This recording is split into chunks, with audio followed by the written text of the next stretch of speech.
Okay, welcome. It's Friday, and it's the first Friday of the month, meaning it's time for feedback. So, welcome, everyone.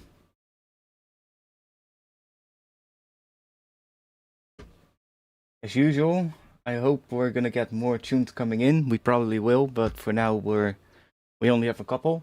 So if you want to submit a track, go to the Discord. Link is in the chat, and you can submit your tracks there. We'll just drop that in the chat one more time. There we go.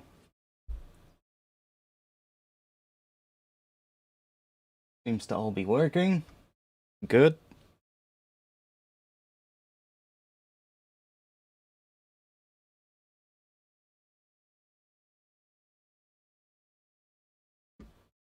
Okay, let's see.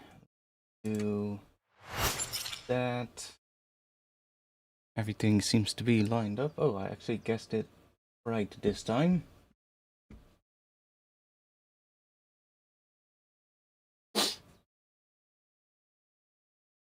Yo, Bites, welcome. We'll just get this started up.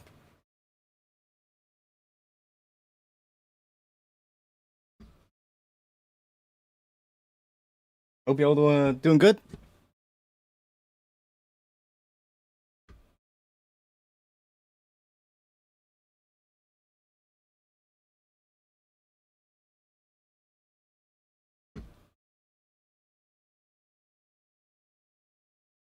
Wait for some people to come in.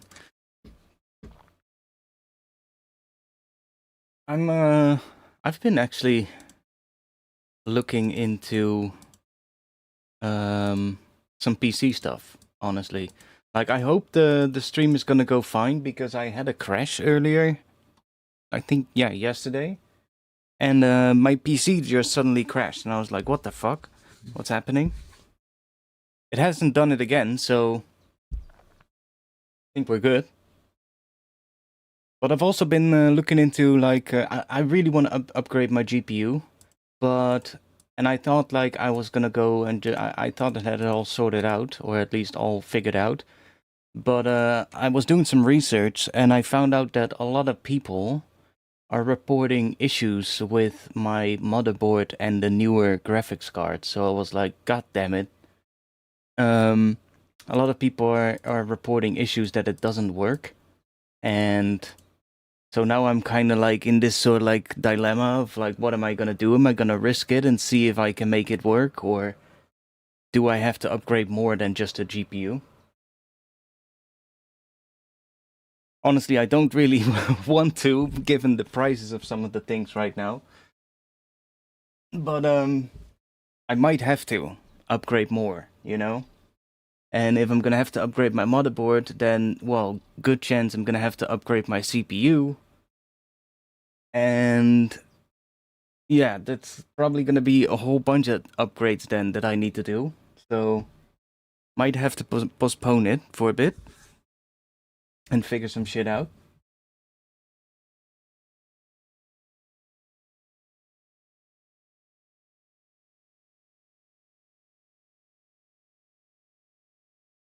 Like, GPU is still working, so we're good, but I really don't fancy having to, you know, upgrade a lot of things, because I believe what I was looking at just quickly at that point, like, we're basically building almost a new PC. I don't have the money for that right now. It's I'm gonna have to see what I can do. I might be able to use some of the stuff in my current PC and sort of like combine that with some new stuff to make a new one, but then still I still am gonna have to save some money up for that, and I won't be able to do it right now.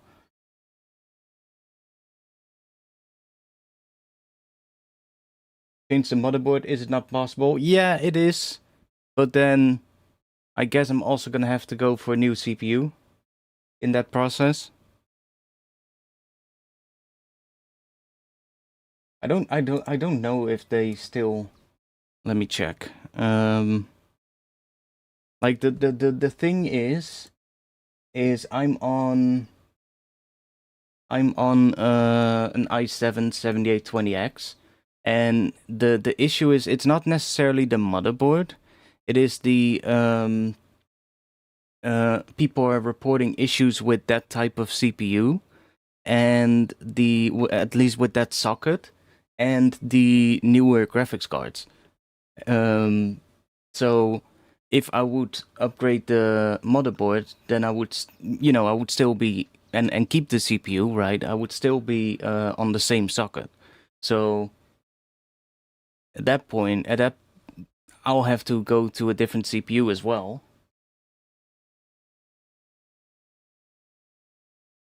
So that I can change the socket and actually have like a different sort of like motherboard with a different socket type that does work with the new cards. Like I have found a couple of posts of people that fixed it, but then again, there's like a ton of ones of people that are reporting issues with no fix, and then I think I found one post online of somebody who somehow managed to fix it, but it's on like a completely different CPU and motherboard brand, and I'm like, I'm not sure if it would work.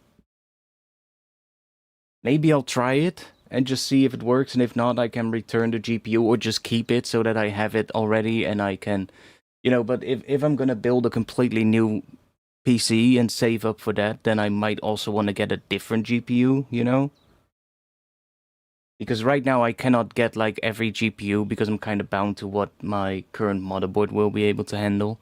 I mean, the motherboard should be able to handle more than what but also the case it's in, I cannot fit every GPU. So I'm really not sure right now what I'm gonna do.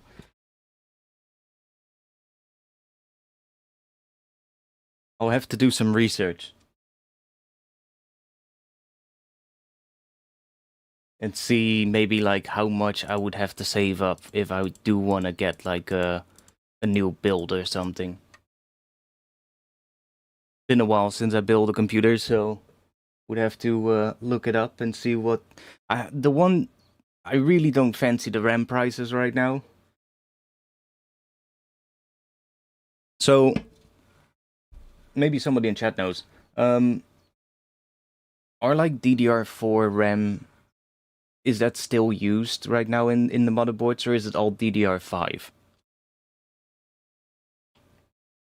Because I'm on DDR4 and I do have like 64 gigabytes, so if I could keep using that in the new in a new build, that would already save quite a bit, 64 gigabyte of RAM is not cheap right now.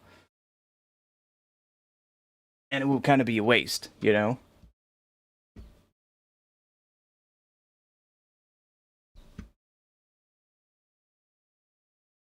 that could potentially save quite a bit. Because I believe like 64 gigabyte of RAM is like 800 plus euros right now. So that's like a good chunk.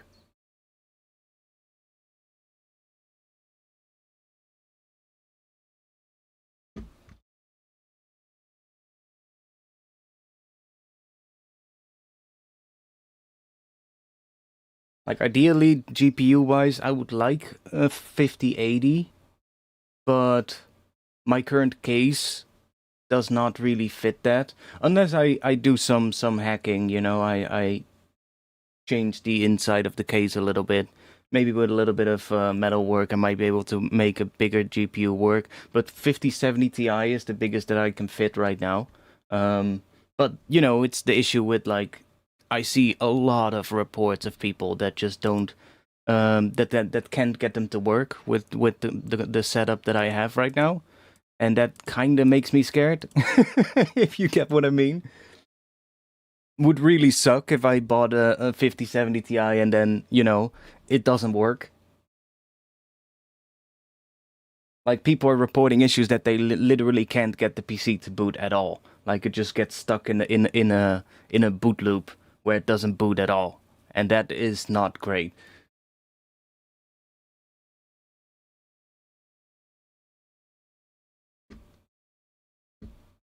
Like I haven't done any research right now yet, but Let me check real quick. We're waiting for some people to send some tunes in anyway. So let's see. We've got this website here, which is where I usually order everything because they've got a pretty handy little tool here where you can basically build your own system and it'll tell you when things are not compatible with one another. So I probably would go with Intel for the CPU. Like, I don't really know what the new... Okay, so you have the Ultra as well. What's the difference? I mean, these are more expensive, so I imagine those are gonna be better. But let's say we'll pick an i9. Okay. Let's just say we pick that. Then we go to motherboard. What do we get? Okay, so we do get DDR4 still.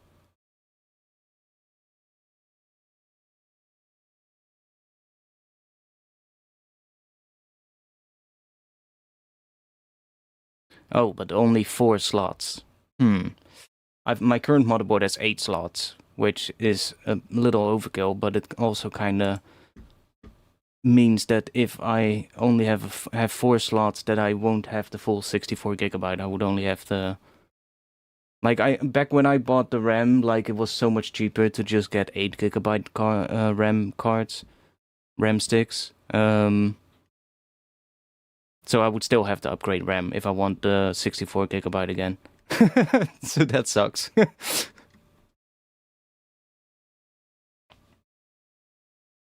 Okay.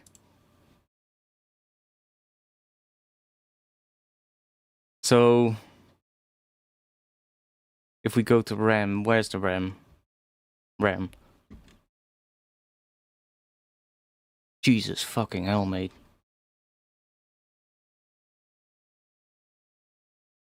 How much?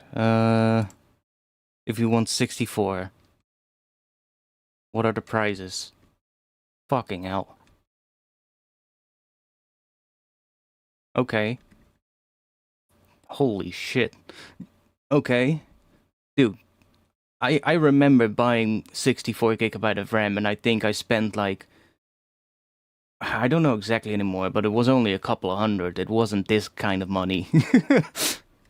It was like max 450 or something. That's insane.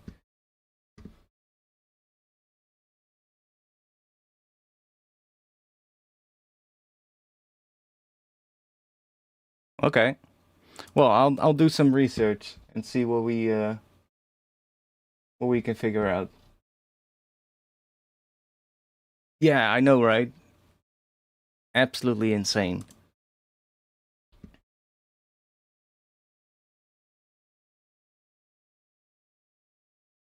They just don't want us to build PCs anymore, you know? They want us to go to what is it? The service thing where you buy a service where you have cloud, what is it, cloud computing or something? Fuck that shit, man. I want to have my own build. For sure. Cool. Do we have any new tunes? No, we don't. Okay, cool. Are there really only 2 people here right now? I've got what, 5 tracks. Where's the people? We've got 2 people according to my YouTube dashboard. Well, okay. All in the cloud. Yeah, exactly. And then when your internet fails, you're effed, basically. When you've got like an internet outage or something, you can't do anything. Not that I get that a lot, but you know, you'll never know. Luckily, Dutch internet is pretty good, but you get what I mean. You'll see that you have like something that you're working on, and your internet goes out and you can't do anything, you know?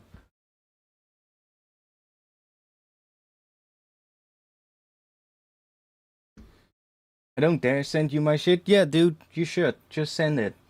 Why not?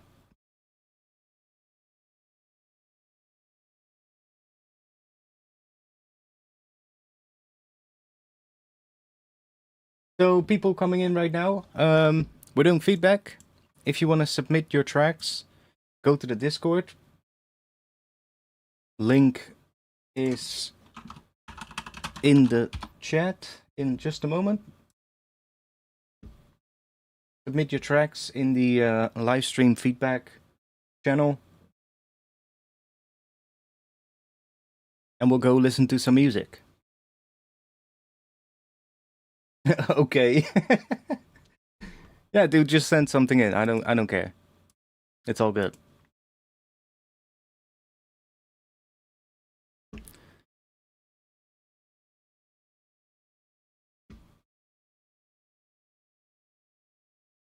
But yeah, I'm gonna have to look into some stuff with the PC stuff. Like, at least I can sort of like get a rough estimate on what I would want to get and what it would cost. Because of that website, it's a pretty handy site, and it lets me build my whole system, and basically knowing that everything will be compatible. And I can see, like, I think I can also check like the benchmarks and stuff of what it would roughly run at. So that would be nice. And I can at least get a little estimate on what I would have to save up for it. But seeing the RAM prices,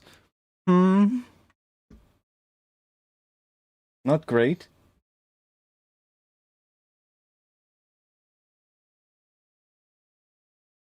Like, I could maybe temporarily, just go for like 32 gigabyte of RAM, and then just, in the future upgrade when the prices are a little bit better, but I don't know when or if that will ever happen again, right? So I might still be able to save some stuff and make it work, but I'm gonna have to really look into it. Do some proper research. I sent an old track of mine, it's not polished, but I hope you guys enjoy. Yeah, sure, man. Don't worry. We're all good. So we're getting some people coming in now? Cool. Nice. So this first tune, AMD work nice with music production also, but that doesn't change the RAM inflation problem. No, exactly. Like, I would have to look into it. It's been a while since I've been on AMD. So maybe that could be an option. I do know with the GPU, it's better for me to go Intel because of, streaming. Intel works better with streaming than AMD. At least I think. Might have changed already, but Intel has this sort of like encoder on the GPU that is optimized for streaming, for live streaming, and I'm not sure if AMD has figured it out by now. It probably will still work though. It's like probably not the worst, but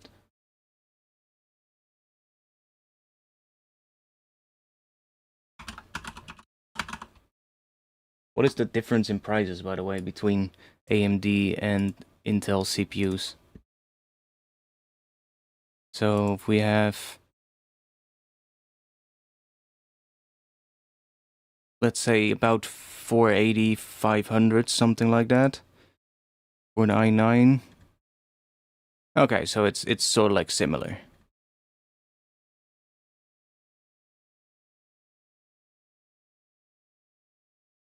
I'll do some research and see what I can find.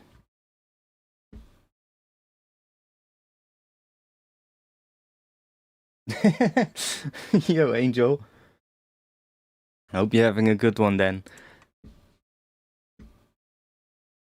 Cool. Let's see. First track. Whose track was this? Because it's not named. Oh wait, there's another one in the Discord. Angel has submitted a track. Please don't autoplay. Download that.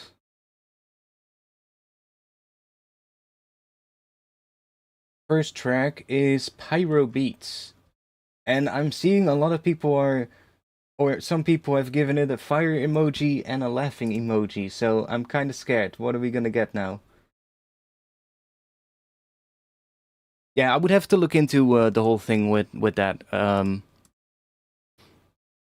Like I'll probably just check what happens if I build like two similar setups, but one based on like Intel and one based on AMD, and see what like the difference is in price, and then see like what everyone is saying about these things. I might like I'm not necessarily bound to Intel, you know. I'm flexible with that. I used to be on AMD like years ago, and then I switched to Intel with this current PC. So I'll just do whatever is best, and like, you know, the best sort of like option in terms of price and performance. So you ain't ready for this? It's fucking peak. Get ready. Okay. Well, let's see then what we got. Is this something that we are actually gonna give feedback on, or is it something funny? Let's see, are the levels alright? Okay, levels seem to be right. Cool. So everyone, if you want to submit tracks, go to the Discord, submit your tracks there. We'll chuck that link in the chat one more time, and we'll get started with the first tune.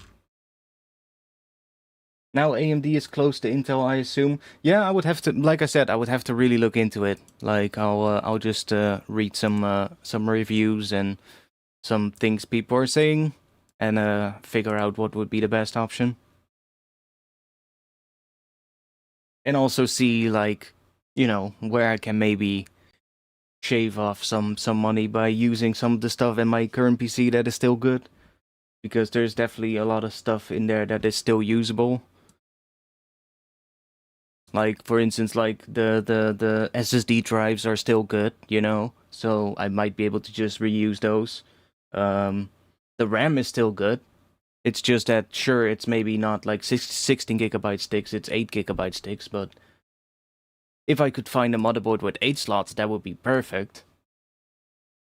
But the ones that it showed for the Intel CPU were only 4 slots, so. But then still, you know, I would be able to go to 32 gigabyte for now, and then, you know, upgrade it later. Not necessarily needed to go 64. 32 would do fine. It's just that it would be nice to just be able to reuse it. As long as it's still good, you know. At least I saw that there's still plenty of DDR4 motherboards right now being sold, so that's a good sign.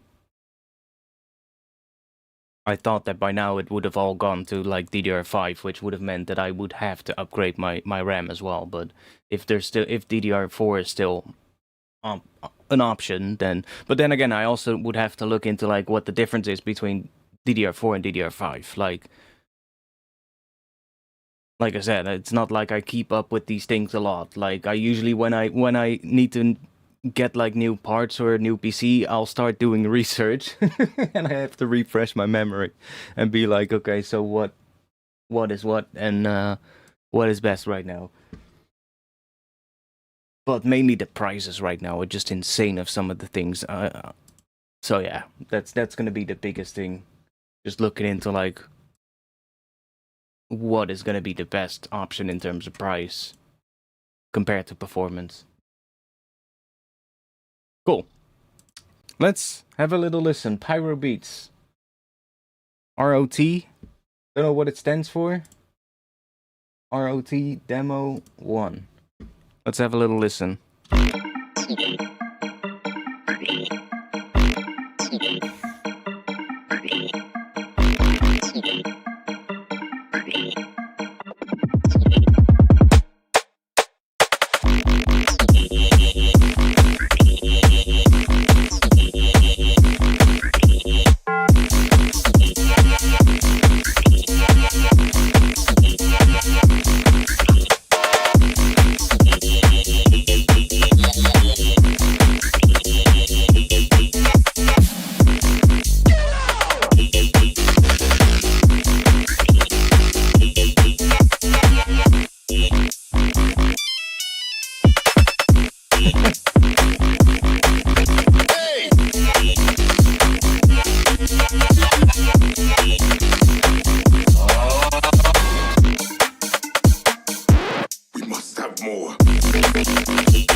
The Nokia sound effects, yeah, exactly. That one got me as well. But the 500 cigarettes got me the most.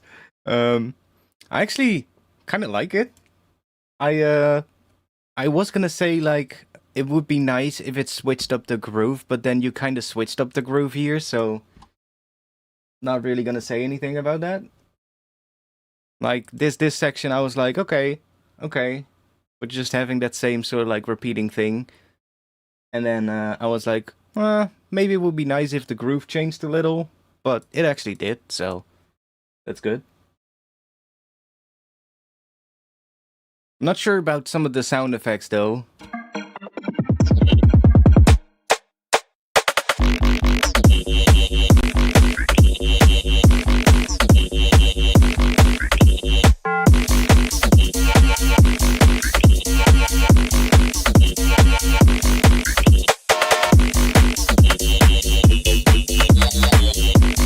Now, honestly, this wouldn't necessarily be something I would listen to, but it's kind of fun.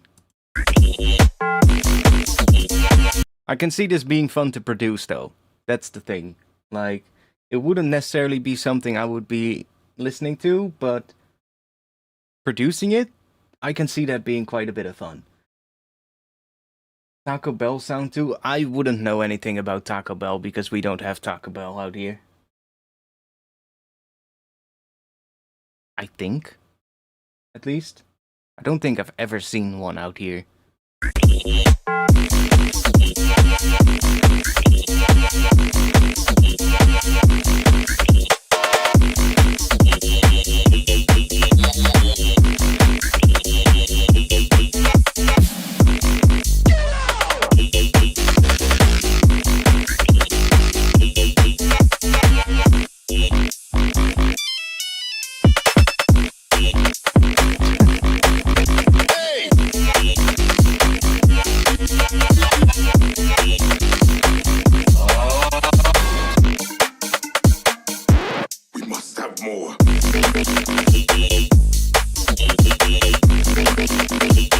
Yeah, like I'm not sure about these sound effects. I think they're a bit, whatever. But we must have more. I get if it's funny, you know.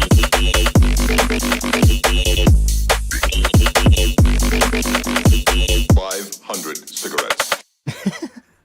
I would probably keep that one in though. I would like to see more of this groove and build out more of that groove because I kind of like that change.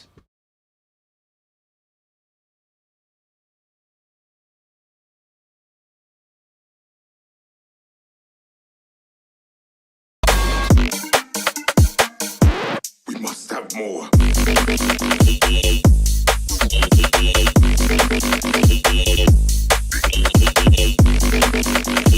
500 cigarettes.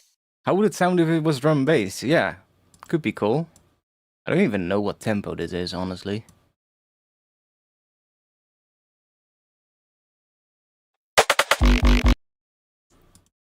So what is this? This is like 140?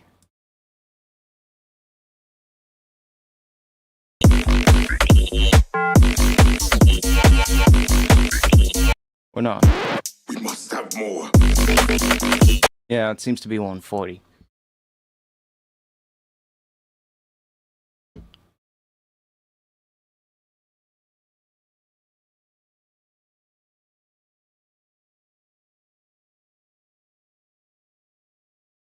Now imagine the drum and bass beat under it.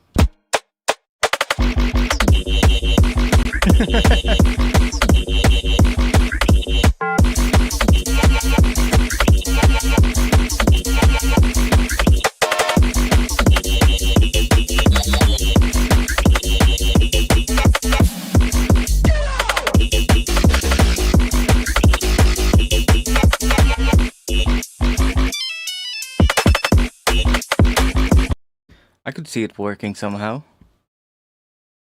I don't really know what to give for feedback on this though. I'm trying to think.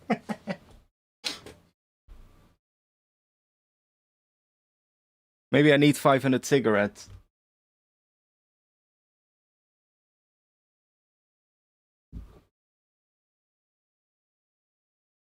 it's a little short right now, so I would like to actually hear more of like this and then see what changes after that. But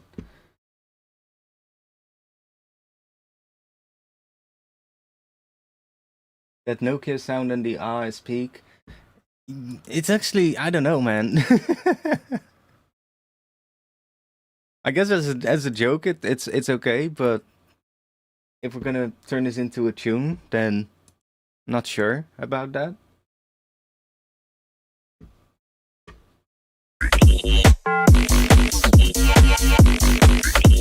Now, like the main thing that for me makes it hard to get feedback on is like this kind of sound design is absolutely not me.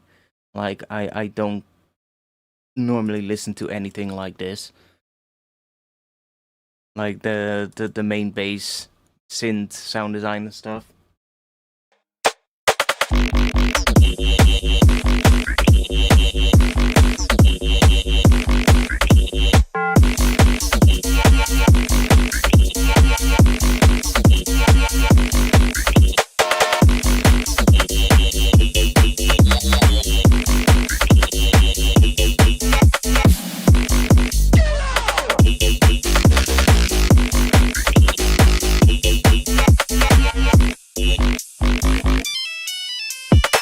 Kind of does give me some nostalgic vibes, but it's not normally for me this kind of stuff.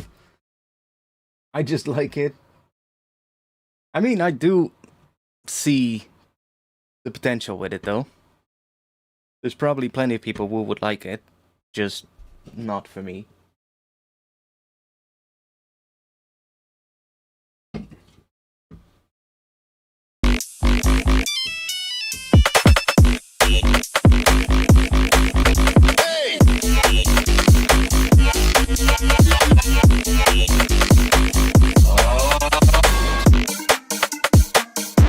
We must have more.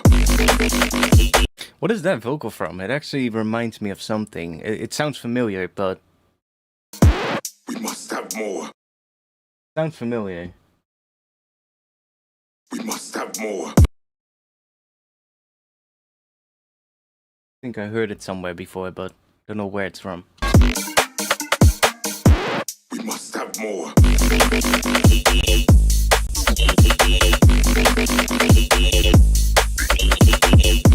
Yeah, I would love to hear more of this, you know? Where the groove changes and see more of that. That would be nice. I don't really know what else to say about it though.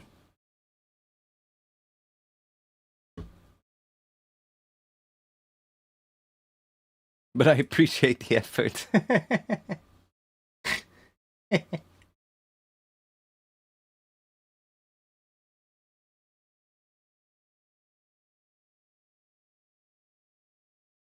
Cool. Next one.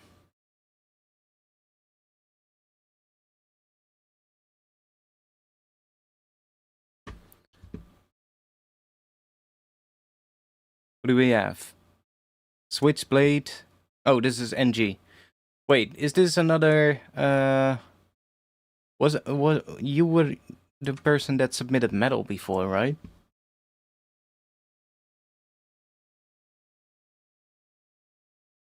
The Orville 500 cigarettes meme. You mean this vocal that I just said sounds familiar? We must have more. 500 cigarettes. Like that sounds like a different voice. So I was talking about this vocal right here. We must have more. That one sounds really familiar. But I can't figure out where it's from. Okay, yes, okay.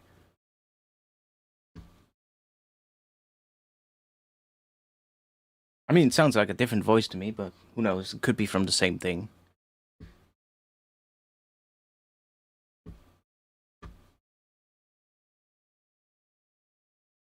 So remember, if you want to submit a track, go to the Discord. I'll just drop that link in the chat one more time.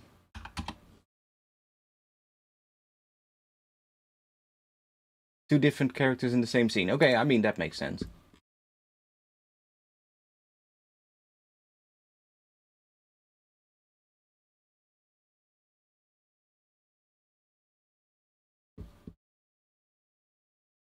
Next track about caffeine, maybe. I don't know. I think he submitted metal stuff before, so let's see what we're gonna get. Could be that we get something like that again. Which, you guys are gonna make it hard for me to give proper feedback, if that's the case, but I'm fine with it. Let's see. Oh no, maybe not. Maybe not.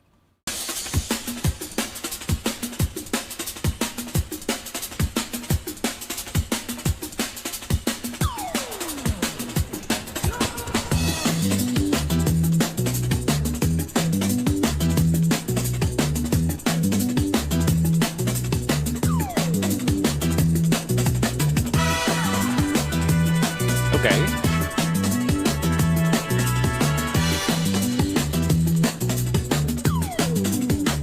Liking the vibe.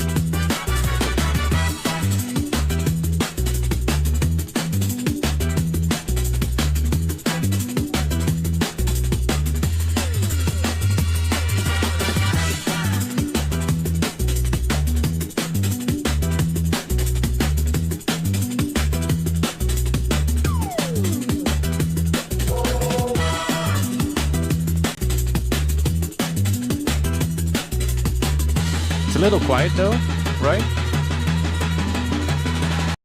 Should we boost the level a little bit?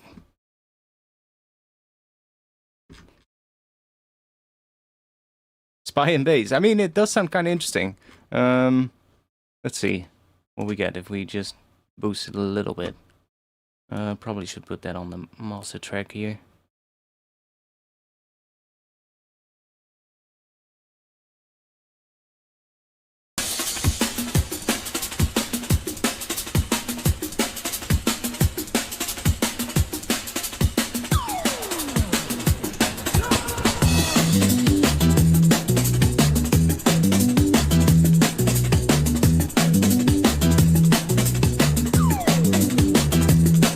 Now we're at least hitting 0.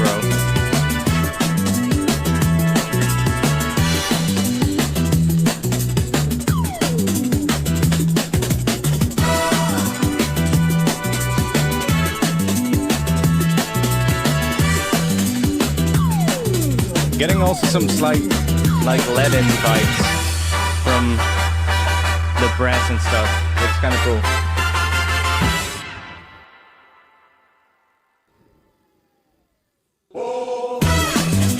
And I guess the vocal as well.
Yeah, it's giving me some game music as well. Yeah, for sure.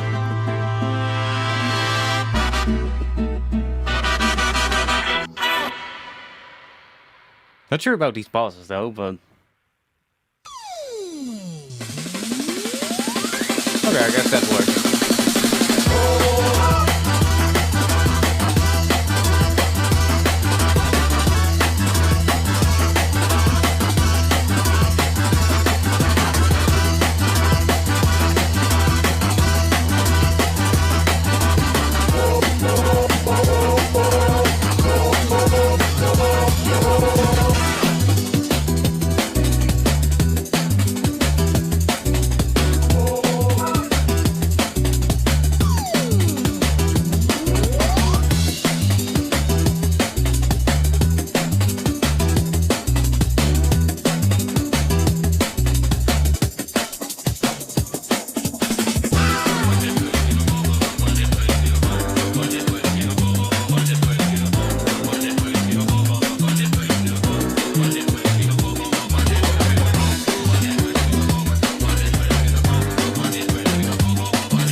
Actually really enjoyed the vibe of it.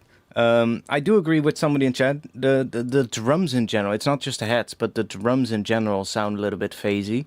Like you can hear it very well in the start here of the track. Like there's some kind of effect on the drums, but then that kind of extends throughout the track, and it has this sort of like phasey sound. And I think it would sound better if the drums were well, they didn't have that particular effect on it. But other than that, it's definitely fun. I really like the vibe of it with like the brass and such. Normally, I would say like the bass is maybe a bit high pitched, but for this kind of stuff, it works. So it's not that big of a deal.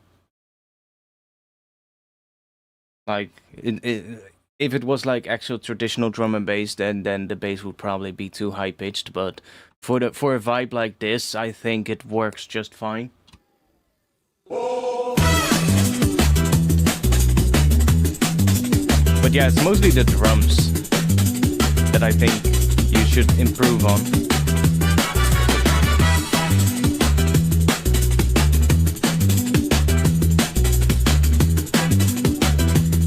They just have this sort of like weird phasey quality to it, which I don't think is doing the whole thing justice. Another thing I noticed is that you seem to be lacking some stereo width, and especially in the first half of the tune, everything is pretty mono. And then later on, there's a couple of things coming in that are wider, so it does open up a little bit over time, but it would be nice if there was some more stereo information in this. Like, it's not completely mono, but could probably have some more. There was one moment where I think it was a vocal that came in that suddenly was a lot wider than everything else, and I was like, okay, that's kind of strange. And then after that vocal, there were some elements coming in that actually were a bit wider, but especially in this first part, there's like everything is pretty centered. See, it's like basically almost mono.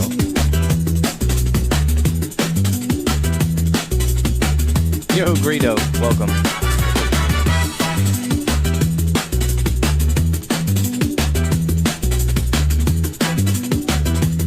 But the vibe is nice though of this. Definitely gives me some video game vibe.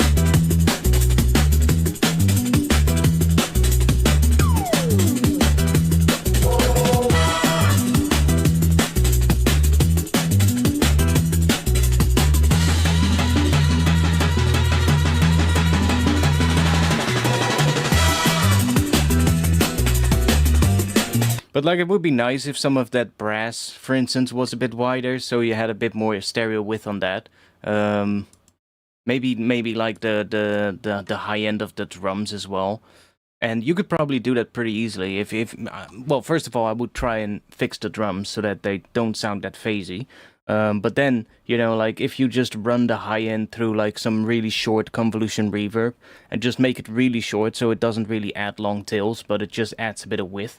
And it would already sound probably a lot nicer because then you have more stereo content here.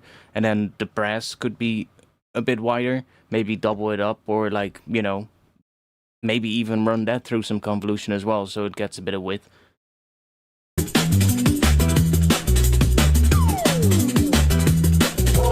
And like some of the little synth steps and stuff, you know, basically a lot of that stuff, like the stuff that is not bass, you could probably end up making it a bit wider so that you get that stereo content there.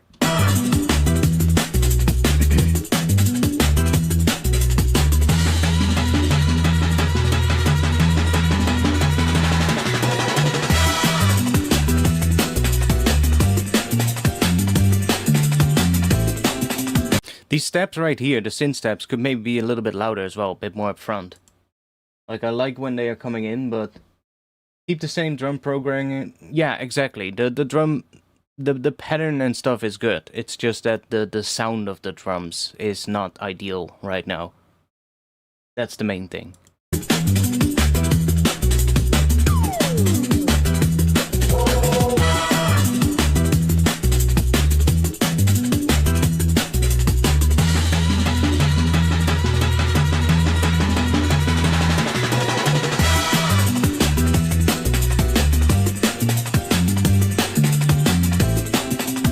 Yeah, those chord things, they are actually a bit wider as well compared to everything we've heard until this point.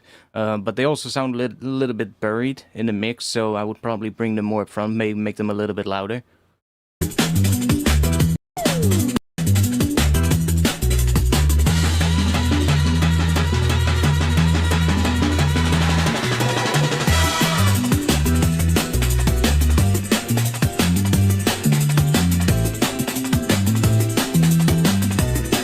The vibes are great on this one.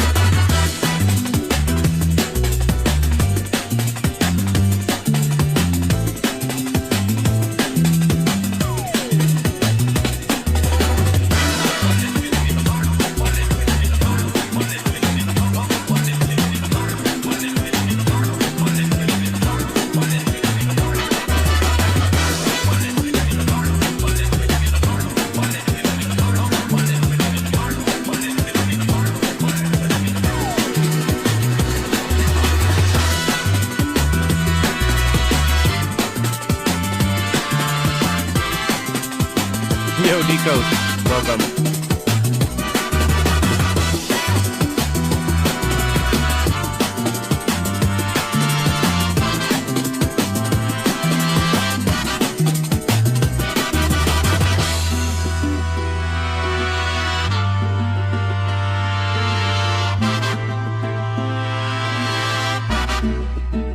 Yo, Nebra. Yeah, vibes are really nice on this one, though.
placement is also pretty good, I would say, on this.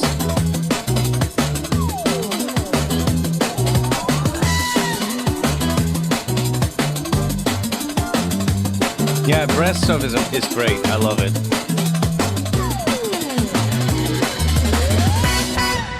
Like the brass and stuff gives me a bit of Latin kind of vibes, which is nice. Yeah, right now I think the main thing would be the drums. Like, try and make the drums so that they don't have that really phasey sound, but keep sort of like the same drum pattern, and you'll probably be, well, have something that sounds a lot better already. This track was by NG, I believe. Yeah, NG.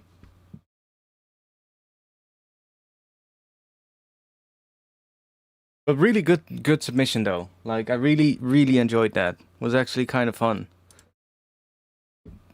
And I could see it being like a track in like a video game for sure. It has that kind of sound. Yeah, it's mostly, well, it's not just the hats. It's really just the drums in general. Like it's almost as if there's like a phaser or some kind of effect on the drums. Which isn't gonna, well, it doesn't give it the, it doesn't do it justice, I would say.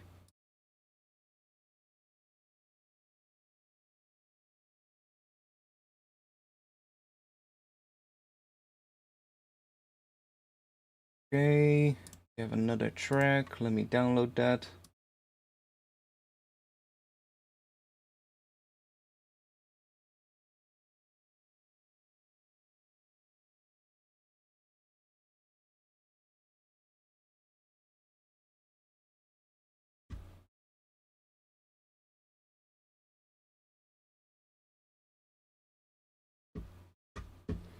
So yeah, if you fix the drums, you'll probably have, well, it'll just sound better immediately.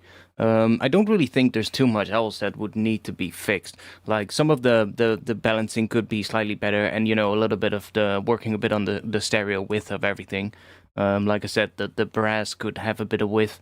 And those little synth steps that came in at some point, they probably want to be a lot more upfront in the mix, but the production itself is really good, so would love to hear like an improved version of it though.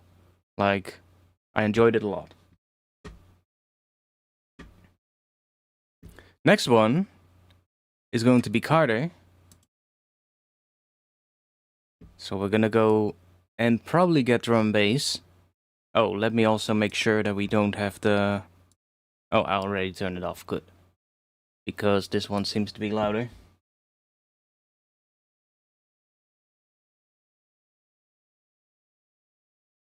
A track delay time or an issue with parallel track or a return track issue buses maybe. I don't know, it could be a whole bunch of things, but like in the intro at least, in the intro you can clearly hear that there's like some kind of phaser or some kind of effect like that on the drums. So you can hear the modulation moving. So there's definitely something there. I'm not sure if that stays on that break throughout the entire track. Because when all the other elements come in, it's kind of hard to hear. If that's still the case. But in the intro, you can clearly hear that there's some kind of a phaser effect on the drums. Maybe that isn't here, but it still has a bit of like a phasier kind of sound, which can be the result of a whole bunch of things. Like it could also just be that this was a chopped up break, and he put the break. Like if we take like an old school break and we put that in our DAW and we warp it, then that warping can also create that phasing kind of sound, right? If it tries to warp a slower track to a faster tempo, then that can also be can also result in that kind of artifacting in the high end. And you can really easily fix that. Like if that's the case with this, the easiest way to fix it would just be to slice the breakup into single hits, put that into like if in Ableton, for instance, put it into a drum rack, and then make sure that those slices are not warped, but they're using the Beats algorithm, because the Beats algorithm doesn't sort of like tries to stretch the drums. It'll just keep them in the same sort of like time as what they originally were. But because you now have them as separate hits, you can just arrange them to a quicker tempo.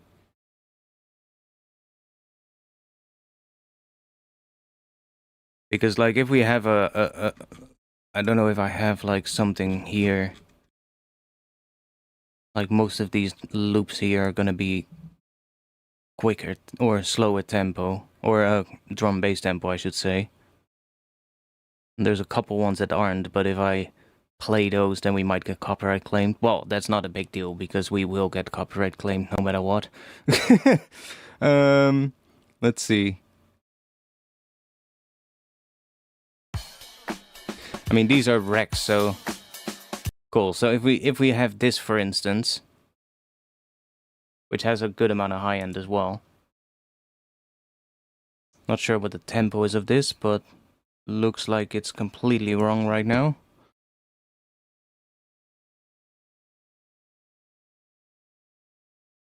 So that's roughly the tempo. Okay, so it's roughly 114. Like, if we play this now at drum and bass tempo,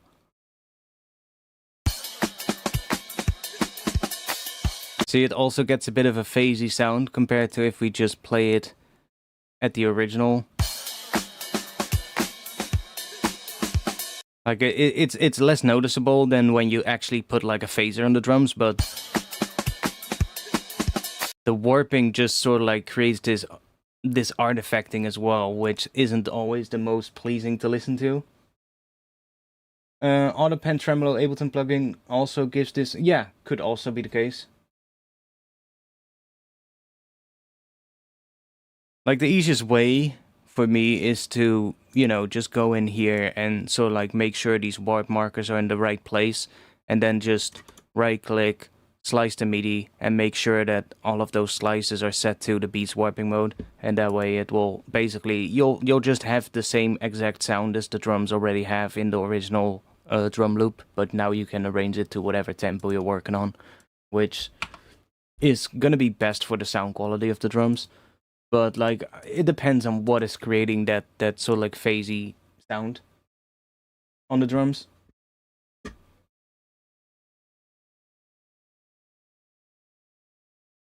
Like, if it's actually a phaser, just take the phaser off, you know? But it kind of depends on what is creating it.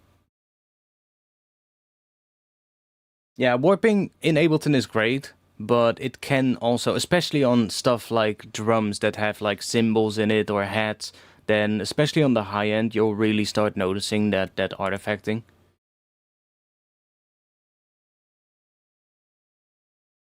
So that could be something that creates that kind of stuff. Doesn't have to be, could also be something else, but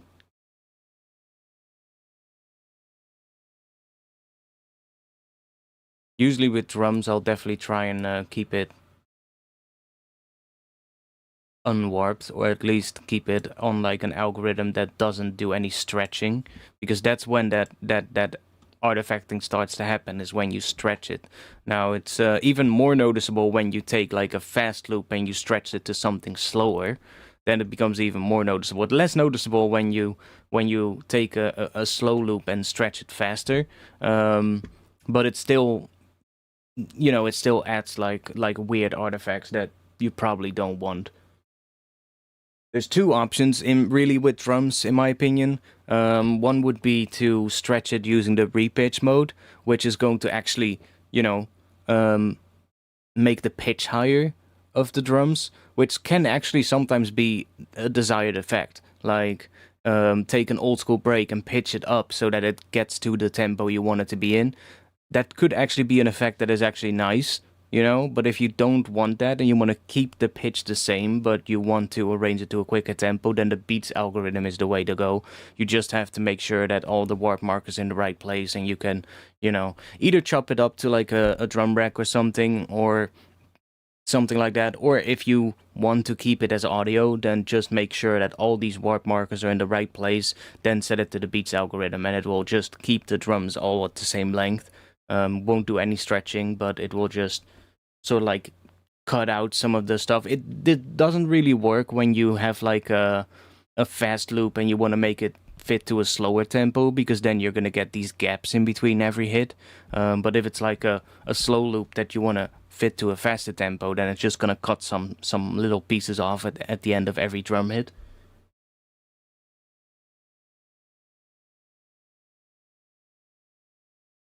On tape mode, it's okay if you don't mind the pitch change. Yeah, that's basically what the repitch algorithm would do. It's just it just acts as like what you would get on like a turntable. You know, if you make a turntable play faster, it's going to up the pitch, which is fine. You know, like that's sometimes like actually a really nice thing to do on like old school breaks, because they will have a slightly higher pitch, and that usually works pretty well on drum and bass.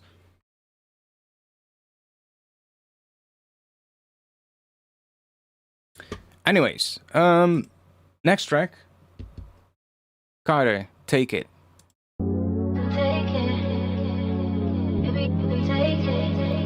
Take it indeed.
I actually enjoyed it, but I'm trying to think. Like, I think the main issue for me is that the intro and like the breakdown sound louder than the drop. You know, there's so much going on in the intro, and then the drop hits, and it just feels a little empty.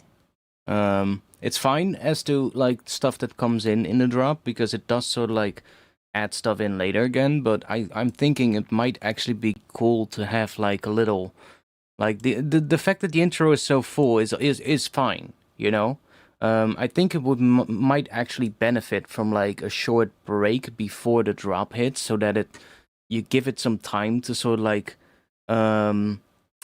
what is the right word, to sort of like go back to a quieter sound, and then the drop hitting after it. Then it's not that big of a deal that the drop isn't as full, because there is a section in front of it that sort of like quiets down a little again. I think right now it's mainly that, you know, you have this really full section in the build area here.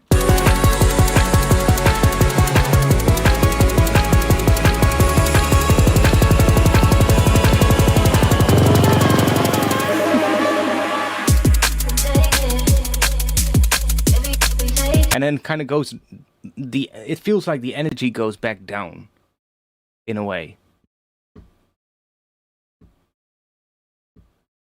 So I'm wondering, it might actually be nice to maybe not even have this big build, you know, and instead of having the build up here, go to like a different kind of section where maybe you take out a lot of stuff and go back down to like maybe just some synths with maybe even like a bit of piano or something to, you know, give us a little break before this hits.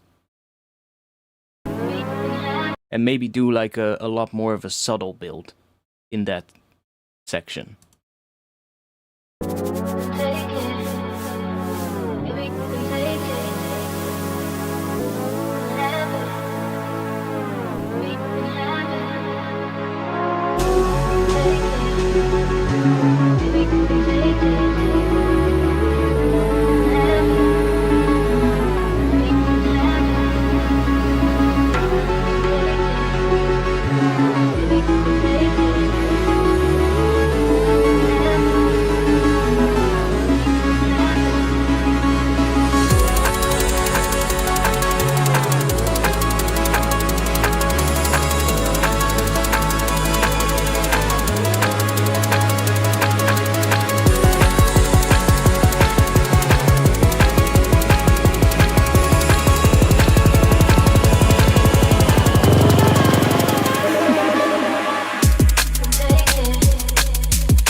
Also, this bass right here feels a little too saturated, in my opinion. It would be nice if it was a little cleaner.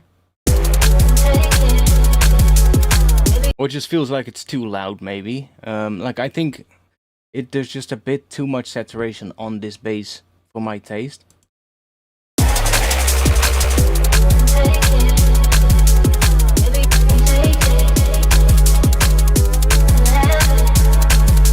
And maybe a slight tad too loud as well, so it's probably a combination of the two.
Yeah, and same thing kind of here again. It kind of feels like the energy goes down when the drop hits. So I think I would probably sort of like rethink the area before the drop. That would probably be a good thing to do.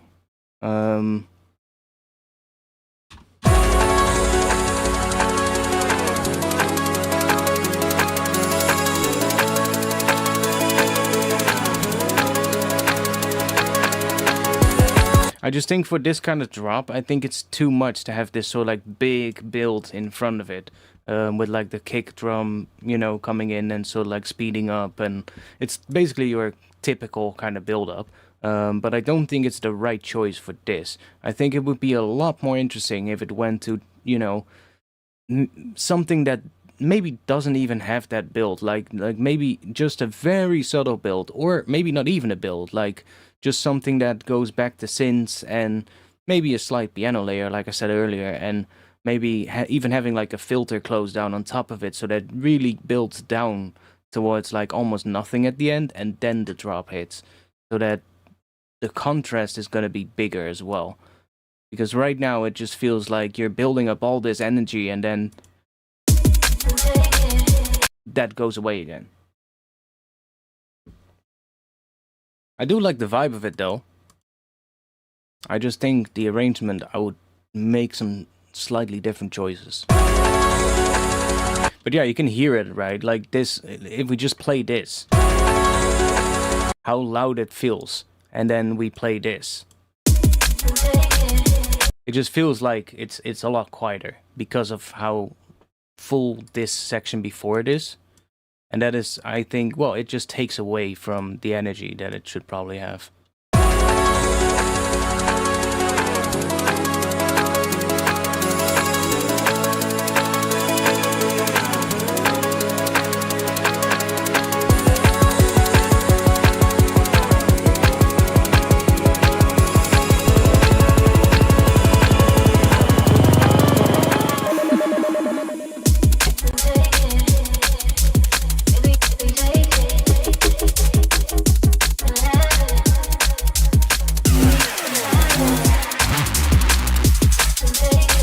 That Reese though.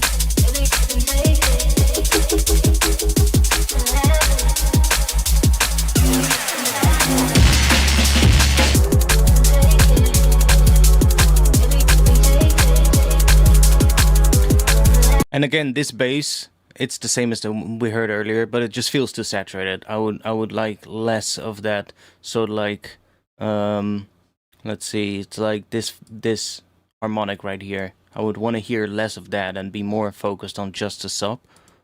Could have a little bit of that harmonic, but it feels like a bit too much. Like if we listen to the sub in this first area, it has less of that second or that harmonic with what? That's the first harmonic, I guess. It has less of it, and then this area comes in and it suddenly has more of it, feels more saturated, and I think it's a bit too much.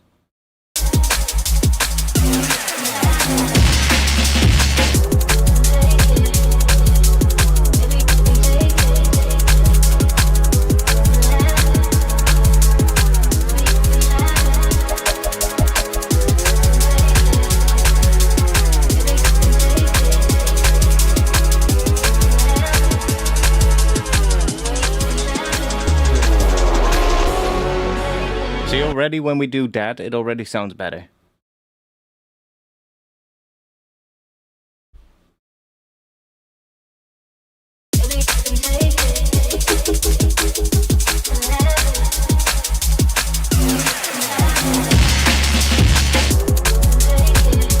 Still a bit much, but it already sounds better.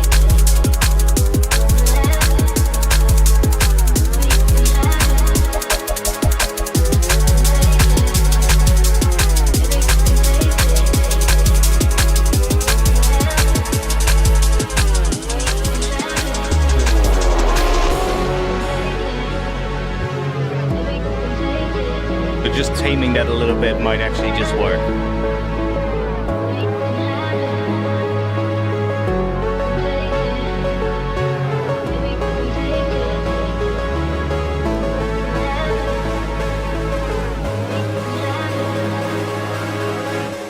Greedo, I'm not really hearing what you were talking about. Greedo was saying, I can't point out what it is exactly, but it feels like some notes are clashing harmonically.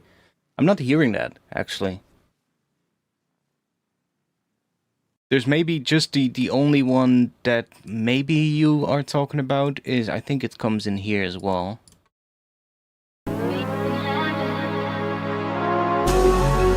That one, that's extra sort of like synth layer that comes in on top, but I actually like what that does.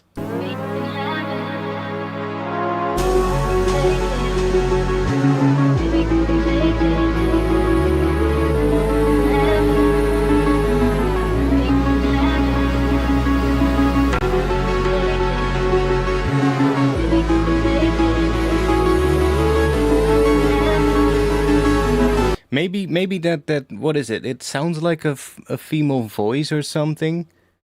Let us lay it on top. Maybe that one is clashing a little with some of the underlying instruments, but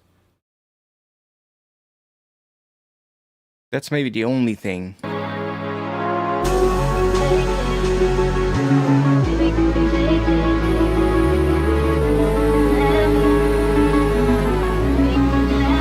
Could also be a synth, but it kind of sounds a little bit female vocalish. That one maybe a little bit. There's some you know, like intervals in there that I think don't work the best with what is sitting underneath it, but it's pretty subtle.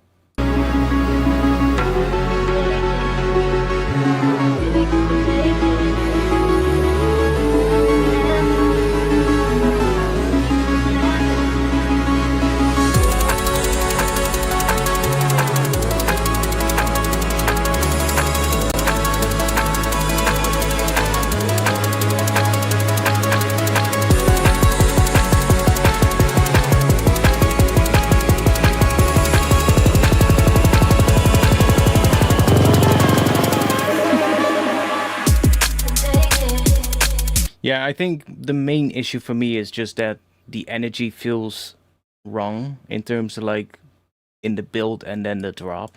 That's the main issue that I have with it. And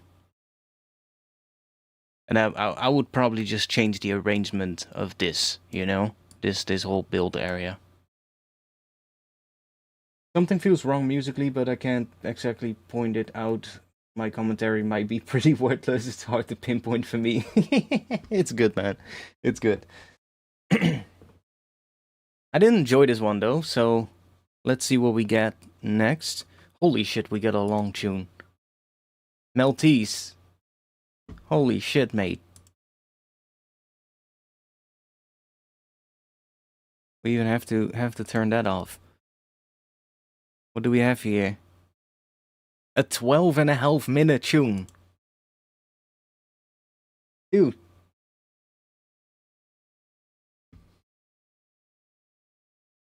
Okay.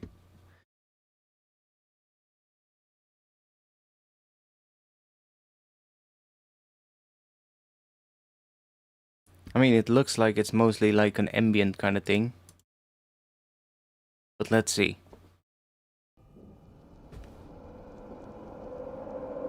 So I could see that working when it's ambient.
I mean, it sounds like you at least sorted out some of the stuff that we talked about previously in the previous stream.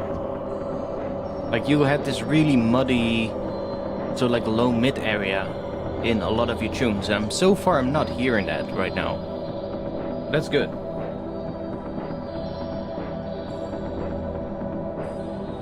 Like, you always had this really cluttered area here, and that is not the case right now, so...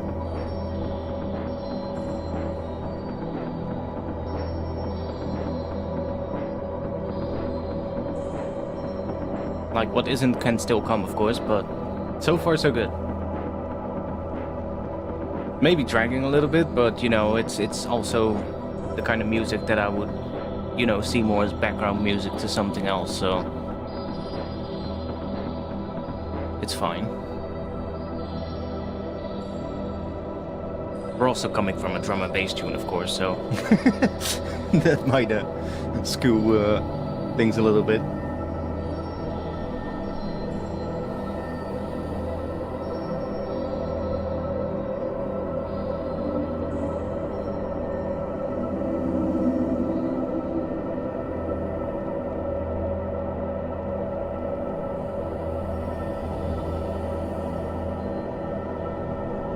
When is the drop happening? Exactly. I don't think this will have a drop.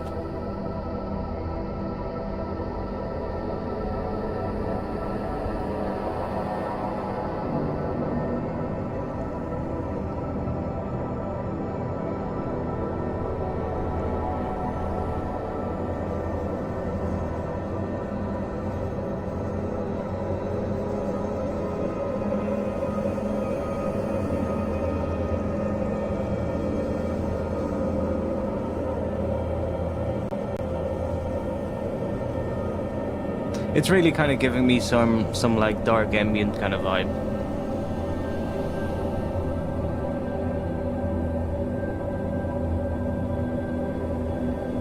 Like, we're getting a bit more here now, but it's still good. Like, it's not like as cluttered as what you would have previously.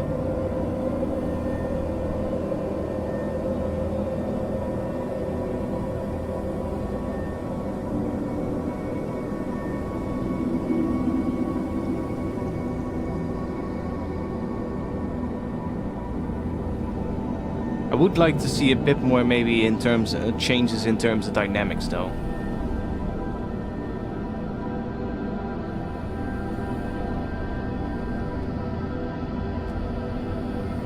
That would also make this a lot more interesting. Like right now it also like, it feels pretty even in terms of the level the entire time. It got a little louder here, but things are quite even the entire time, and it would be nice if there were like some dynamic changes.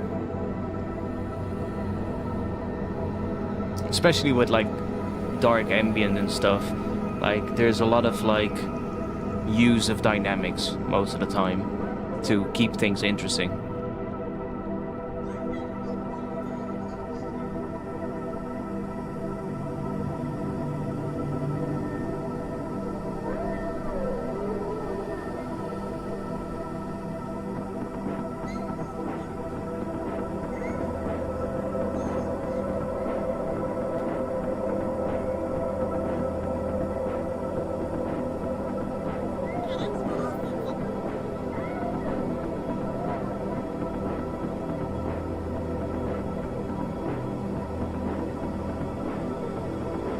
And we're only halfway, by the way. Fucking hell. I mean, ambient tracks tend to be quite long.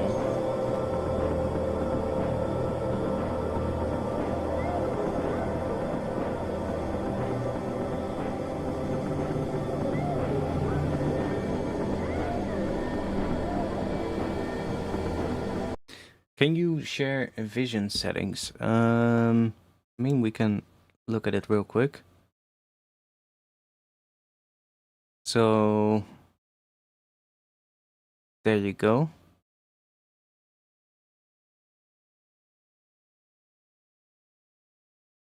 That's basically it.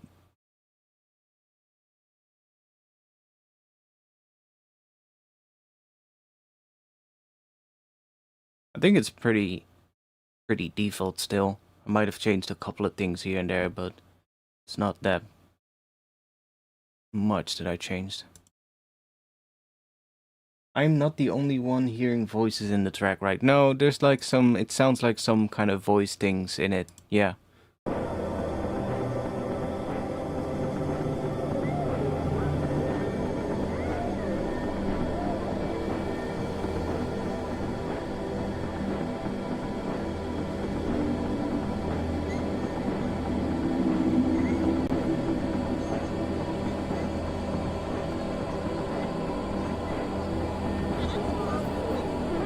Yeah.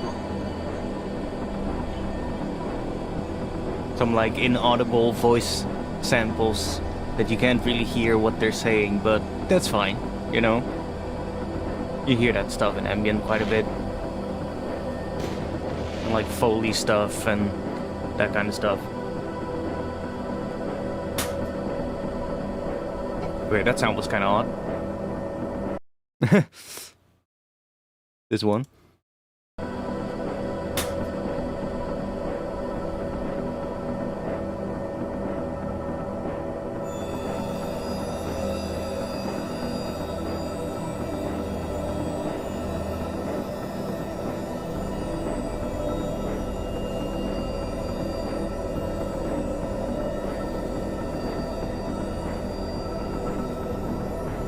I mean, so far, I could see this being a tune on like one of those ambient channels on YouTube that there's around. Like the one I mostly listen to if I listen to ambient, which I do sometimes, is I think also the biggest ambient, dark ambient channel on YouTube, which is Cryo Chamber, and it does have a bit of that kind of vibe. Would probably want, again, like some more dynamic changes in it though to really get that kind of vibe. Like having areas where things get louder and then quiet down again to almost nothing, and then start slowly bringing in stuff again, so that it has that sort of like ebb and flow throughout, which right now it doesn't.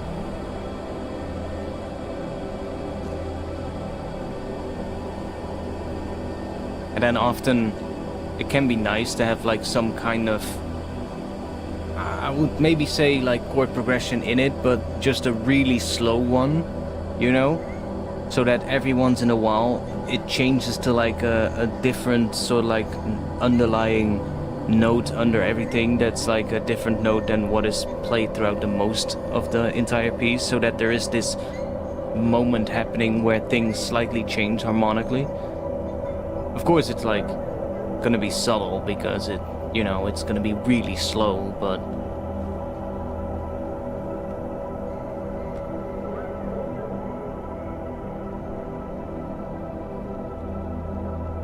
that usually can really help to make certain sections so like feel like they're opening up, because you go to a different chord underneath everything for just a moment, and then you go back to maybe what it was before afterwards. Right now it really feels like it's just droning out on like one chord the entire time.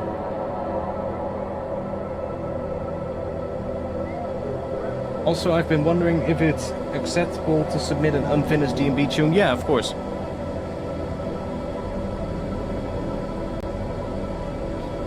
Of course, like maybe if it's like an 8 or 16 bar loop, it might be a little tougher to give feedback on, but if it's like, I don't know, like let's say you have a drop idea and maybe there's like a little intro idea in front of it, then that's fine. Sure. And I guess even if it's like an unfinished track, if it's just a short loop, it could be fine as well, but the feedback is most of the time then going to be like, just make it longer and work on it, you know? The shorter it is, the shorter it is, the harder it'll be to give feedback. That's the main thing. Oh, we went back quite a bit. I mean, I think we get it with this one. Let's see if there's any sort of like change at the end.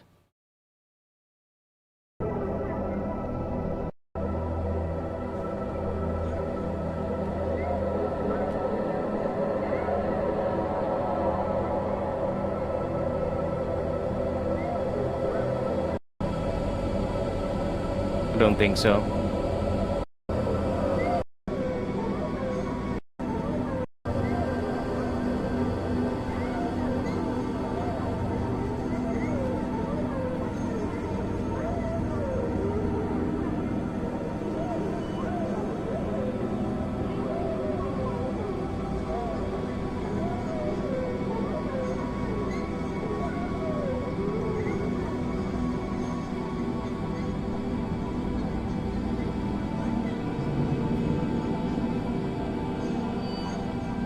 But you know what this kind of stuff also really sounds good with? Is like, if you have certain sections where the low end becomes very rumbly, and then other sections where it's just like more like a straight drone or like a pad, and then so like alternating between those sections. So then when, for instance, when a lot of the synths and like top layers quiet down, that the low end comes in a lot more rumbly, which you can make in various ways, of course. Like often just like taking like some field recordings of like some you know, some environment or something, and just low passing that, and maybe even before low passing, you know, distort it so that you really bring out the rumbly low end, and then low pass it afterwards. You get this nice rumble,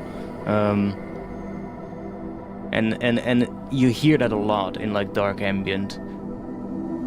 And then that comes in certain areas, and then yeah, like I said, like you really wanna think about dynamics a lot with this kind of stuff, as opposed to having everything sort of like at a more even level. You really want to play around with like having sections where things get louder, and then having sections where things really quiet down to like almost nothing, and then slowly start gradually building up again. And that is also how you would keep this a lot more interesting throughout. But hey, I mean, sound-wise, I think you've improved a lot on the previous track, because like on the previous track, we, if I remember correctly, we've had like a bit of a chat about like the, you know, so like a recurring issue in a lot of your submissions, which was that a lot of times the mids and like the low mids sounded really cluttered and really busy, and it would be almost impossible to hear what is going on in there. And that is not the case at all right now. So that's a really good sign. Like you've definitely improved with that. So that's really good. You've listened to the feedback, and I hope you can keep that up, because that was really not doing your submissions any justice. You know, it was just quite, at times it was quite hard to listen to because of it, and that is not the case at all right now. So like I get that maybe this kind of music is not for everyone, but I do enjoy dark ambient kind of stuff.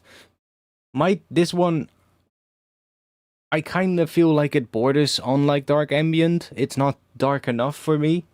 You know, I would like some more like I said, like the rumbly low end in certain sections, but and like really maybe have like, you know, some more of that darker ambient kind of vibe. But it definitely fits in that sort of like realm right now.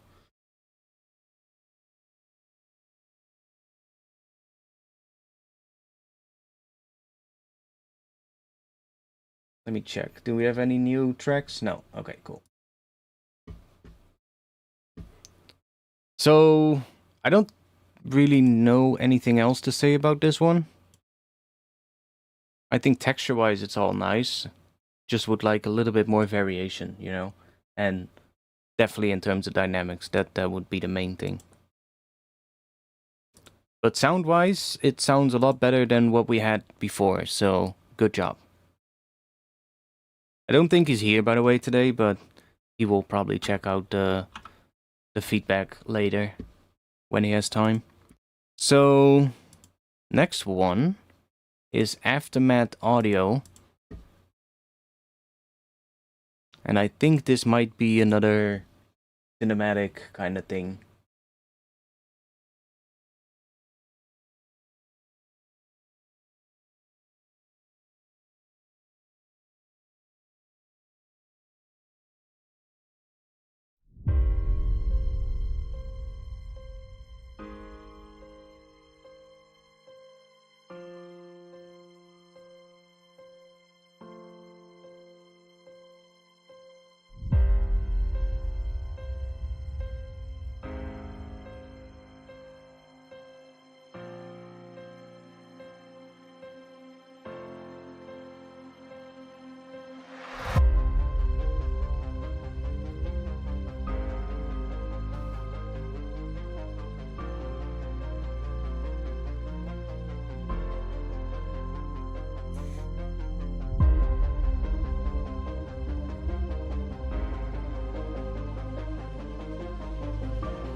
Okay, I did enjoy that.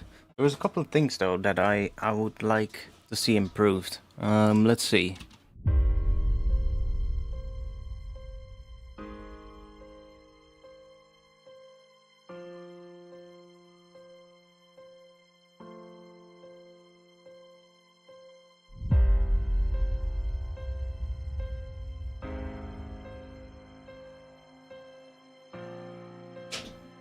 Like this section could probably also work well with like some like legato string thing melody in it. But that's, you know, not necessarily needed. Would probably be cool.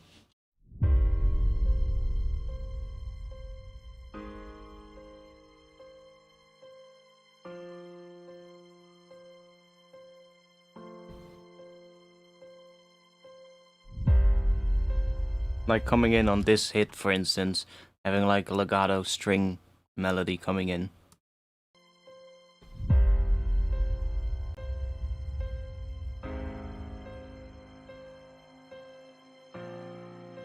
And maybe the piano, I would like to see a more subtle piano, like I'm talking about the sound of the piano, if you get what I mean.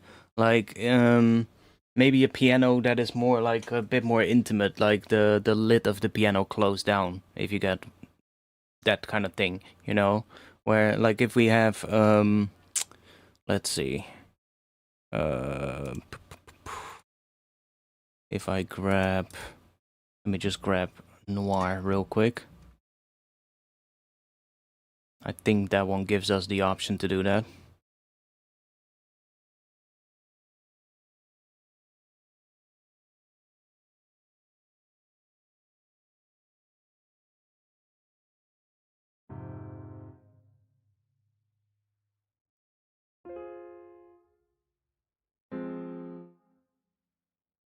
Make it a little louder.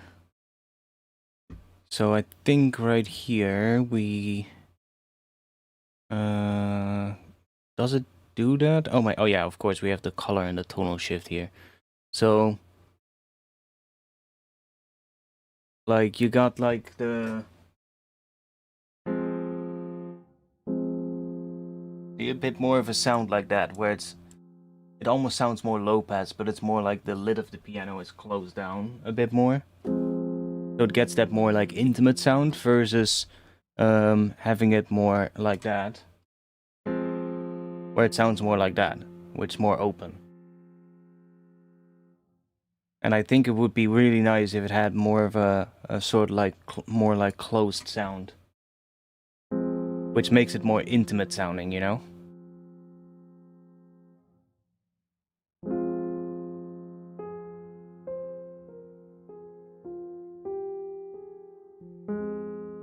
Versus the really open.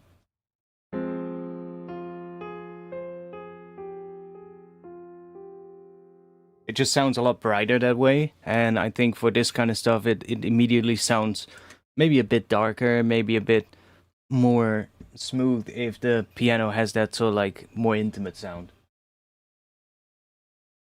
No, it's not necessarily the intensity of how you play. I mean, it does as well, of course.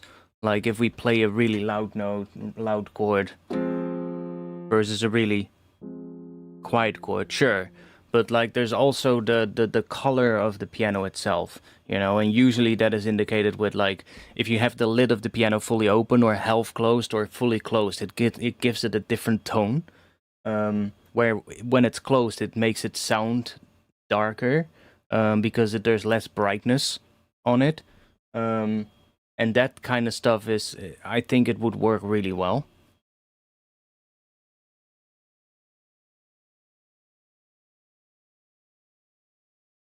This is honestly one of my favorite pianos.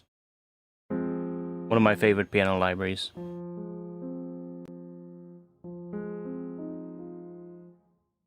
It's basically just a Yamaha, what is it, the Yamaha Grand, I believe, that this is sampled off of.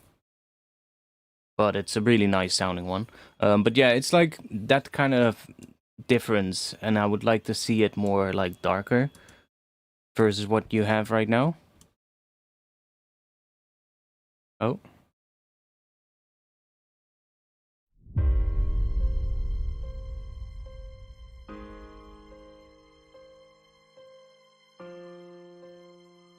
And like, you can hear it, like the single notes are played a lot quieter as well.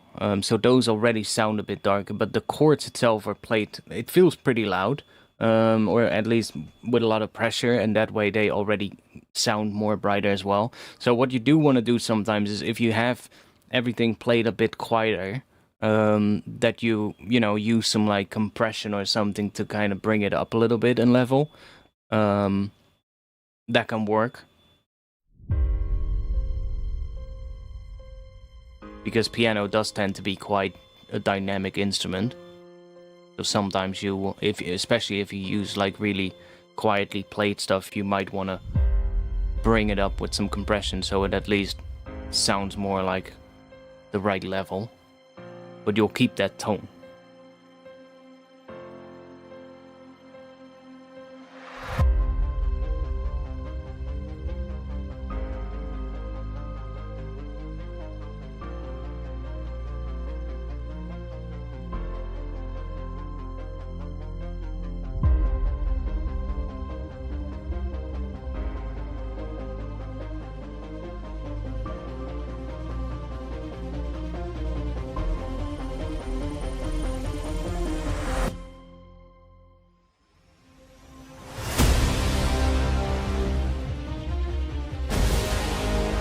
Right, so I think these hits right here, like not the main one, not the first one, but the ones here lack a little bit of impact. So you have this pretty big hit.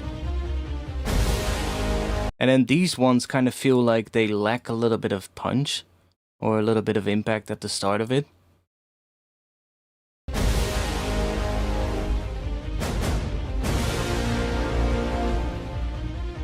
Maybe just like layering like a subby impact underneath it would be nice, just to give it a, like a kick drum with some convolution reverb on it or something, just so it gives that bit of extra impact in the low end.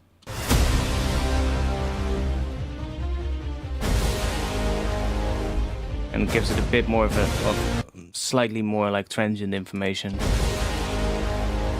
They feel quite soft.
And this section, I like this section here. I just wish that, what is it? Is it brass? I think that comes in like some kind of like muted horns or something.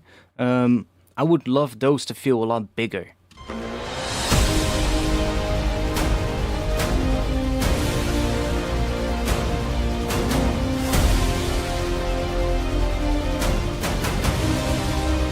I would love to have those a lot more up front, make them feel bigger, you know, than what they currently sound like.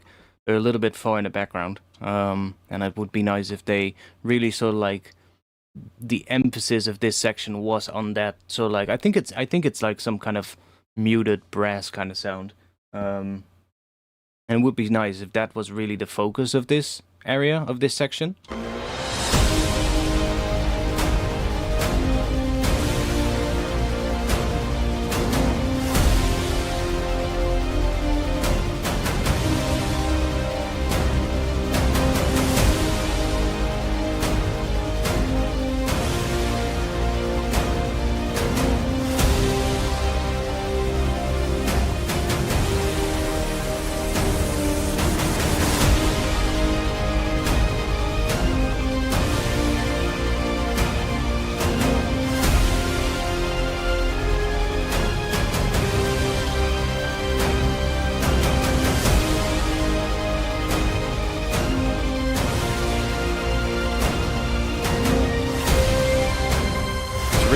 really get that epic sound, you know?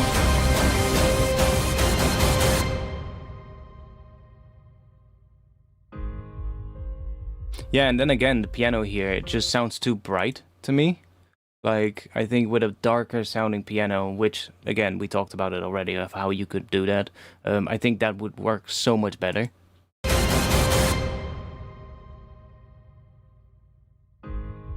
It just sounds too bright.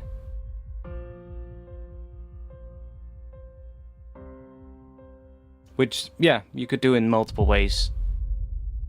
Playing it quieter, and then using compression to bring it up in level, or just, you know, making the piano darker if you have the option of, like, you know, it depends on what library you're using, but if it's a library that allows you to change, like, the lid position or something like that, then use that. Or maybe a combination of the two. But in this section, yeah, really, I would love that brass, or, I mean, it does sound like brass, sound like some horns, I think. And it would be nice if that really was more up front, because right now it feels a little bit in the background. And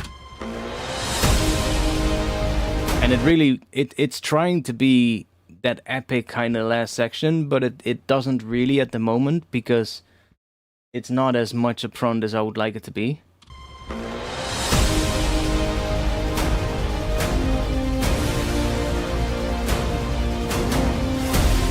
I could maybe even layer it with some strings. Even though there is like some like ostinato strings in the background, maybe take like some higher violins or something and layer those on top of the brass as well, so it really becomes quite full. And give it like some like, I guess, like some extra information in the really high notes.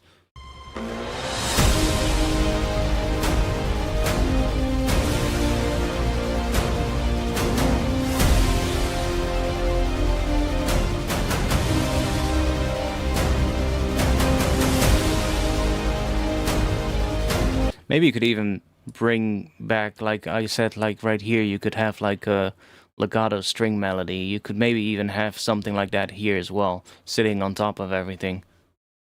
Having like, I don't know, some legato violin or something, or even a really high cello.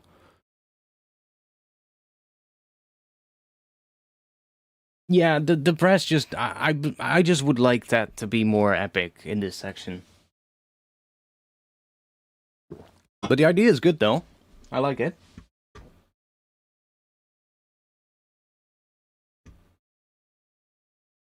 I think somebody is trying to submit something in the Discord. I see Tuck is typing, but he hasn't submitted yet, so we'll see if he submits anything. Yeah, I enjoyed this, though. I enjoyed this. A couple of tweaks here and there, and would probably be a lot better already. But it's not bad by any means. Now prepare, because we're gonna get a jump in loudness now, judging from the waveform.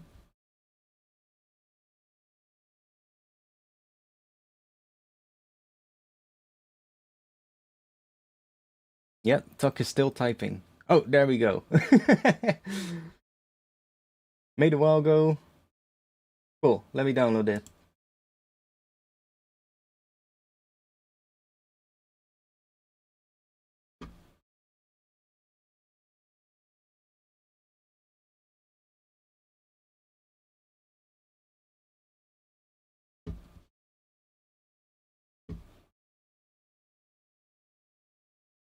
Okay, have your ears all adjusted to the silence?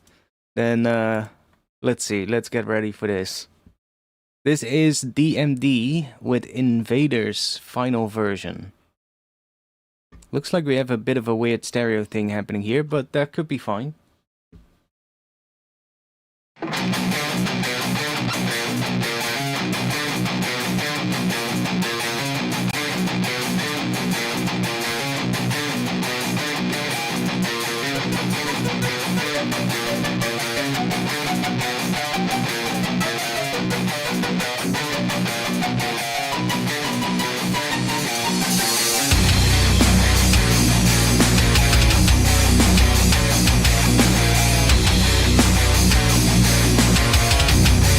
Well, hey, at least we are still getting some metal today. Or something like it. I thought we were gonna get it earlier by somebody else, but okay.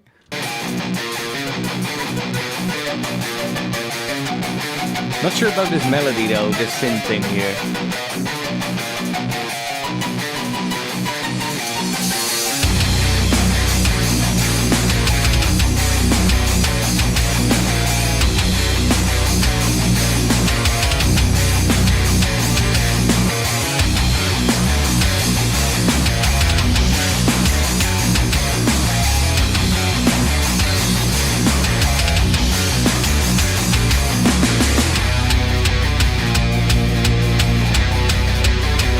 Wait, one moment. I think I missed a tune in the Discord.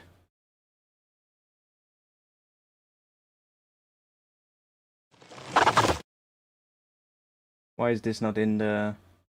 Did I not download that? Oh, I did download it.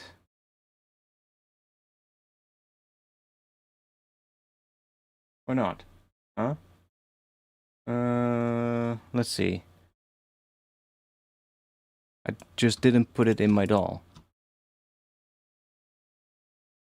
There should be another one in between here.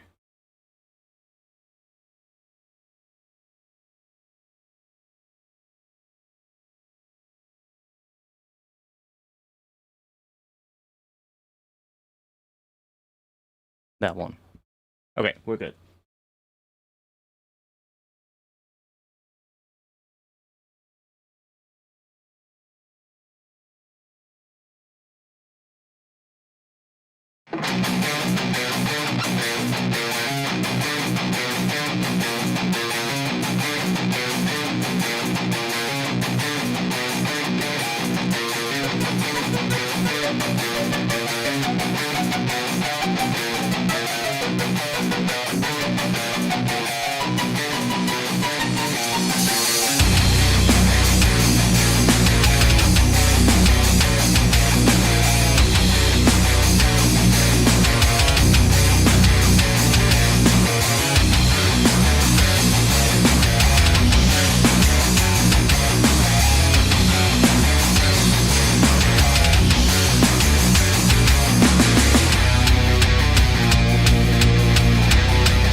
Shredding.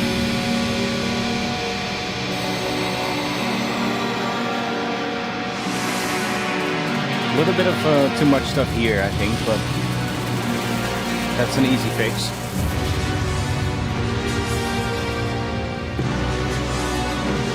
Oh, I like the cinematic sound in this. It's kind of cool.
that a Reese? Nice.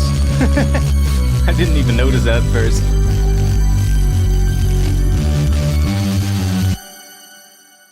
I mean, I actually kind of enjoy it. You're saying the drop is a mess? I don't know. I didn't know what to put on there, but I still think it works. All guitars were analog recordings from my amps and cabs. There's no emulation. I mean, that's nice. There's a couple of elements I'm not too sure about, like the synth in the intro. Not the biggest fan of that one.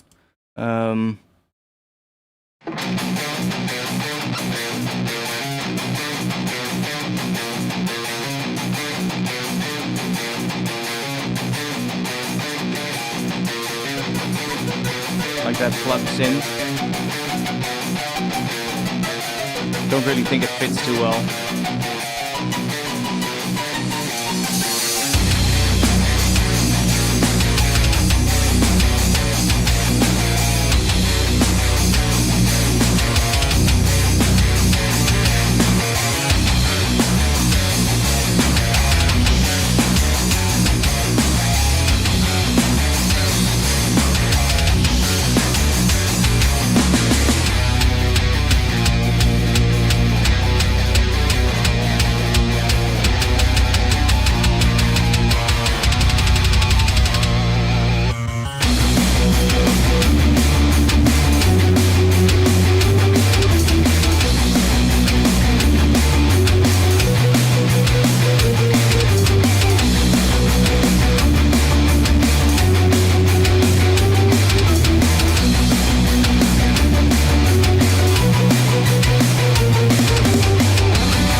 It might get a little busy in this section, but, you know, that's also just a little nitpicky, but...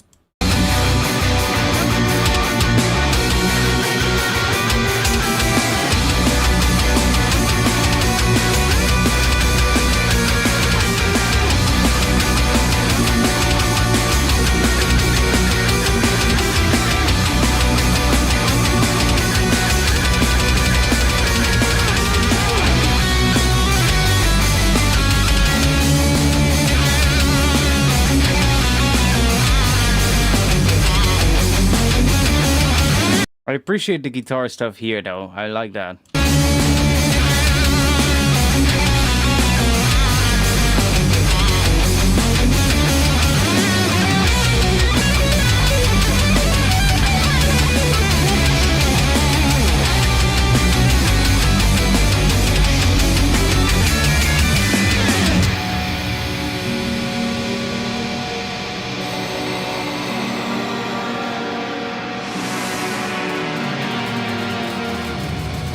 Yeah, I'm trying to think what would be good.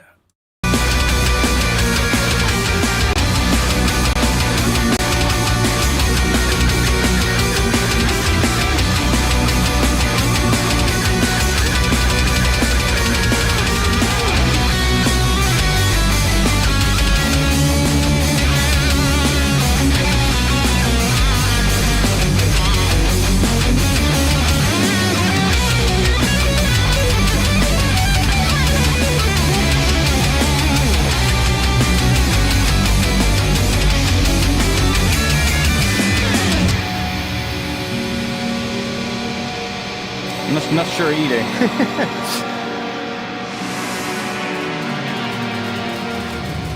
I think there's just so much going on there that it just tends to become messy, but...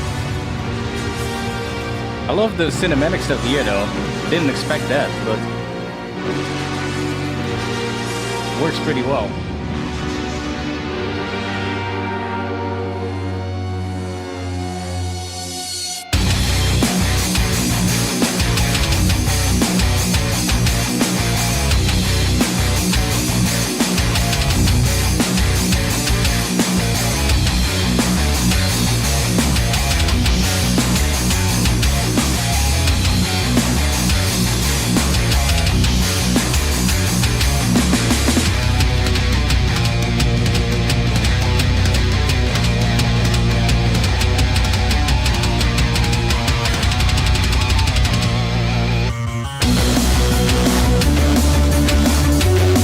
Oh yeah, here. There's some like distortion in the high end or like high mid slash high end that I don't really like.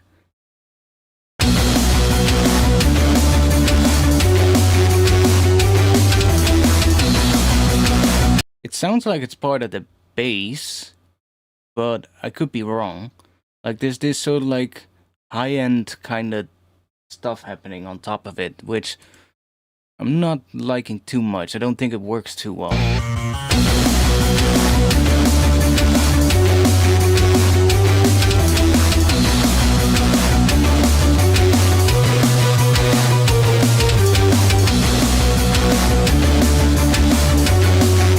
Like that crunchy high end that sits somewhere up here.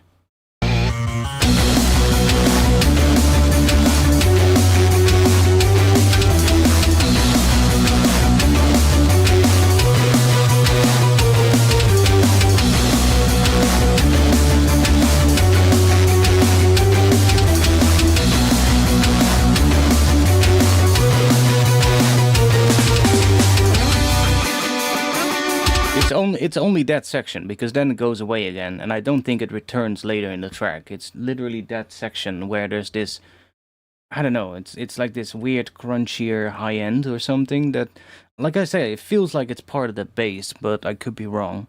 And I don't really like that. It's just a bit of a weird sounding high end.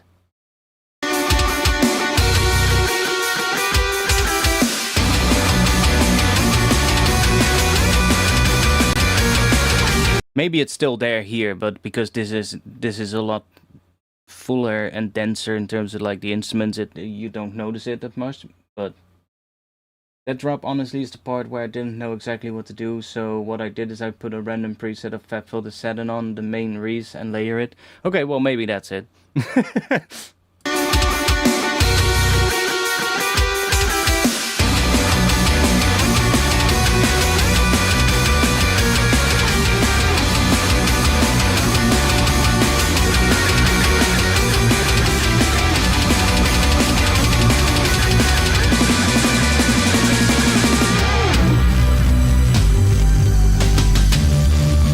Oh, now I noticed the Reese here as well, yeah. I didn't really notice it on the first listen, but...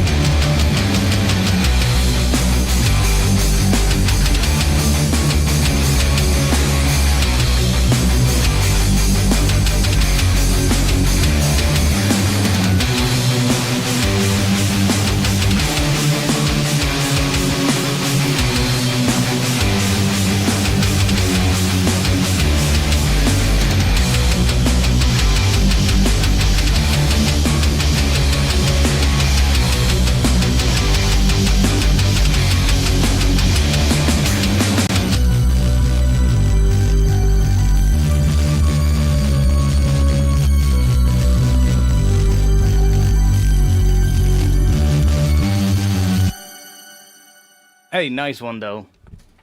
I'm at least glad that I can appreciate the stereo in this.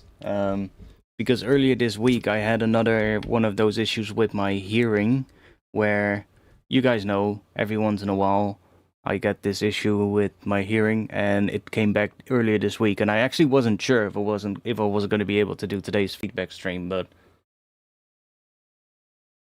Wednesday it was still bad. But yesterday it kinda went away, luckily, and today it's completely fine again. So we had luck this time, but it was pretty bad again earlier this week. I think it was Monday when I got super dizzy again, and it's just this same thing as that happens every once in a while.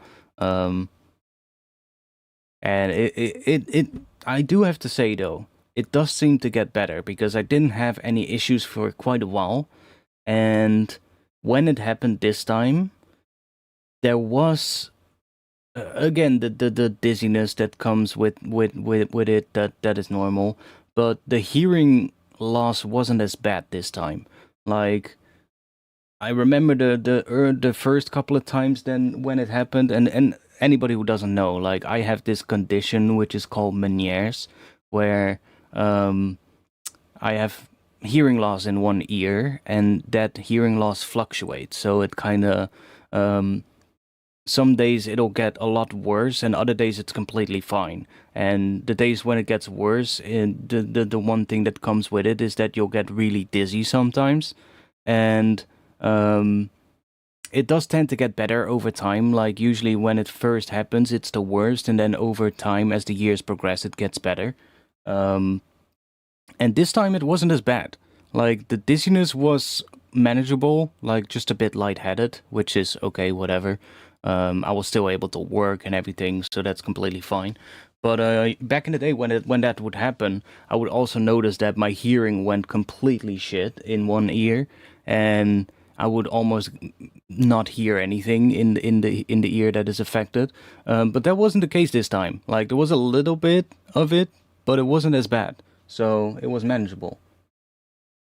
And luckily, it got a lot better yesterday, so today it's completely back to normal and we're good again. Now I do hope it continues like that and it just keeps getting less bad, because that's usually what happens, although, you know, the time period over which this can happen can be really long. Like, they say usually, like, can be like around 20 years for it to completely settle down and sort of like stabilize, but we're good. I'm already glad that today it's completely gone again, you know? I can move my head and it doesn't feel like the inside of my head is like lagging behind, which was the case earlier this week. Like I was at work and when I would twist my head, it would. That's the best way how I can describe it. It just feels like there's some lag with my brain is processing the movement of my head, but with like a lag or something.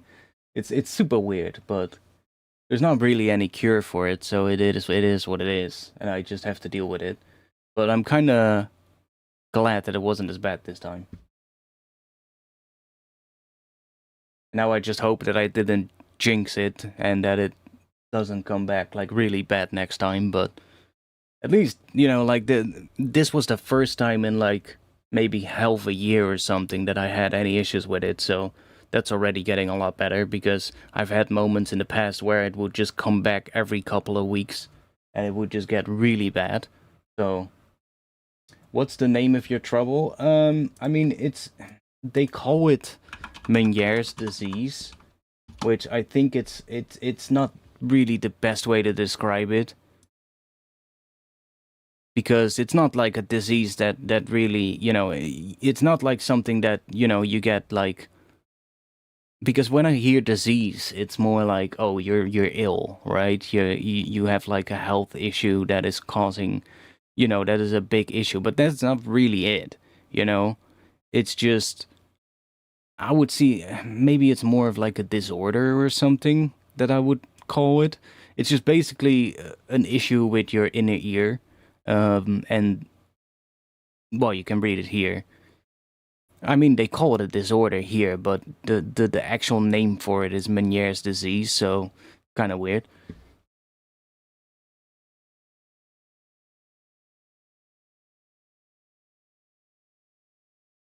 At least you aren't high as fuck trying to comprehend what's real and what's an illusion created by your own mind with the words you hear.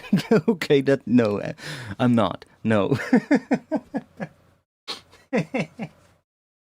But yeah, that's what it is, you know, it's just this so like chronic inner ear condition characterized by unpredictable episodes of severe vertigo, which that gets less over time. Usually the first, like people would get attacks with this where the first time is the worst most of the times. I had that like what, maybe like 8-9 years ago, but I think this whole thing, I've had it all my life. It's just that it never really like, because I remember like as a kid I already had like less bass in my right ear than in my left ear, and that's also one of the characteristic things of it, is that the hearing loss is different than what you would have like with most kinds of hearing loss. Like with most kinds of hearing loss, you have like especially like hearing loss because of loud noise, and like hearing loss because of age.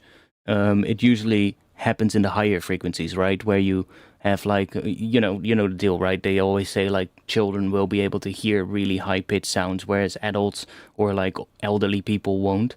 That's not the case with this. The hearing loss usually is more noticeable in the low frequencies. It's between neurology and sensory issue, right? I guess, yeah. Um, but yeah, the main thing is that those attacks of like vertigo slash dizziness that happens in combination with like the fluctuating hearing loss, which gets worse when these attacks happen. Um, Tinnitus is usually just a thing that happens along with it, whatever.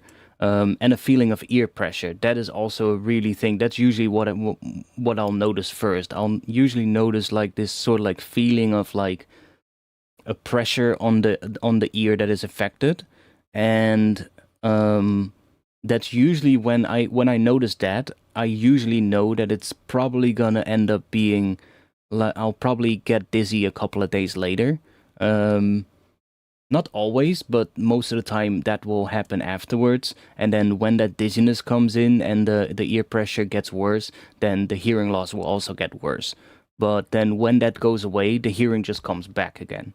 You know, it like I do have asymmetrical hearing where my left ear is really fucking good and then my right ear is less good. Um, but when these attacks happen, it gets a lot worse. You know, the difference becomes a lot bigger. Like the left ear is not affected at all, but the right ear is. So then the right ear gets a lot worse in terms of hearing. And with the first couple of times I had it, I would literally not be able to hear almost anything at all with my right ear. And now that is, at least this time, that was not the case. Like I was still able to hear almost everything. Um, I guess almost everything that I would normally hear, you know. Maybe a little loss of like a volume or something in my right ear, but nothing like crazy. Like I would still be able to do almost everything. I was even able to still work on music, by the way, which wasn't the case in the past. So actually, I can relate. For a couple of weeks, I have ear pressure, and it sounds like there is a low pass filter on my ear. Yeah, exactly. Like that happens as well. Like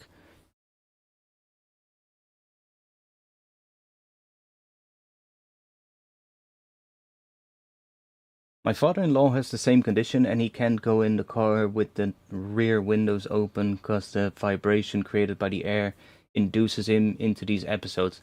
I mean that I can see that. I've never really had that, but I can see that.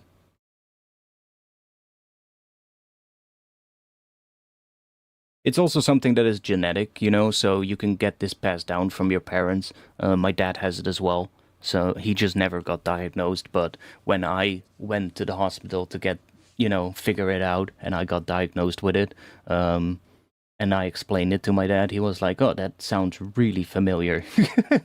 And I was like, "Okay, well, thanks, Dad." But yeah, it's not like just anything you can do about it. There's no cure or anything. There are some like trials going on with like potential things that they think might work, but they're all in such early stages that there's nothing like at the moment. And also, you know the deal, like this is not something that's super common, so there's not a lot of funding for that research, so it's really fucking slow, and I don't expect anything to get come out anytime soon, you know? It's like one of those things, right, where if there's no like real funding for it, then there's not going to be a lot of research into it. And if there's not like millions and millions of people that are dealing with it, then you're not going to get like a ton of funding for it either. I mean, there's still going to be like millions of people probably that deal with it, but not at the same amount as like other diseases or something, you know, like let's say cancer, right? That there's so many people that know somebody that dealt with that. There's just a lot more funding for that kind of stuff.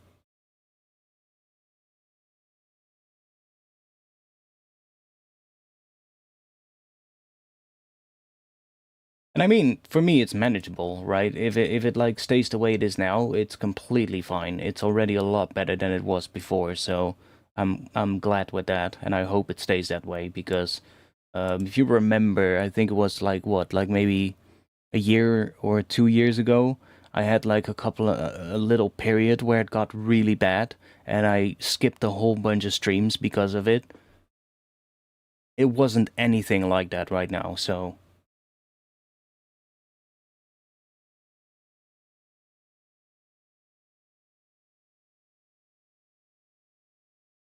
I mean, there's also a bunch of other similar things, you know. Um, there's a couple of other conditions that are quite similar, but are different enough that it's its own kind of thing. Like there's also the what is it called? What was that called again?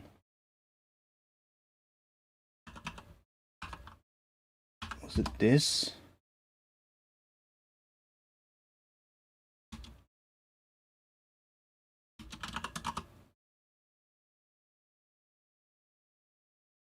Yeah, there's also this, which is quite similar, but it's different.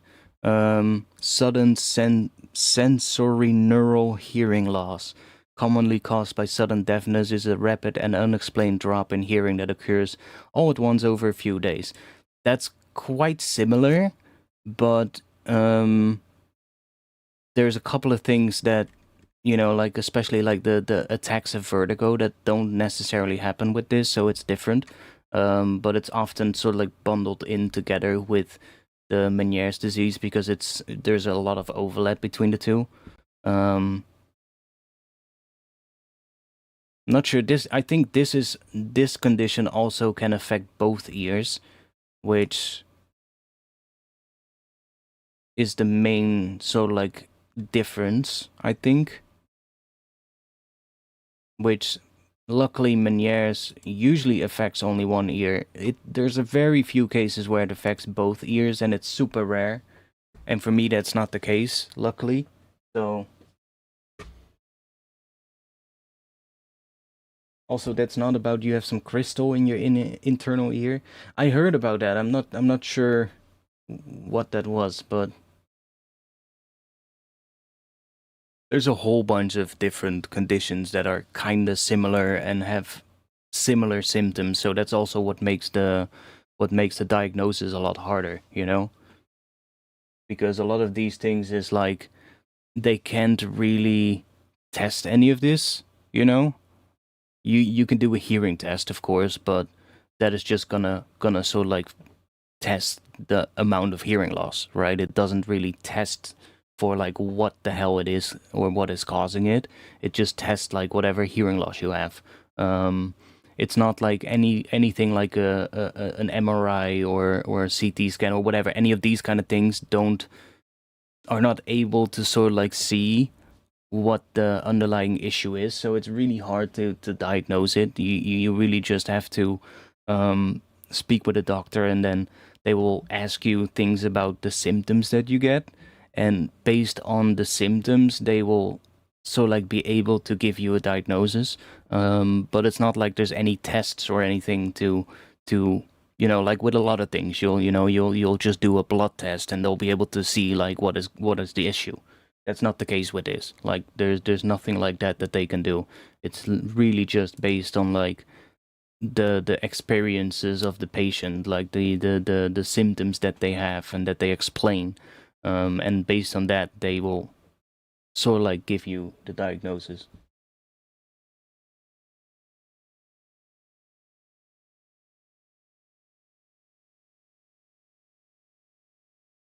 Yeah, usually Krontak, usually it's for me when that pressure happens, I know that there is probably going to be an episode, but I don't know how bad it's going to be.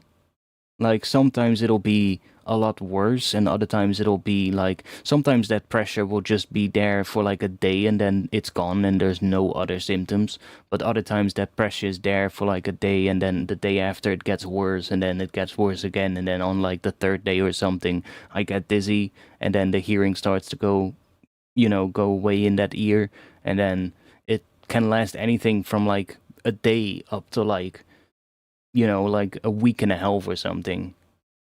And then after that, it sort of like slowly gets better again. It's super weird. It's super weird. First time it happened, it absolutely freaked me out though. Like, I woke up and I already felt like, it's a bit of a weird feeling on my ear. It almost felt like my ear was clogged or something, like there was water in my ear or something. But then not in my ear, but behind my eardrum. That's kind of what it felt like. And I noticed that I had a less hearing in that ear. And then in the evening, when I came home from work, I was sitting behind the computer, and I noticed that I just couldn't focus my eyes at all on like the screen. And I stood up and I literally almost fell down. I was like, holy shit, what the hell is this? And I lay down on bed and like everything was spinning around me. Like the best way how I can describe it, that first attack I had, and that's already like what, like 9 years ago, something like that. The best way I can describe it is like the feeling that you've drank so much fucking alcohol that you're literally not able to stand up straight because everything is spinning around you and you just cannot focus your eyes on one point because everything is just moving, but knowing you haven't drank a drop of alcohol in like fucking years. That's the best way to describe it. And luckily that has only happened once for me, luckily. I've read about people that have the same condition that have had like those attacks for like years straight and coming back like every couple of weeks or every couple of months. Luckily, I've only had one of those over the entire period that I've dealt with it, so that's pretty nice. At least I didn't draw the short end of the stick on that one, you know.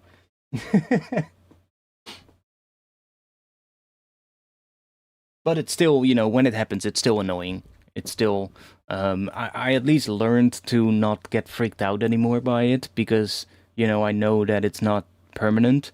At least like the hearing loss, right? That's what I'm talking about. Like the first time when it happened, of course the dizziness was kind of strange, and I was like, okay, that freaked me out a bit. But the thing that mostly freaked me out was that I could almost not hear anything in my right ear. That was the thing that really freaked me out. I was like, what the hell? Because you think like, oh, okay, well, that's it, you know, that's it, my hearing is gone.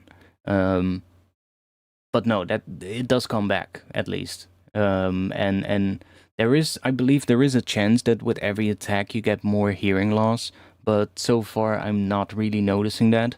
For me, it just seems to go back to normal every time it sort of like goes away. So that's good. You talked about otolith symptoms. What the hell is that?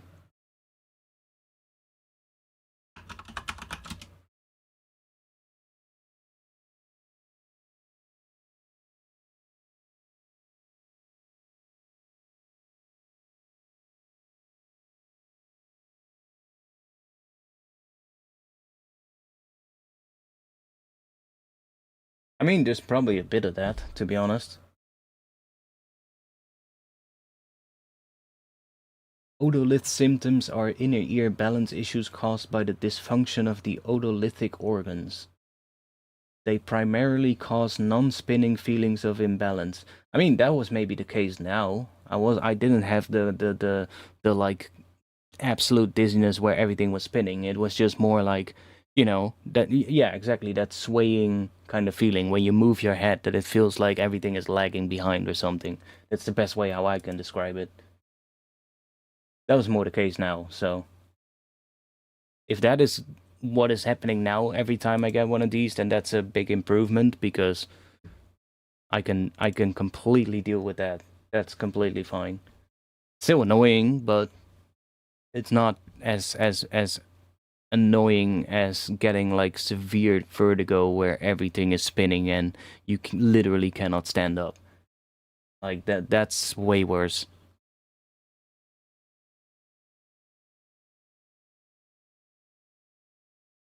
But it's a strange thing. It's a really strange thing.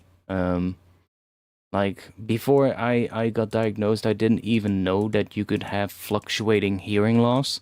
But apparently, yes, you can. Hearing loss is not something that is set.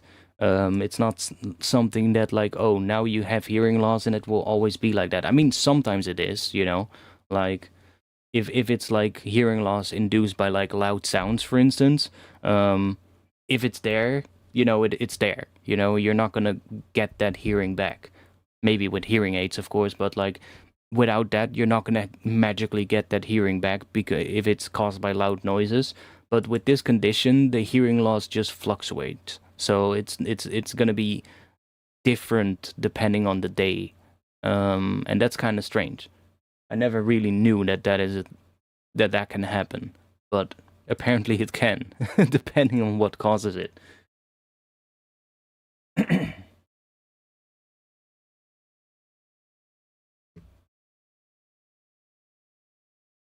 But yeah, luckily we're good today, and everything went away yesterday, so that's good, because earlier this week I was like, okay, I might not be able to stream this week, and we might have to, move the feedback stream to next week or something, but we didn't. It all came back yesterday, and it all went back to normal. Cool. Let's move on to next tune. A little bit of a chat about something else, but that's fine.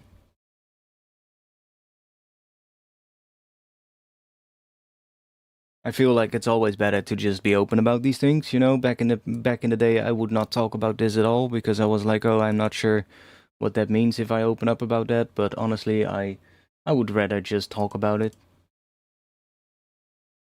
because why not,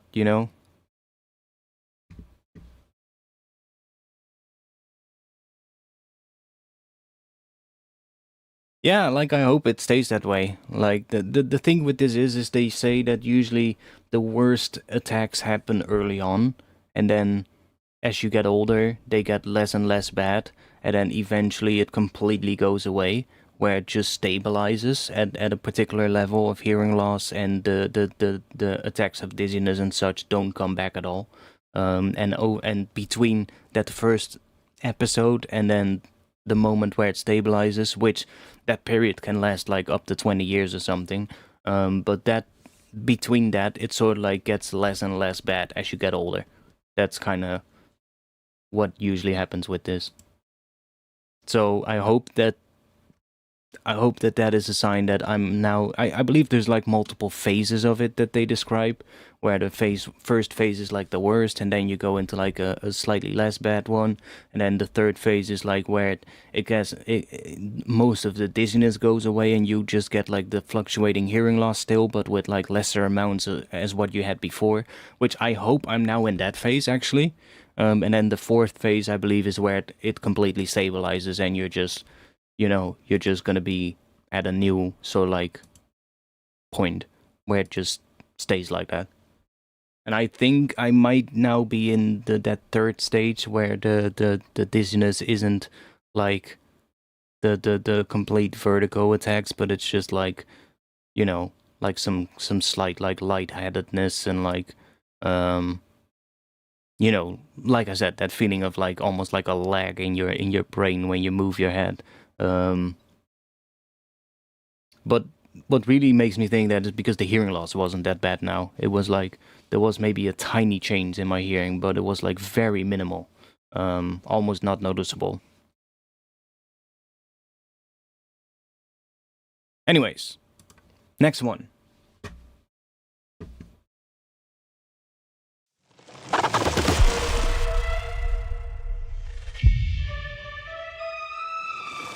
Very interesting sound.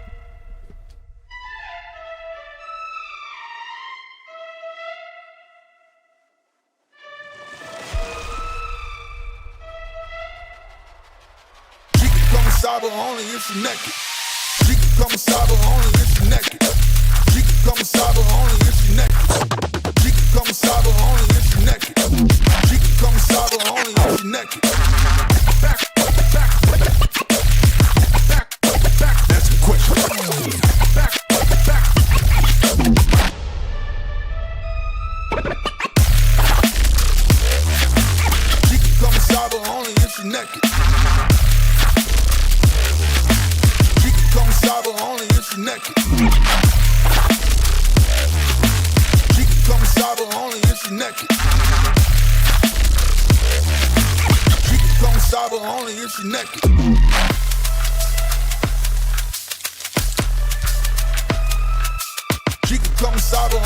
you're naked. She can come inside, but only if you're naked.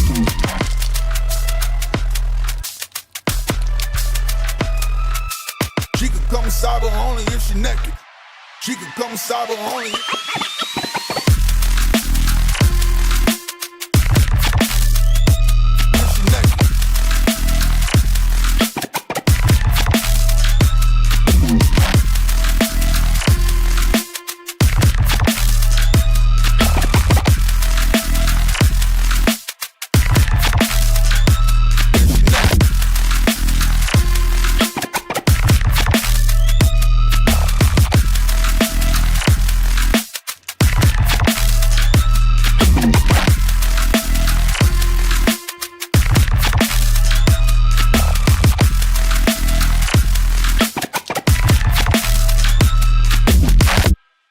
Damn, that's too short. I can't eat my fucking snack.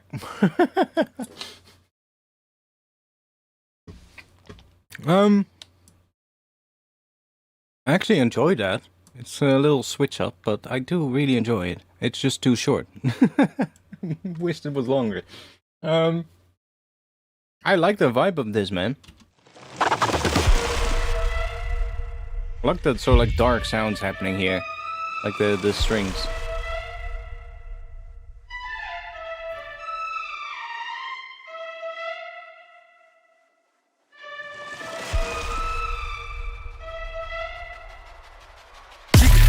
But only if you're naked.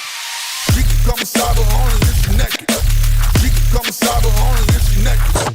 She can come inside, but only if you're naked. She can come inside, but only if you're naked. Back, that's the question.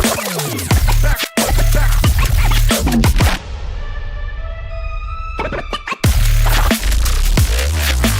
She can come inside, but only if you're naked. Come inside, but only if you're naked. She can come inside, but only if you're naked. She can come inside, but only if you're naked. Yeah, I'm trying to think of something that I don't like, but I mostly like everything that I'm hearing. I just wish, you know, it was maybe fleshed out a little bit more, but one thing I could maybe say that I think could be cool is you have the basses where there's the pitch bend. Let's see. Like those ones right there. Maybe it would be cool if there was a more crazier pitch bend movement. Like right now it just, you can even see it here in the what is this? The spectrogram. That it's literally just sort of like a triangle kind of shape on the pitch bend, right? It just goes up linearly and then goes back down. Maybe it would be cool if it just did a bit more of a crazier pitch bend every once in a while, so you really get like a bit more neuro-y kind of vibe on it, especially if you combine it with like some crazy filter movement. Maybe not every time those pitch bends happen, but just every other one or something, or maybe every like 4 pitch bends, the 4th one is like really crazy or something like that. To sort of like give it an even more interesting vibe on that, but it's not really needed, you know? But it would just be something that I think would be cool. She can come inside, but only if you're naked. Come inside, but only if you're naked. She can come inside, but only if you're naked. She can come inside, but only if you're naked. I'm trying to figure out what the vocal is saying, though. She can come inside, but only if you're naked. Not that it's too important, but only if you're naked. Come inside, but only if you're naked.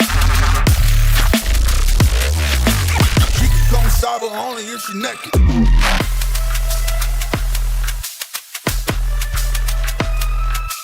She can come inside, but only if you're naked. She can come inside, but only if you're naked. I'm not too sure what the vocal is saying, but it's not important. I discovered how to do how to make a proper neuro bass in FL Mobile. Dude, your tune is next, right? Yeah. Did you put that in this tune, or it's just something you figured out? She can come cyber only if she naked. She can come cyber only.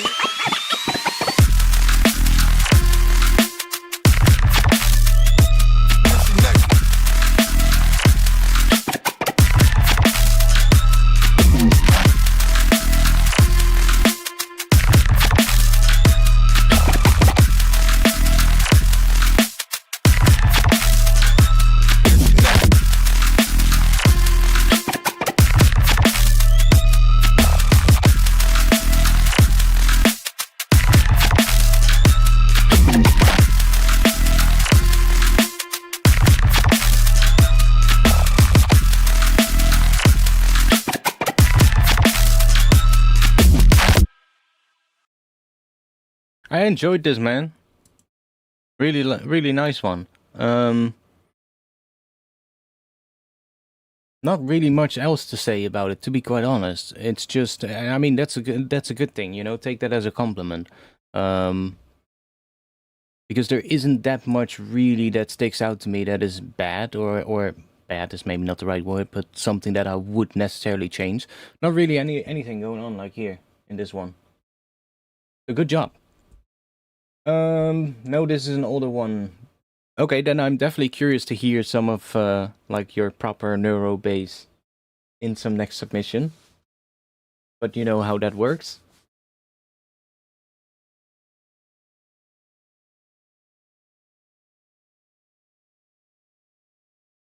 Yeah, I like this one, man. I like this one. I love myself some like hip hop influenced electronic bass music, you know, like especially like neuro hop kind of stuff. I absolutely love that, but also just like some hip hop influence kind of stuff. So nice one. Not sure if you have you submitted stuff in the past. Let's see.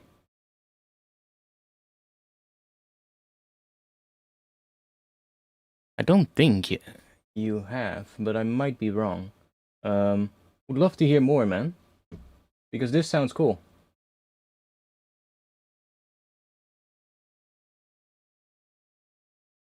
I don't think I've ever seen a submission from you before, but maybe I'm wrong. Maybe you have, and I'm just fucking stupid. But if not, please send in more stuff because we would love to hear more of that kind of stuff. Great.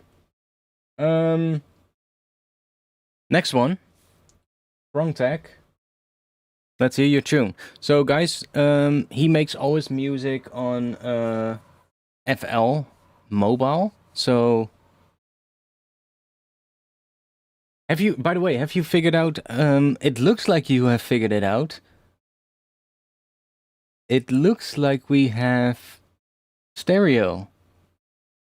I see different volume levels here between the left and right channel. Have you figured it out?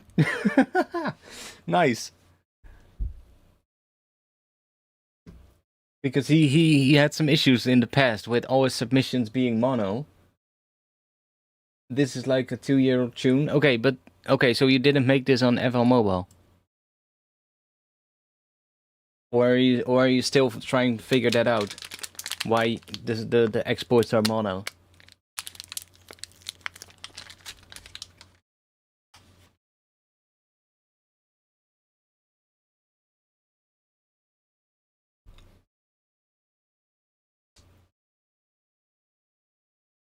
It's still made on FL Mobile, okay. Yeah, I looked into it a little bit myself, because I saw you in the Discord talking about it. I think it was last feedback stream after that one. I looked a little bit into it myself as well, and I couldn't really figure out why your tunes would be exporting in mono. Because I couldn't find anything of like an option to export in mono. So there must be something happening, but I'm not sure what was going on with that.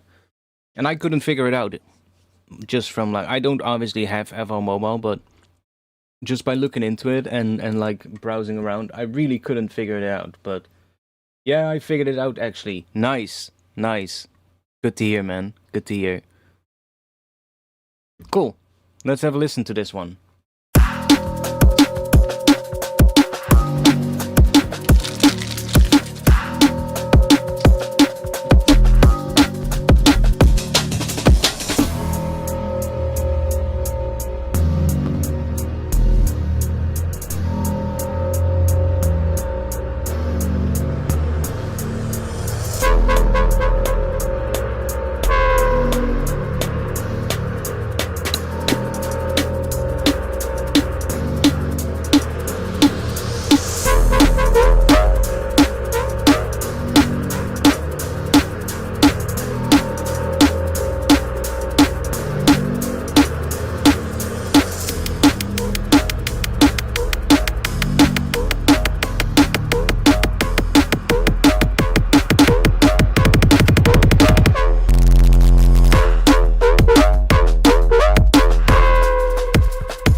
Say there's like a lot of room here, but there's actually stuff there. It just needs to be louder.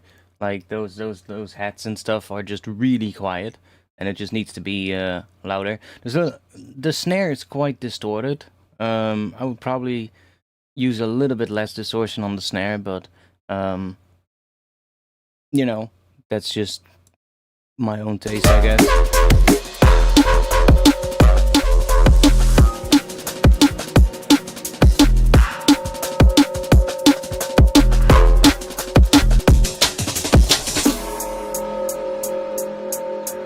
But you'll notice, like, when I gave it this boost here, it just immediately opened up.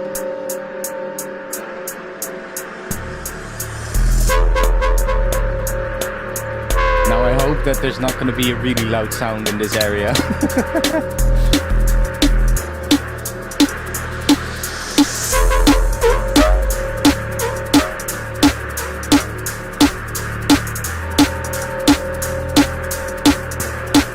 Yeah, like in these areas here, and especially as well in the intro, like this kind of really distorted snare is just too much, and I would probably just have picked like a different snare for these sections where it's like a lot more of a quieter one, or like a maybe even more like just a clap or something like that that isn't as distorted and in your face. Because all the elements around it are also more subdued, and then having this really distorted snare in between of it, it just like it really sticks out, right?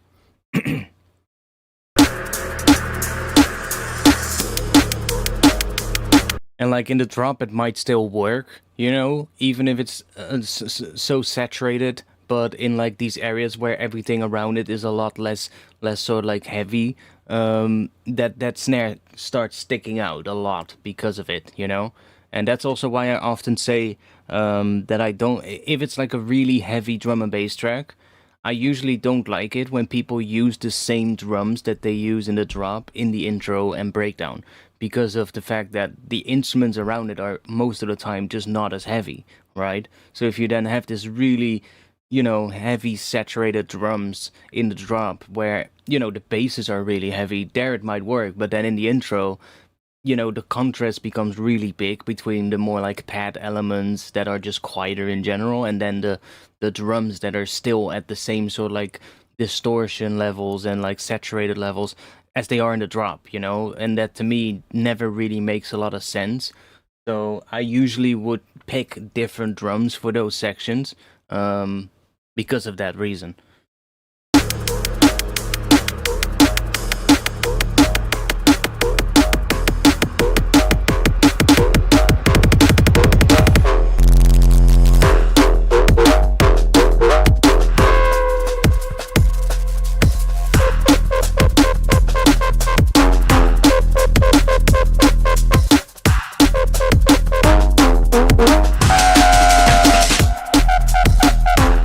feel like some of those mid-range layers here are really loud and might actually be a bit too loud. Like there's this one right here.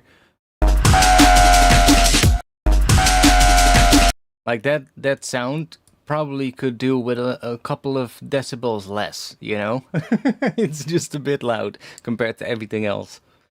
And I know that those sounds tend to be mixed quite loud in a lot of tracks, but I feel like the balance is a little off with that. Now I don't want to do this cut here, because then it's also going to do that on everything else. One moment, let me get rid of that. Do that.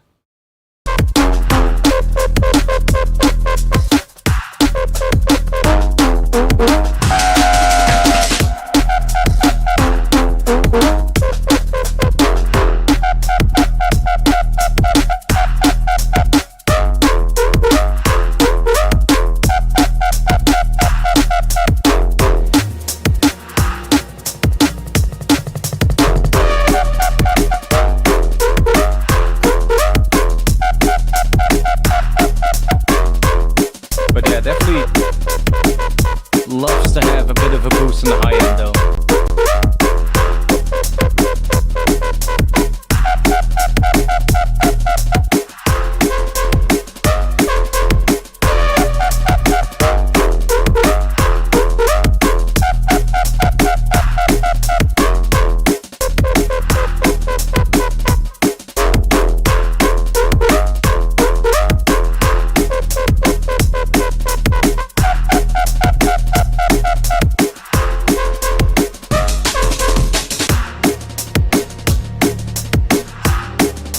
Now I also noticed that there's a couple of basses in here that I have a really wide low end.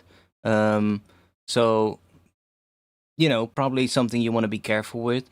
I'm not sure if it's necessarily an issue with these, but best way to do that, you know, would just be having a high pass and just setting this to the sides, so that you just roll off the low end in the sides. That would be the easiest way to fix that. Other way, of course, would be to actually, you know, fix it in the sound design process, but just a quick fix, you know, would be to just high pass the sides so that you don't have the really wide low end on some of these bass sounds. But, you know, the best way to check that would be to just listen to the track in mono and then see what happens to the low end.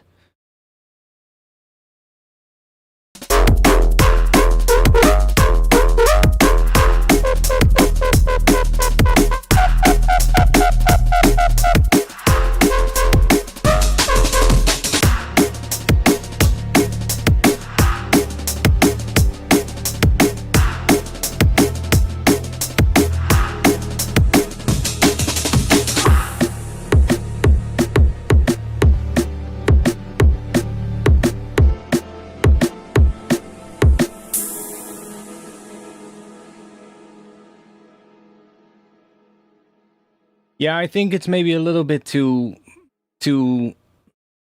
loud on the master, a little bit too saturated. I'm not sure what is happening, if it's because of the limiter or if it's, you know, there's some saturation on the master or something. Could be all kinds of things, but I do think it's maybe a little loud. And because of that, some of the drums are also just, they sound really saturated to the point where it's maybe a bit too much.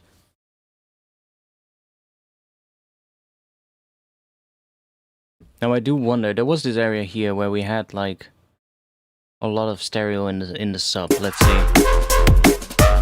Yeah, right here. So here we have a lot of stereo in the sub. Let's see what happens if we listen to just the lows, and then let's make it mono. I think we can just do this.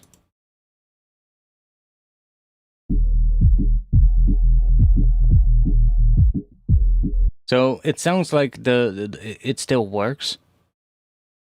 It's just that there is quite a bit.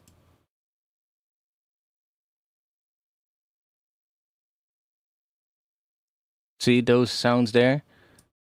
These ones right here. There's a lot of stuff in the sides in the low end.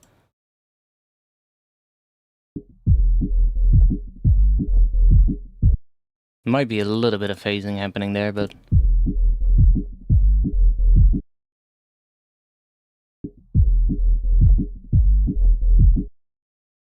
But, you know, it's not that big of a deal, still.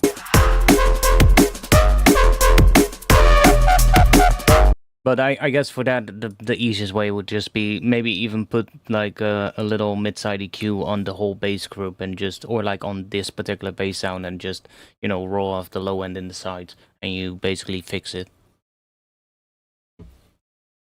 So it's not that big of a deal, but...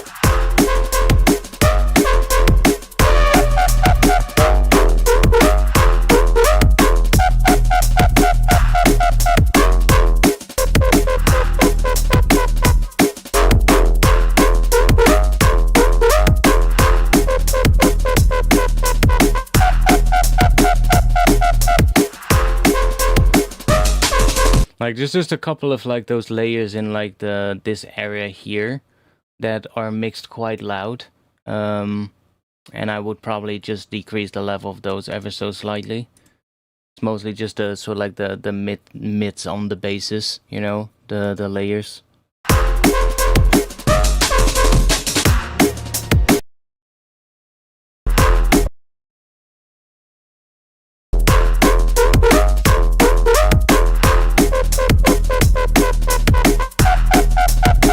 See, like where it goes up to the higher octave, that's where it suddenly starts. It feels a little louder than the lower octave below it because, you know, it sits in this sort of like area where, you know, you want to be careful with like everything around like 1 to 3K is like this area where you really want to be careful with things. Now it sits slightly below 1K, but I believe that's 1K, yeah. So it sits slightly below 1K, but still it's like an area where you definitely want to be careful with how loud things are.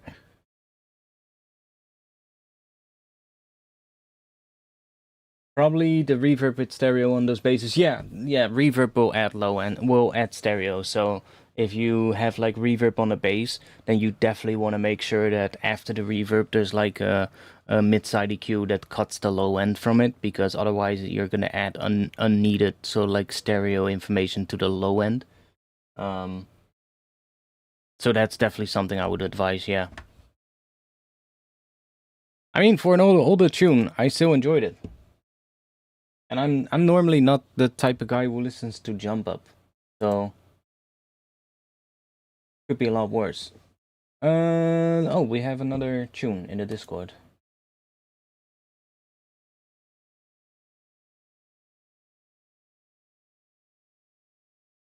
I was just gonna say we're gonna go to the next to the final tune, but there's one more in the Discord, so let's put that in.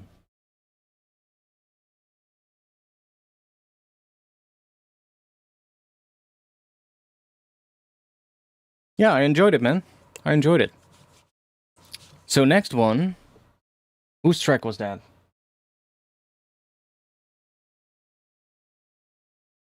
Oh, it's Tuck. Drum and Trouts. Okay.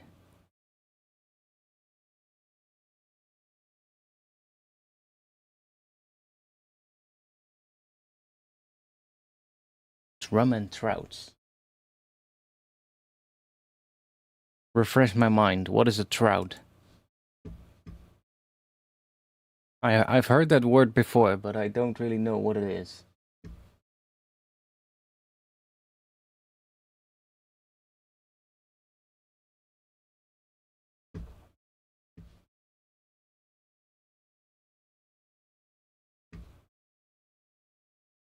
Let me get rid of all of this. But yeah, the main thing on your tune, by the way, Krongtech, was the high end. It really lacked a lot of high end. It felt quite dull. And the moment I added that high end boost, it just immediately sounded better. A fish in the river. I was gonna say, isn't that a fish? But I was like, I'm not sure if it is. But okay, so my hunch was actually right. It is a fish. Damn it! Now I fancy some fish. I love myself some seafood. Don't be cruel. It's a bit messy, this one. Okay. I mean, don't worry. It's all good. We're all here to share some tips and help improve each other's tunes, right?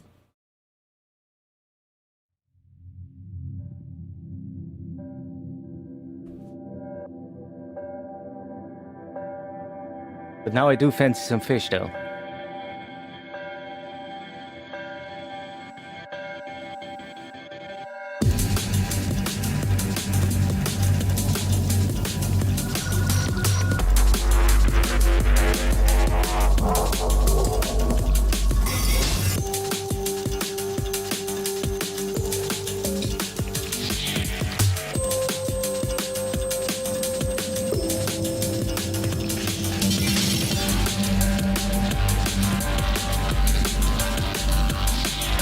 No, it's gonna be good. It's fine. I've got my headphones usually on a pretty quiet level, so it's good. No problem. Plus, we had Frontex track before, which was really loud, so it already sounds quieter than that. So it's gonna be good.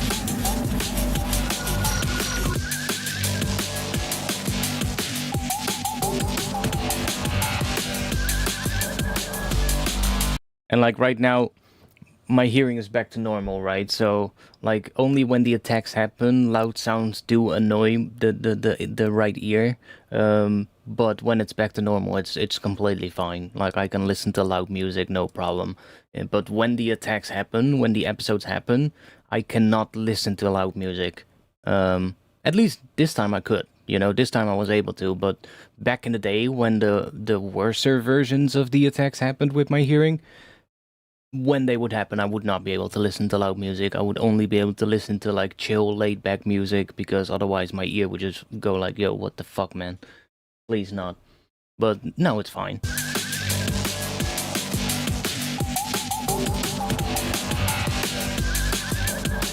Plus, today we're back to normal, so it's all good. Otherwise, I wouldn't have been here today. I would have moved it to next week.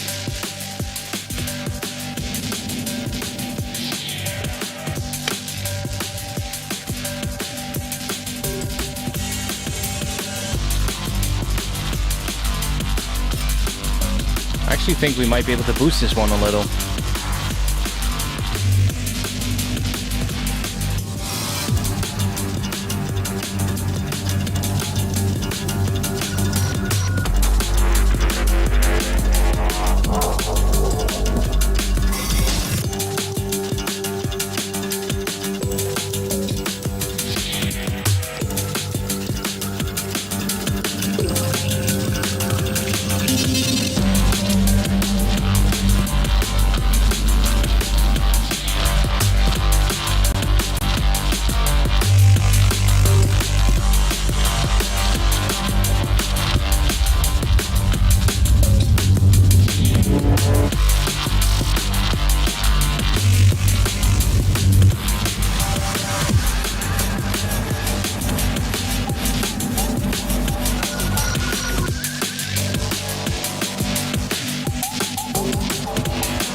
I think main thing here is that the drums feel too far in the background. Remember, it's drum and bass, right? The two most important elements of the track are going to be the drums and the bass. So the drums really need to be up front, and so like feel closest to the listener, I guess that's the best way to describe it. The drums just need to be like the most up front. And then the bass slightly behind that, or at a similar level as the drums. Right now the drums feel too quiet, they feel too far in the background. And a lot of the basses feel closer up front than the drums are.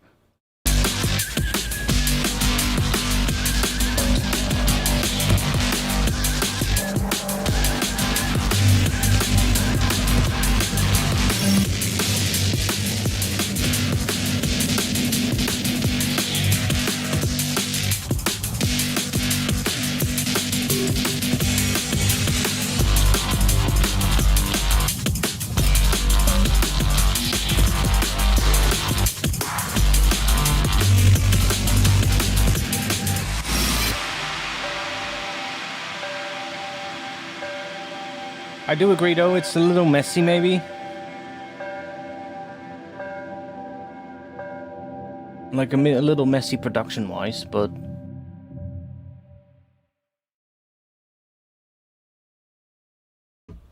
I think what you could do to make things more interesting though is like maybe have some like some call and response between some sounds, right? Whereas right now you have like the bass and then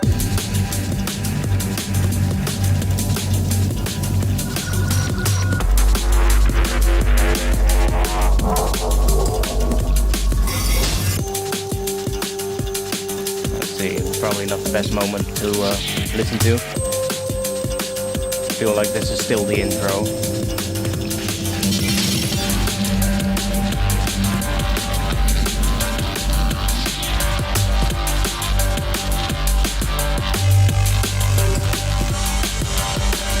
Like there's probably multiple basses, but it feels like it's also like the same bass the entire time.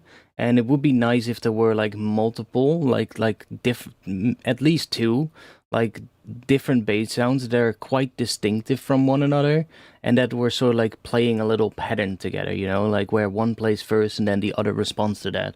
And if they are too similar, it starts sounding like one bass. But if they are quite different from one another, you can really create this really nice sort of like interactions between the two, and that really would help a tune.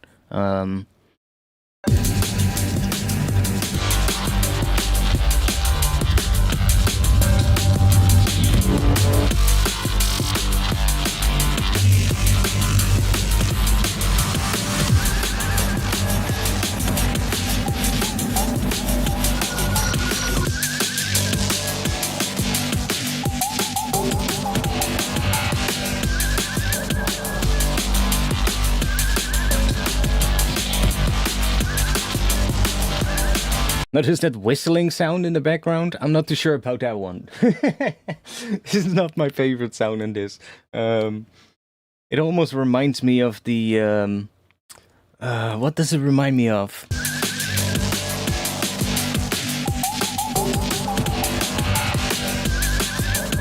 Isn't it that tune from Cypress Hill? The Insane in the Membrane that has that whistling kind of sound in it?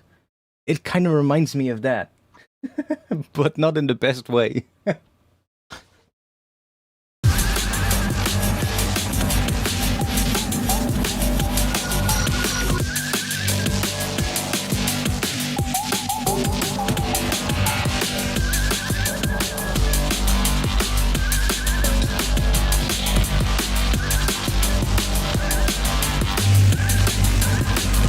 now I can't unhear it, you know?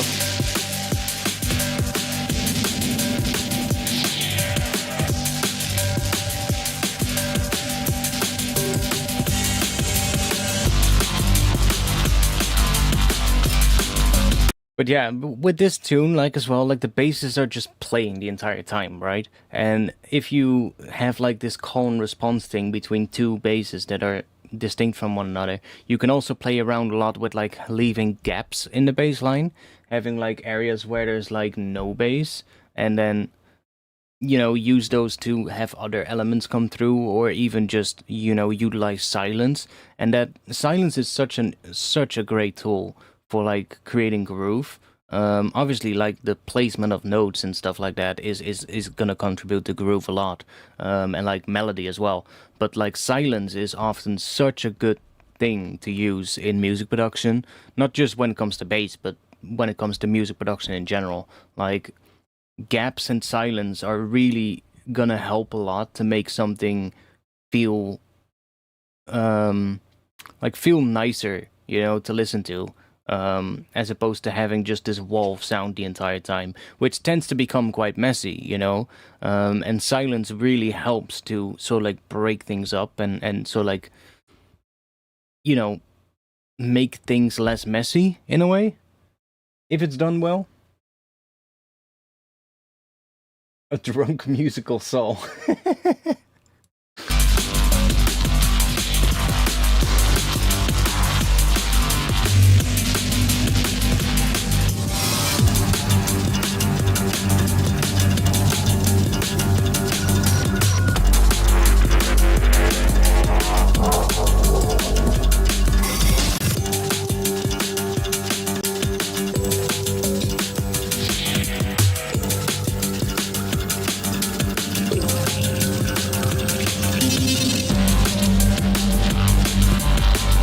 But like, it's not just in the bass, but also in the drums, for instance. Like the drums are just playing the entire time, and having like gaps in there every once in a while, little edits and gaps in the drums where there's no drums, will really help to also sort of like, um, you know, help with sort of like creating a better structure where there's like different sections, and then maybe at the end of the section in like a transition there's a little gap where the drums cut out, and doing stuff like that, and also in like the bass and like other elements, will really help to create a better sort of like arrangement as well.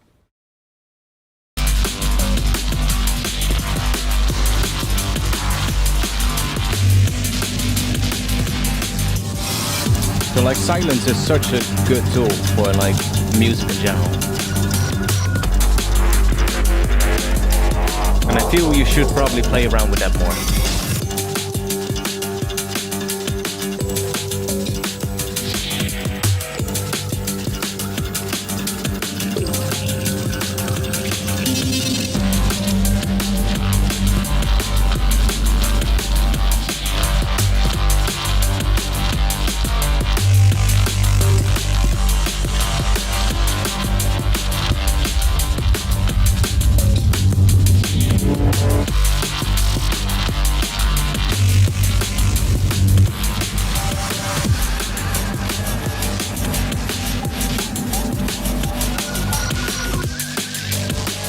There we got the whistle again.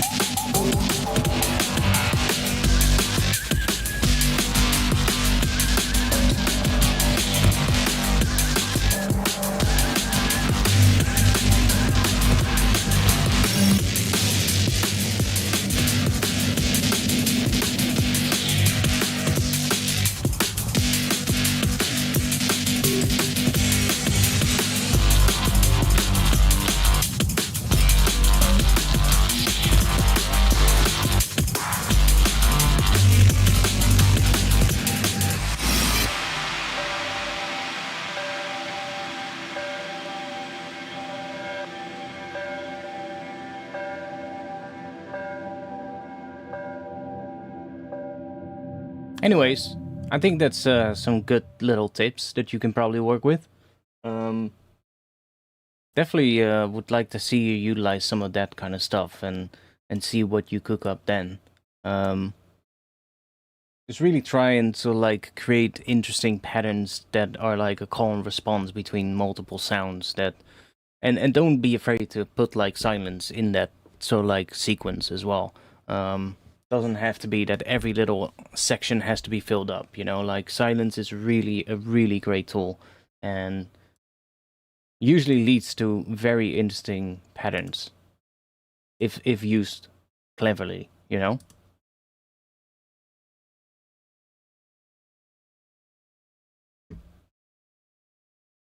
Cool. Next one. And is this the last one? There's no new ones in the Discord, so this could be the last one. Unless somebody submits something right now, then it won't be the last one, but for now it's the last one of the night. Hyper Fluvial. I think you submitted before, right? I think I saw that name before.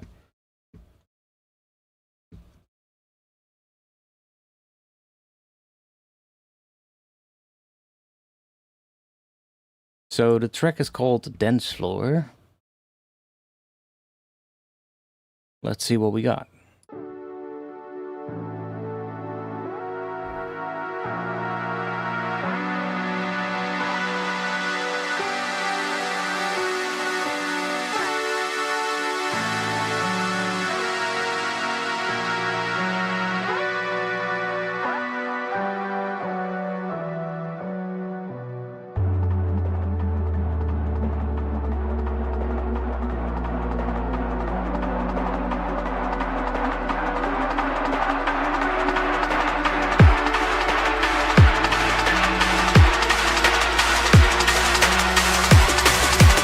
Oh, one moment. I think we still have the volume boost on here. I was like, damn, this feels really loud. That's why. That's why. Let's go back to here.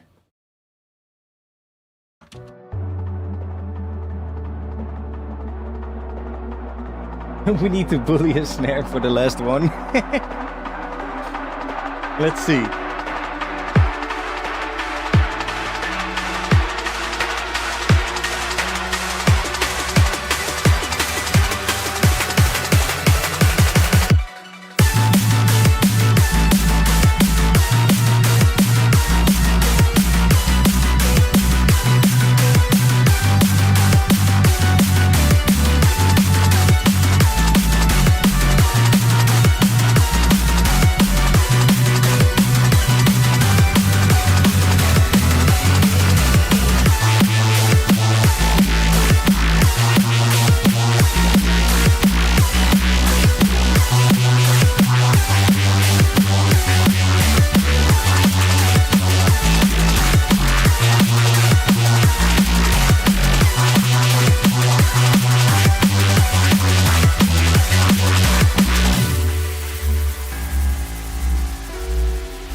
Some weird distortion happening there. I'm not sure, it might be because the clipper is still turned on.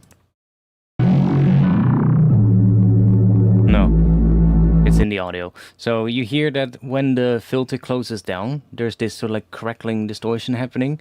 That's probably because you're hitting 0 and it's clipping. And on the export, obviously it will, most DAWs at least, will hard clip the master on export. So if there's any clipping, it will just like clip it down to 0.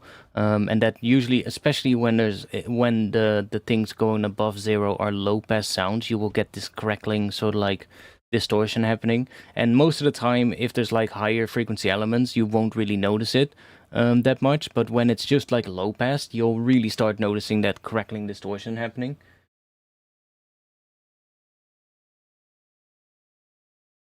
You tried to find the source of it, but you somehow couldn't find it. It's probably the result of everything combined. It's probably not one thing that is causing it. It's probably because multiple things are combined together and they're going over 0. And then when you export, it hard clips it, and that low pass sound makes it more audible as well. So then because the combined sort of like loudness of everything goes over 0 and the hard clipping kicks in, it creates that crackling distortion.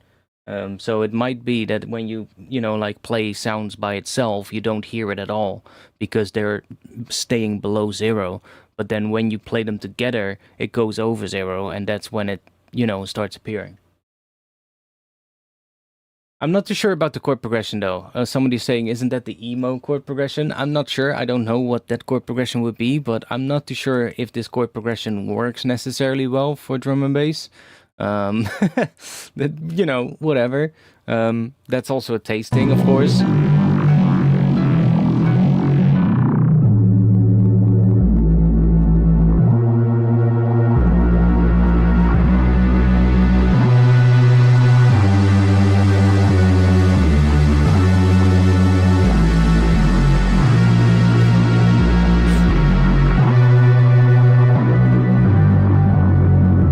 So you can really hear it when the low pass filter closes down, that distortion kicks in. And one reason why that could also be the case is when you filter something down, there's usually a little volume boost around the cutoff frequency.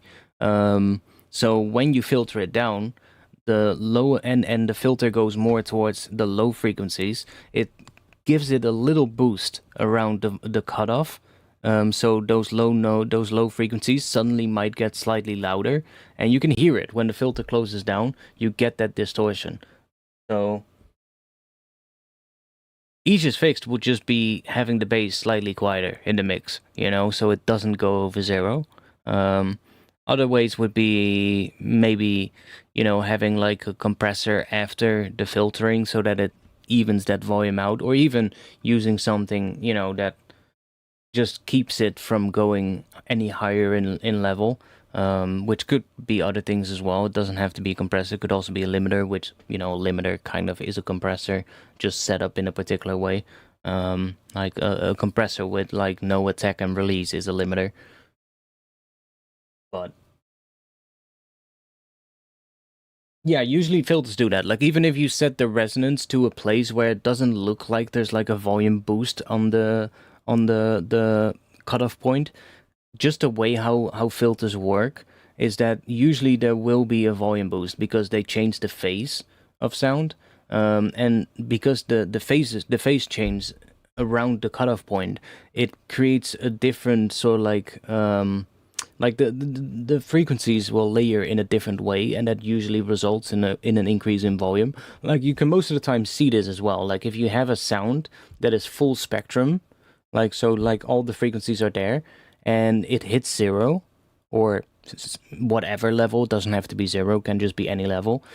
Just look at like what the volume of that sound is, and then put a low pass filter on and filter like everything except the low end, and you'll actually see that on the volume meters it will be louder after the filtering, even though you've taken frequencies away.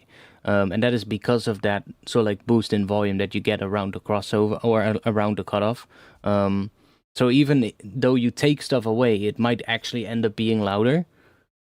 It might not sound louder, like that's a different thing, of course. Like you have the actual loudness in terms of like the measurement in volume, and then you have the perceived loudness, and something with a full spectrum of frequencies is always going to sound louder, but that doesn't mean it actually is louder, right?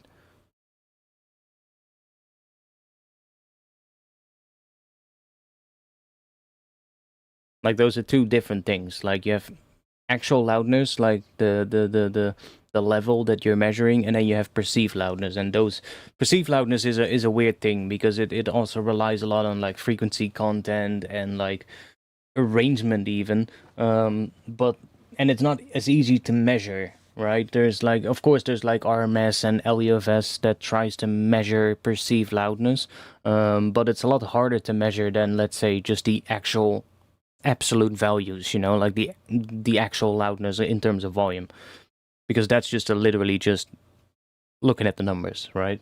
And perceived loudness really is all about like, everything combined and like what your ears perceive as what the level is. And something that is really low pass will sound less loud but can actually be louder.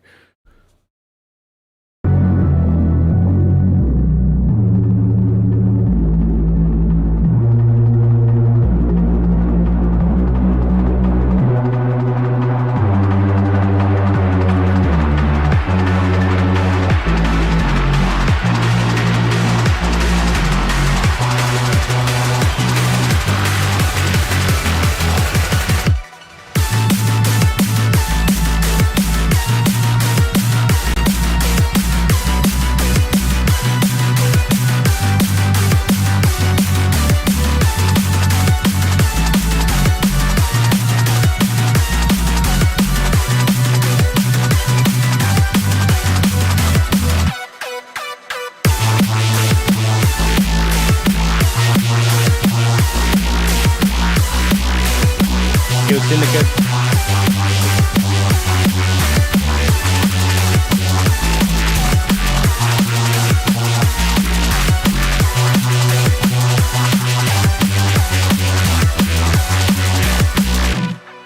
Now I have to say, this is probably my least favorite type of snare.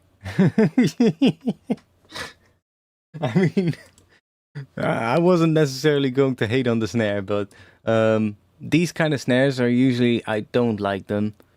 They're just, are you late to the party? I mean, this is the last track so far. Unless you have a track that you want to submit, then we could do another one. We've got time. It's only 1 a.m., so we could play another tune if you have one. Yeah, these kind of snares are usually not my favorite. The really low 200 hertz, or is it even 200, or is it even lower?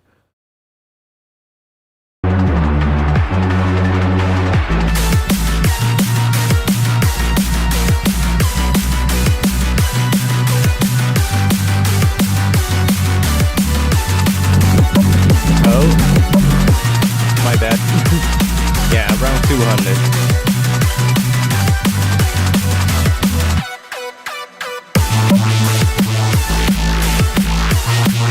Like, those are usually not my favorite types of snares.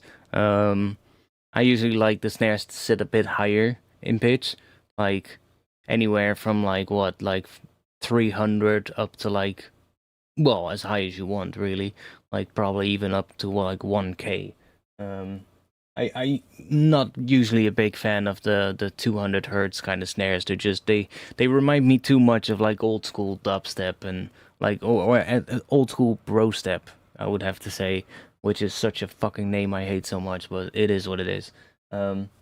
Usually not my type of snare.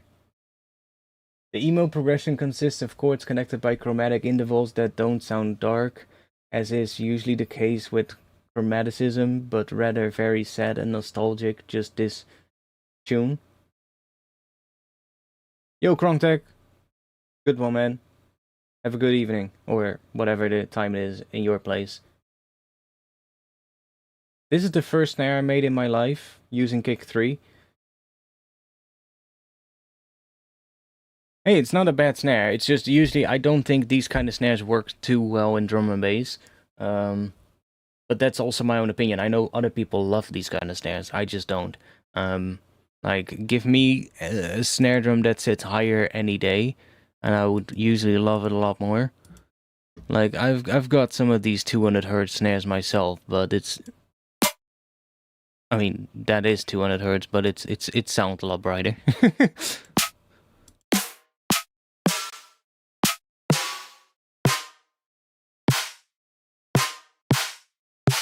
See, like these kind of... But even then, like, you can make them work, but it just needs something more in the high end. Like, for instance, this one, right? It's too long for drum and bass, but it has that resonant high end, and therefore it sounds less... it sounds better because of it, even though the fundamental of that snare is 147 hertz. So it's even lower than the one you have, but it sounds brighter because there is that sort of like resonance in the high frequencies.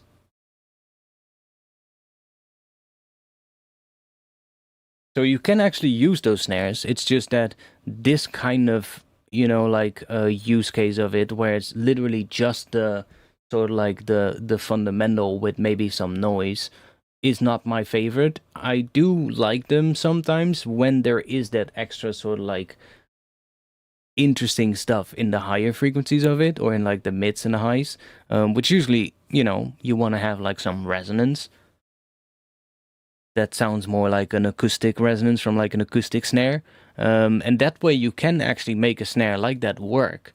But right now you don't have that. Right now it just sounds like it's that, you know, like see, it's just like the fundamental and a bit of noise. That's it. There's no like extra sort of like interest on it. It's literally just that doof, you know?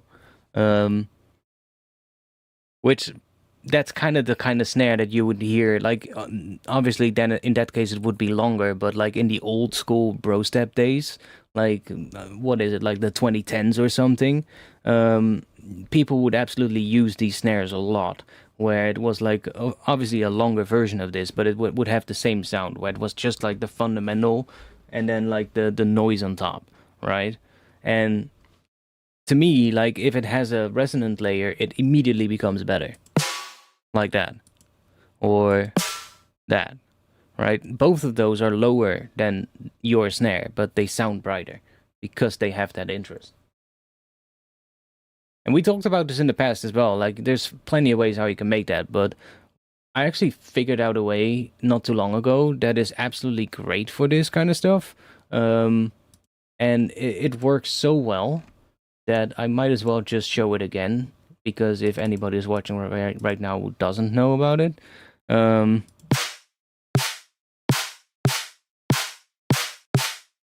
cool, let's just grab this one. This one is even lower. It's 131 hertz on the fundamental, so that's really fucking low for a snare. But let's just put that in. Right, so we got that. So that's really low. It's like what, like an octave lower almost than your snare. But then we add like a resonance to it. So I usually would just take like an acoustic snare and like high pass it, so I cut the fundamental off, and then maybe use like a frequency shifter to shift it up, or I would even use Serum to synthesize a resonance, and that works perfectly fine. But I found this other technique that works so goddamn well that it feels almost like a cheat code, honestly. Take a convolution reverb. So in this case, we're using the kilohertz convolver, and then find yourself a sample of an acoustic snare. So let's see.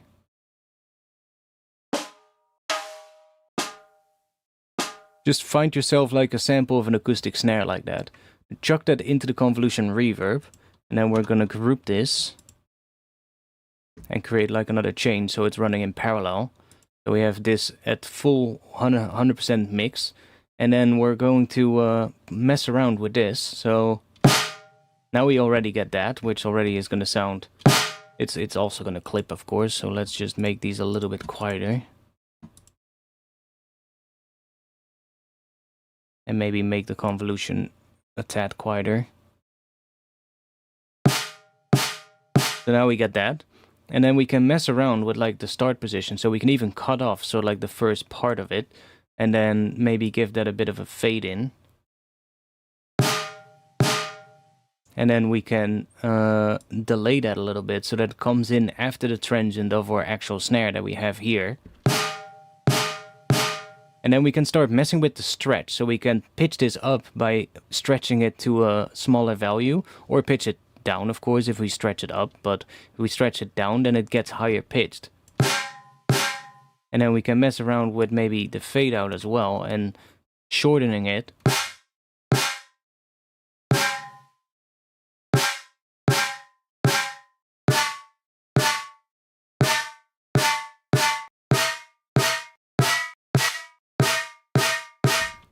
Maybe moving the tone up a little bit so that it sits more around the higher frequencies.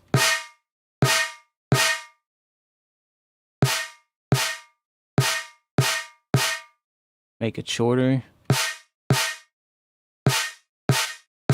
Now this snare is already a bit long for drum and bass maybe, so maybe we'll just shorten this up in general.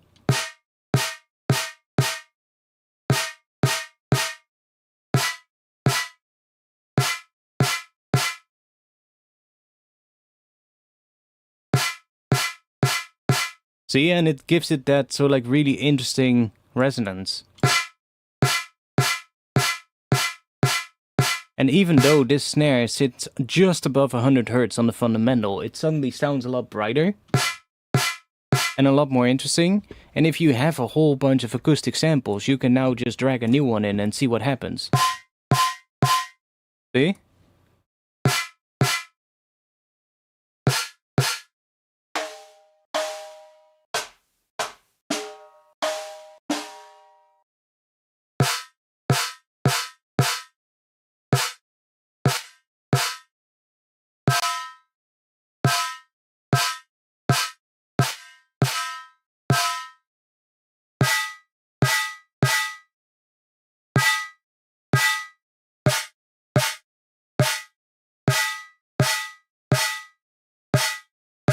You can make some insane snares with this technique.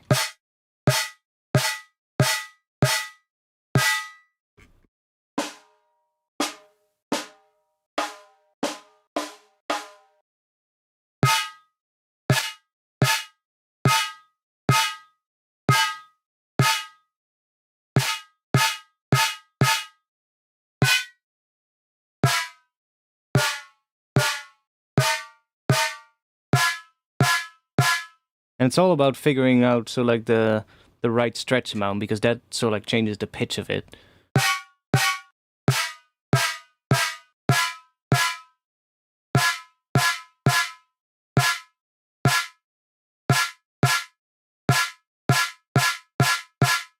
And then sometimes even like doing a little sidechain between the convolution layer and the main snare. But yeah, you can hear how that immediately goes from like that, which is kind of boring because it's just a fundamental with a bit of noise, to that, which sounds so much more interesting. And just mix it in, just relatively quiet. It wants to be a lot quieter than the main snare. And then maybe afterwards do like some like additional processing with like, I don't know, maybe some like transient shaping or something like that. Like if we add maybe ST4B, just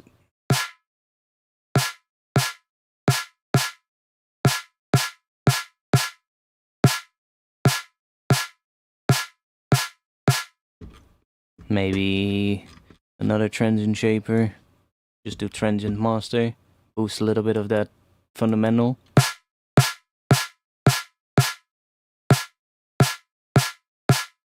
Maybe it can actually be a little louder now.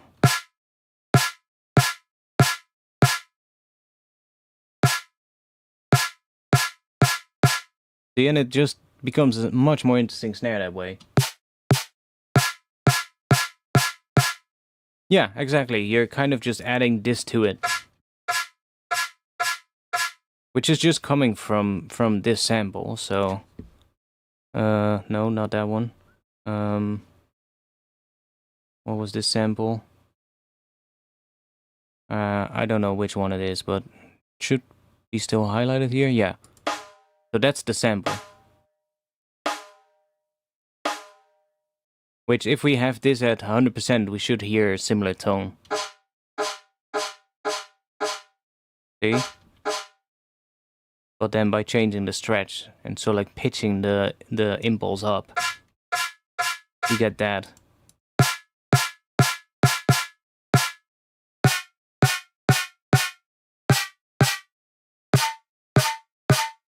And depending on the snare drum that you have, you might want to go for higher or lower values. Like that sounds good too. That works. Like any of these values kind of work. Some work a little bit better than others, but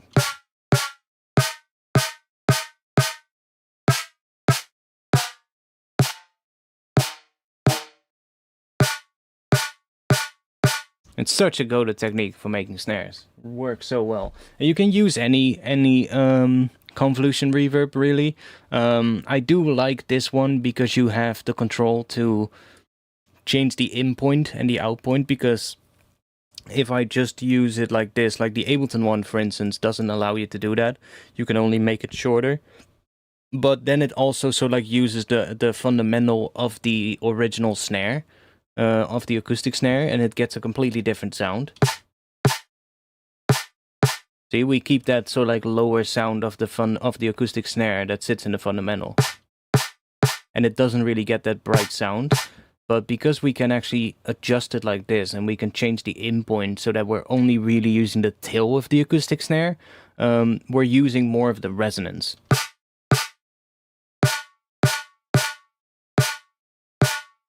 Because the resonance usually comes in after the initial hit of the acoustic snare. It does kind of sound like frequency shifting, but what it's really doing, it's just, you know, like, it's similar to what the repitch algorithm in like Ableton's warp mode would do, is when you speed something up, it also makes it higher pitched. And that's kind of what's happening here. You're just speeding up the playback of that, of the impulse response, and therefore it adjusts the length of it by shortening it, but then also speeding it up, or making it higher pitched as a result of that.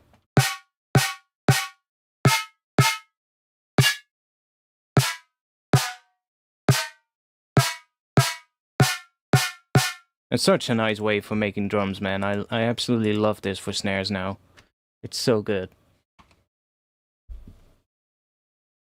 All you need is like a folder with some acoustic snares. Now, I've just, you know, went into Addictive Drums and I just exported a whole bunch of ones there, but you can find, like, just search like acoustic snares or something on like Google, maybe even put like Reddit after it, and you'll probably find people who have posted like packs of acoustic snares that they've recorded, and you can just use those.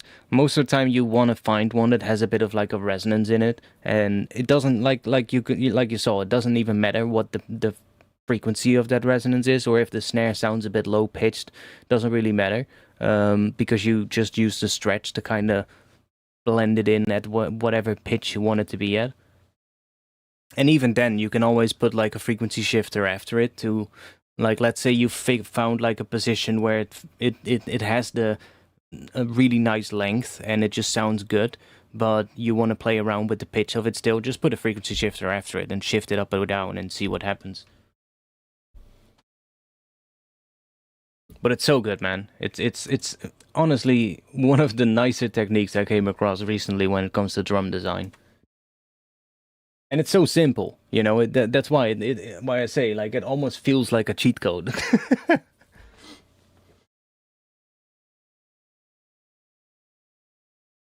Oh, Syndicate sent in the tune. Let me grab that one. We'll have one more tune.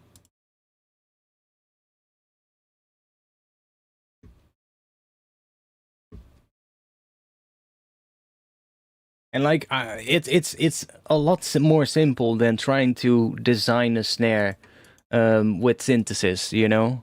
Like, I mean, you could still design the snare with synthesis. Obviously, you can just synthesize the initial snare, like the fundamental and the noise. You can do that with a synth, and then you can just use the convolution trick to give it the resonance. But I would, back in the day, I would always try to synthesize it, the resonance myself, which is definitely possible. Not sure if this is one. Yeah, it looks like one. It's definitely possible to do, but it's just so much harder.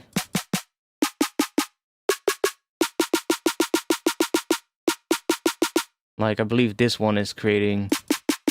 See, that's like... just a fundamental with some noise and a clap. See, so that would be... go like the snare. And then we add a clap for some extra brightness. And then this oscillator here is just creating a bit of a resonance. Like that. Very simple one, but that can usually help, but it's so annoying to make. And I believe I have a couple of them where we have different...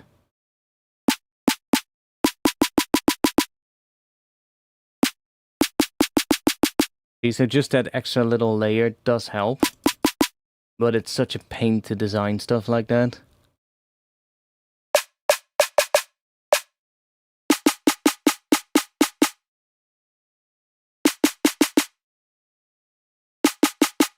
And it just sounds so much better when we use convolution reverb, because it sounds more like a realistic resonance, whereas this is more like, you know, just trying to emulate the resonance of like a snare. Not sure if I have other ones. I don't think so. Maybe in Serum 1. I remember making a whole bunch of them. Which I don't even have Serum 1 favorited anymore.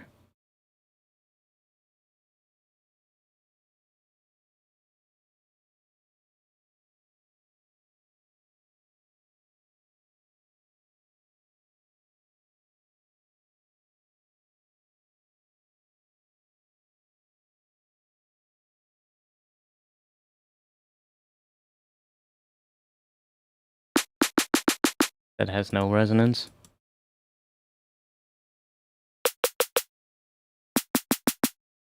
No resonance.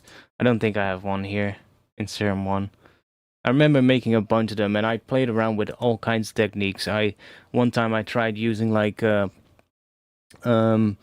a bunch of saw waves with a lot of voices in unison, so like FMing each other, and they also create at certain pitches, and like using like really weird pitch values where everything is sort of like just randomly set to different values, and then FMing that with each other, and you can get some pretty cool resonances that way.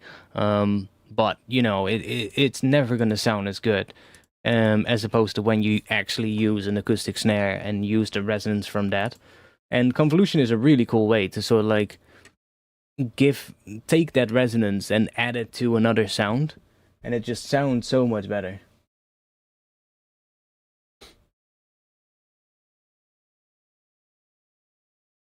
Let me grab Syndicate's tune. He says the tune is done, but maybe you find something. Well, let's see.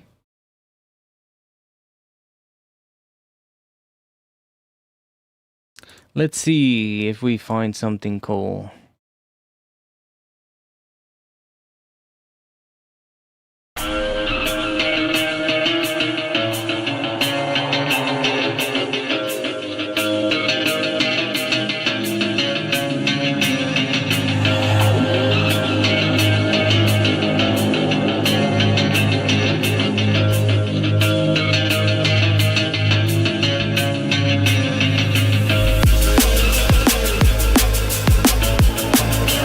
Like the start.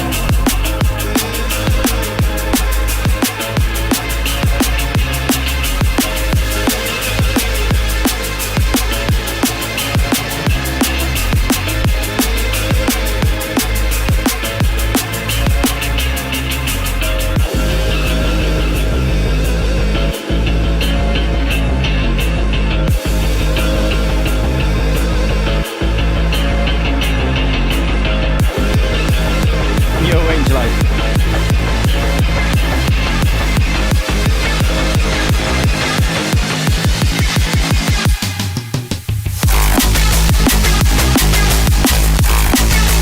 Okay. I see where you're coming from.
No, it's just like some citrus flavor, Angel Life. No mango. I don't like mango.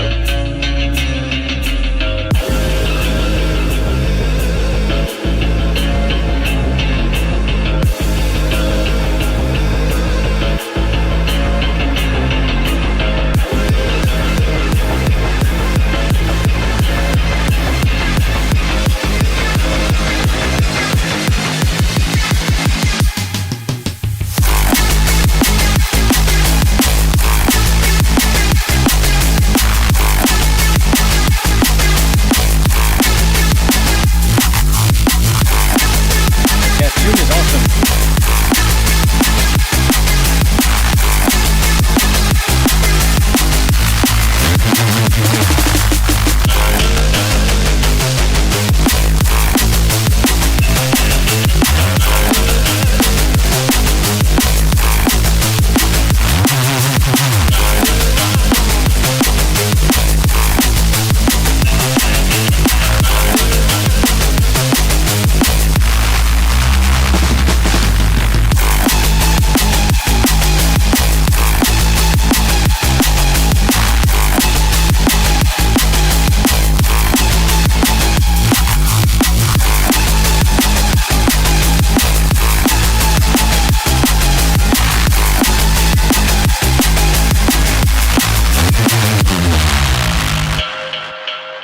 I don't have a lot of complaints on this one, man. It sounds like a great tune. Also, Necro, I don't speak Turkish. I think that's Turkish, but I don't speak Turkish. But I've seen enough Turkish to recognize it.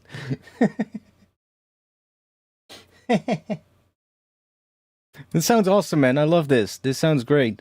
I just had one little thing that I think would work. but it's such a tiny little detail that it doesn't matter. But it's this transition right here.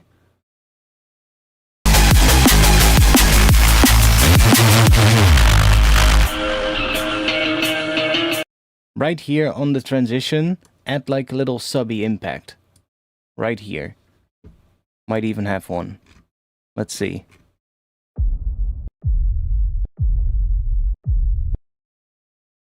Like, we're gonna try and align it. Right there.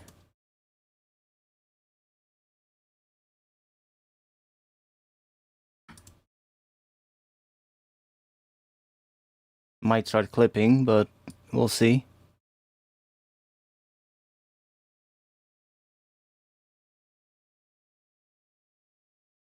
Yeah, it should be fine.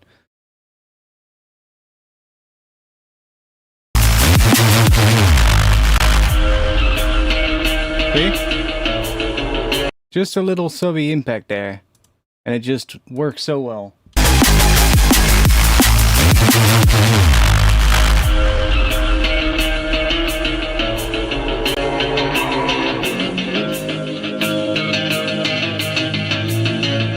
Just to kind of emphasize that sort of like that moment where it just changes, you know?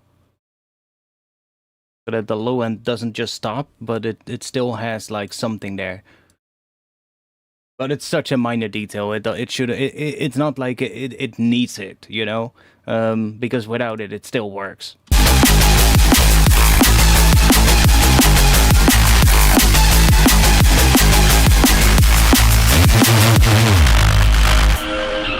See, it still works, but to me it just sounds better even if there's like a little impact sound there.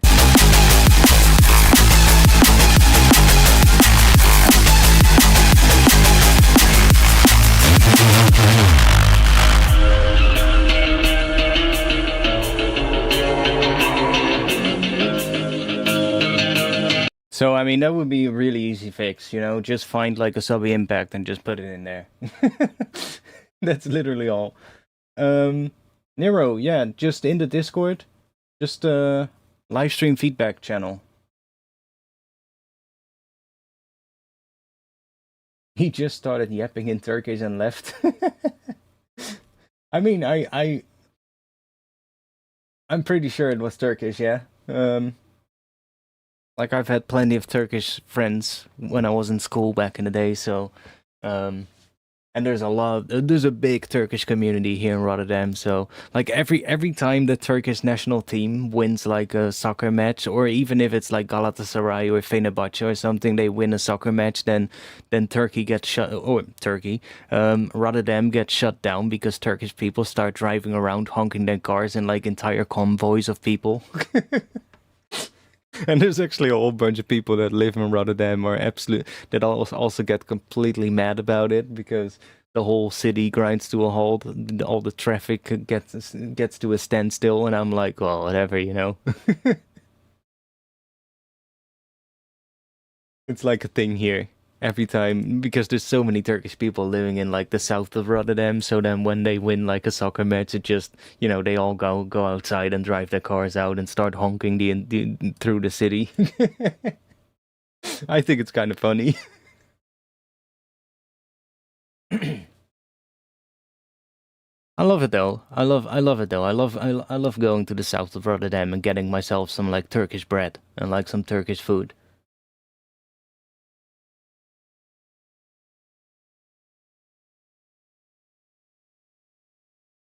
Oh, you're Turkish? You're a Galatasaray fan? I mean, there's probably a ton of them here as well, so.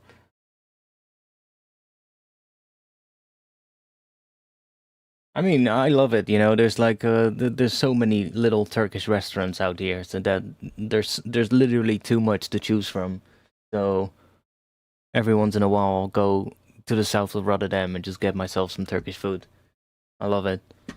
I've been to Turkey plenty of times, so, always enjoyed it a lot there, I have to say. I haven't been in a while, but every time I would go there, it was always great. Like, weather is amazing, Food is amazing. People are nice. Yeah, I love it, man.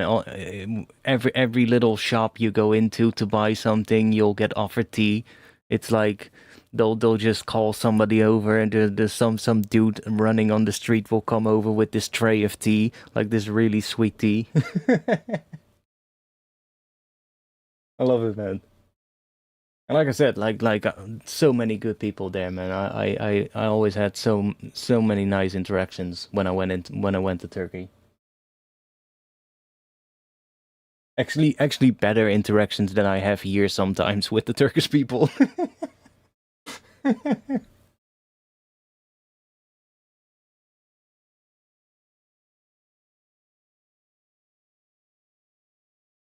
I mean, I don't really care too much about soccer or football, you know.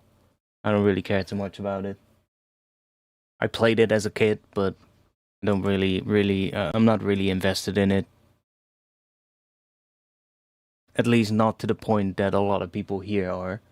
Um I'm a skateboarder, you know. That's I would get really invested if there's like some kind of extreme sports game like the X Games or whatever. You know, that's more my type of thing. I guess during the Olympics now as well, when skateboarding or snowboarding and all these things are part of the Olympics now, that excites me. But like soccer doesn't really. Kickflip, not kickball. Exactly, exactly,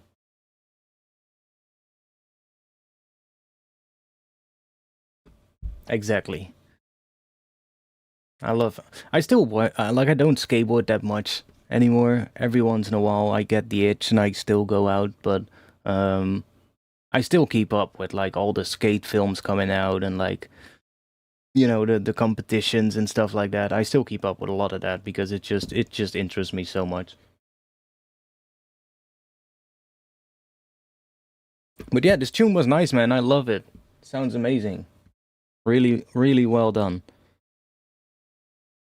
So yeah, not really any complaints about it, but that's a good thing, you know? That's really a good thing. So we have another tune. Not the end of the stream yet, guys. I was gonna say this was the last tune, but it's not. We've got another one. Another one. Yeah, hey, listen, man, I really enjoyed this one, and this might be a contender for the outro track of the stream. I usually pick my favorite track at the end of the feedback session, and we'll play that one more time. Might be this one, unless this next one is gonna blow me away even more, which is a possibility, of course.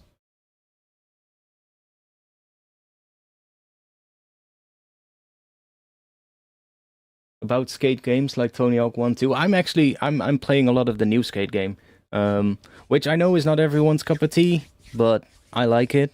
I'm actually having a lot of fun with it. I there's a lot of people hating on it, and I feel like a lot of those are like the old school skate players that just can't wrap their minds around the fact that the whole gaming industry has changed. Um, it's like the new skate game is a live service game, right? So there's a lot of monetization and like that kind of stuff, which I get it. I get it that not everyone likes that.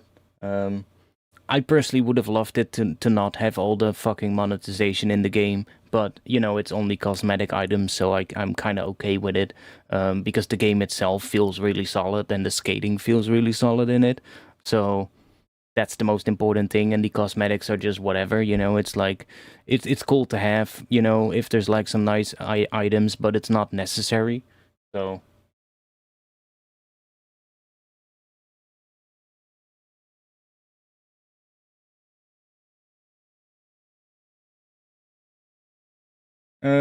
I was talking about the latest one. It has a lot of bugs. I mean, there is obviously still bugs, but that's also because it's still kind of being developed, right? It's not the final game. They're literally still working on it, which, that again is something that is maybe not it is maybe a slightly controversial topic, because some people are like, I would much rather have them release the game completed and finished, you know, as opposed to releasing a game that is still in development and then, you know, having to deal with all these bugs. But in a way, I kind of like it as well because, you know, the community is able to tell what they like and what they don't like and what they would like to see more of. And that way the game, you know, has a chance to sort of like evolve more into what the community wants. Obviously, it's a live service game and it's free to play, so they have to make money somehow. So the community cannot get everything that they want, but that's just, you know, that's just what it is. You know, it's a live service game, so every free to play game will have some kind of monetization because otherwise they're basically making a game for the sake of it and they're not making any money with it. So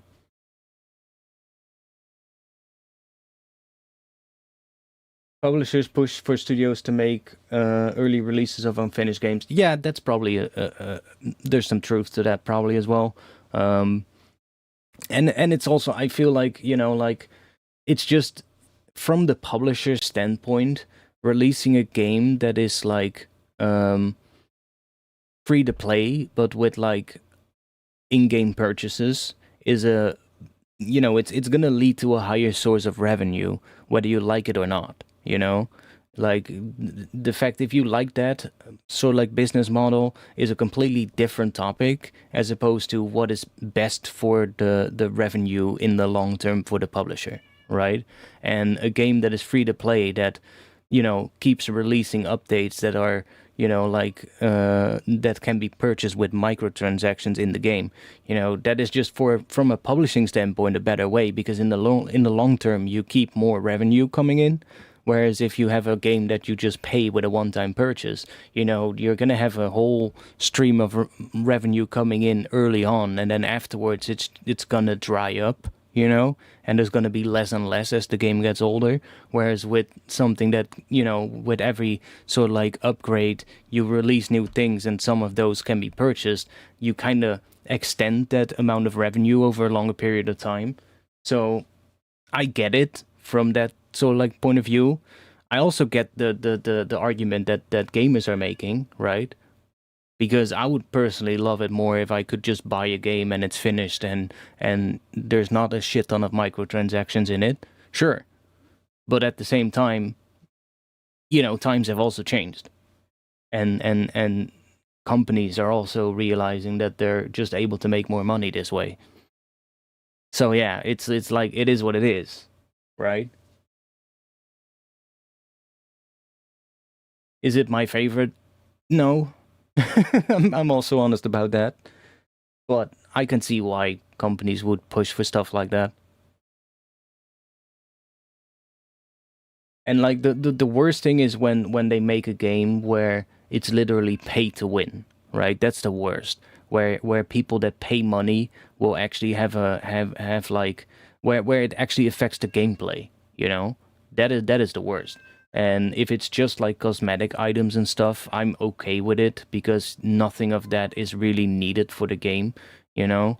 Um, you can just, it's just whatever you wear in the game. So yeah, whatever, you know, if you don't have that, you'll still be able to play it just like everyone else. The only thing I would say is a little bit fucked up with that they're doing now is that they're putting these so like new areas on the map of the game behind sort of like the skate pass, which is like this premium, sort of like a battle pass kind of thing. And they're basically putting the new map areas behind that, and then after 1 month they become available to everyone. I think that's a bit shitty, but it is what it is.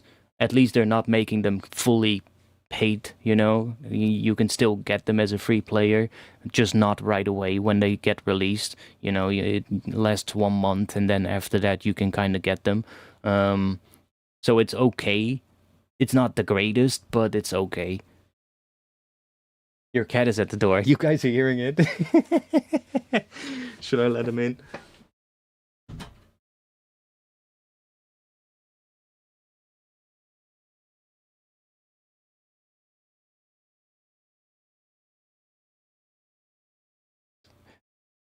They're taking a while.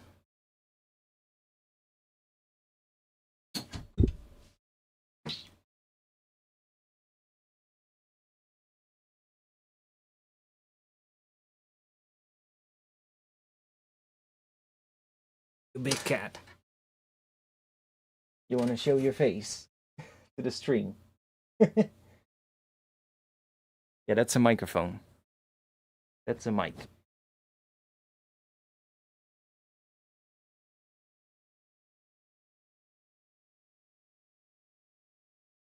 Doing?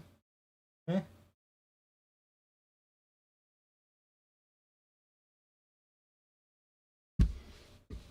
So yeah, it is what it is. You know, I've also been playing Forza, the new Forza Horizon. Even though my GPU is absolutely screaming for help when I do it. It's like my GPU is too old for the game, so it doesn't normally shouldn't work, but for some reason it still works just fine, and I get a pretty decent frame rate still. It's just that there's some issues with the older GTX cards that the shadows and the light doesn't load properly. So during like the sunlight times in that game, the shadows and the light look all funky. But during like the overcast moments and the nighttime, it looks completely fine. And I believe they are working on a fix, because I do believe they acknowledge that it's not supposed to be like that, even on those older cards that don't have ray tracing and all that kind of stuff. But it just feels like it's not loading the shadows in sunlight, which is kind of weird. But I've been having a lot of fun. It's been like the first race game that I played ever since like Need for Speed Underground 2 or something. So I've actually been playing Skate a lot less in the last couple of weeks and just been playing a lot more Forza. And I'm actually kind of enjoying it. Oh my god. What? Oh my god. Forza or the cat? Oh, you can see the shadow of the other cat. He's just chilling in front of the light. And he's casting this ominous shadow on my wall.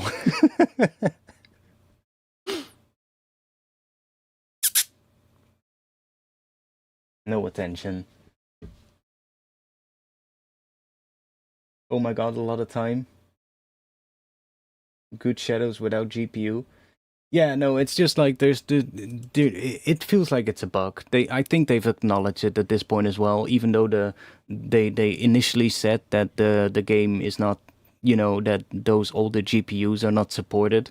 I think they've acknowledged it now, because enough people that play it have said like, yo, the game actually runs fine on these older GPUs.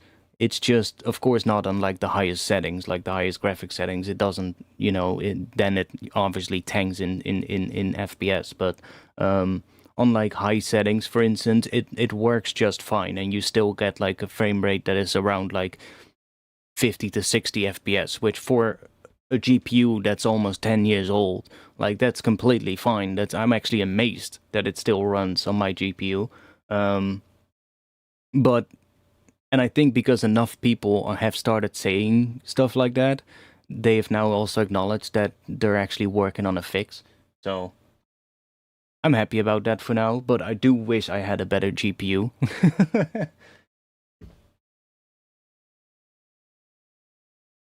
But yeah, we talked about that at the start of the stream. I wanted to get a new GPU, and I was looking at like maybe getting a 5070 Ti or something like that. But it looks like I might have to do more upgrades than just the GPU, because there's a lot of people and a lot of posts online that I found about my CPU, sort of like, what is it, the socket type of my CPU and the motherboards, and it seems that a lot of those are not working well with the newer GPUs. So I probably also has to do that my motherboard has PCI Express 3, and like the newer cards all use like PCI Express 5. So that obviously is a little bit of thing. Now it should still work. I think you just lose a little bit of bandwidth, but it seems like the X299 sockets are reporting a lot of issues with like the newer graphics cards, where the PC just won't boot at all. It just gets stuck in like a power loop or like a boot loop. And I've seen so many of those posts, and almost none of them have have like an update of the fact that it's fixed. I found a bunch of them where people were asking like, "Yo, has it been fixed? Has it been fixed?" And that the person then replied to with like, "No, I ended up returning the graphics card and buying like a 3080 or something like that instead." But those also consume a lot more power, so I would love to be on like one of the newer ones. But it looks like if I want that, then I will have to upgrade more. And yeah, I looked at a little bit at the start of the stream, like the RAM prices are absolutely insane. Like I remember getting my RAM, and I think I spent like 400 euros in total for like what? It's like 64 gigabyte. That would cost you like 800 something now, at least. And going up to like 1200 or something, which is insane. So I hope I can find like maybe a motherboard that supports the newer CPUs, but also still supports DDR4, so that I can reuse the RAM that I already have. But then I would have to find a motherboard with 8 RAM slots and not 4. Most of them have 4. And I would need one with 8, because otherwise I only have 32. Which I would be able to be okay with for the time being, I guess. Just like run 32 gigabyte for now, and then just, save up some money until I have enough to buy 64 in like 16 gigabyte RAM sticks, because then I only need 4. So that would be fine. Like, it's not the end of the world if I would have to switch to 60 or to 32 gigabyte of RAM for just a bit. It definitely helps to have so much RAM with like contact and stuff in like music production, but it's not the end of the world if I would have to go back to 32 for a bit. It's not like I use it the entire time. But I'm just not looking too forward in buying like a 5070 Ti or something like that. Preferably even a 5080, but 5080 would not fit my current PC case. So I'm kind of bound to 5070 Ti at max at the moment. So if I would actually start upgrading more, then I would probably, end up going for like a 5080. But I'm going to have to save up money for it, man. I don't have that money right now to just splurge out on an entire new build. So I'm probably going to have to postpone an upgrade, but for the time being, and do some research as well, because like I said at the start of the stream, like, I've not built a PC in a good amount of time, so I will have to refresh my my memory on everything, and also compare some stuff.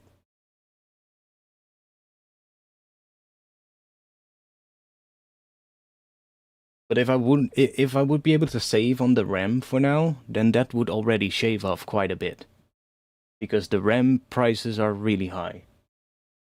So GPU prices are not the cheapest either, but if I could at least, save on either one of the two, saving on GPU is not an option because I'm still on an old GTX card, so I'm gonna have to go with a new GPU, but saving on RAM might be an option for now.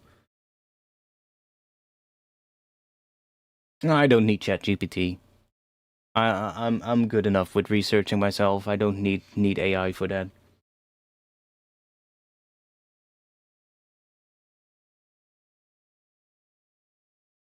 It's simple. You just look stuff up. I'm okay with that. Anyways, let's check this tune out, shall we?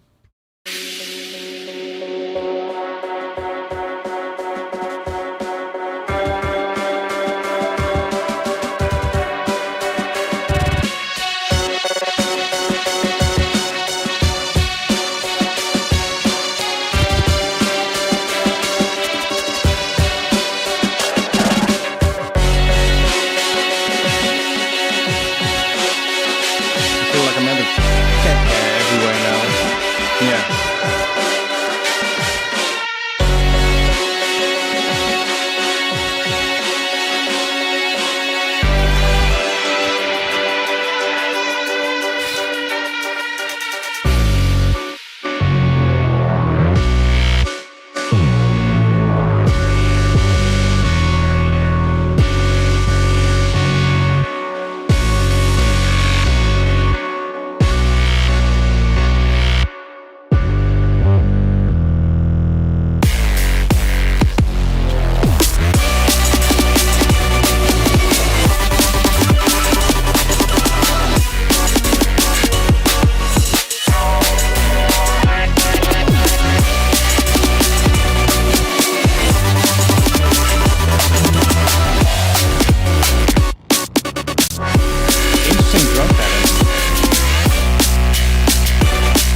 Again, pretty interesting tune actually. Like some of the creative drum programming in this one. What?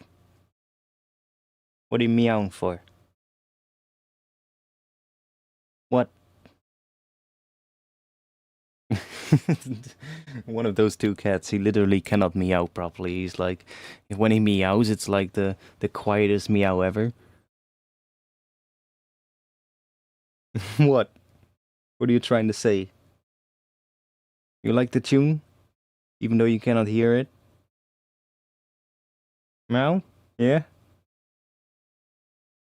I feel like he's trying to say something, but I don't speak cat. I'm sorry. No, I actually enjoyed it. Not too much actually to say about it.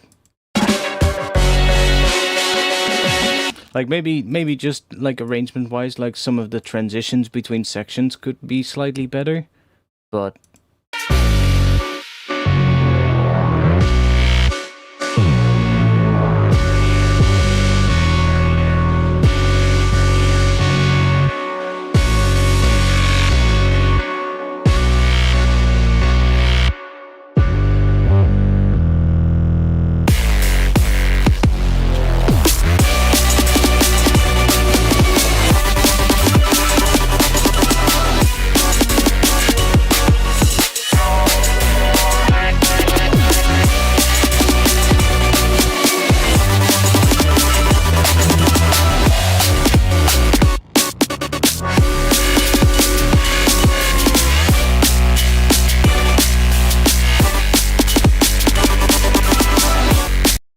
like there's some areas in the transitions where I'm like maybe that could benefit from like a little gap in front of the next so like downbeat or something like that, but that one is fine. It's all gonna be pretty subtle though.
Don't really have much complaints about it, to be quite honest. Another good tune.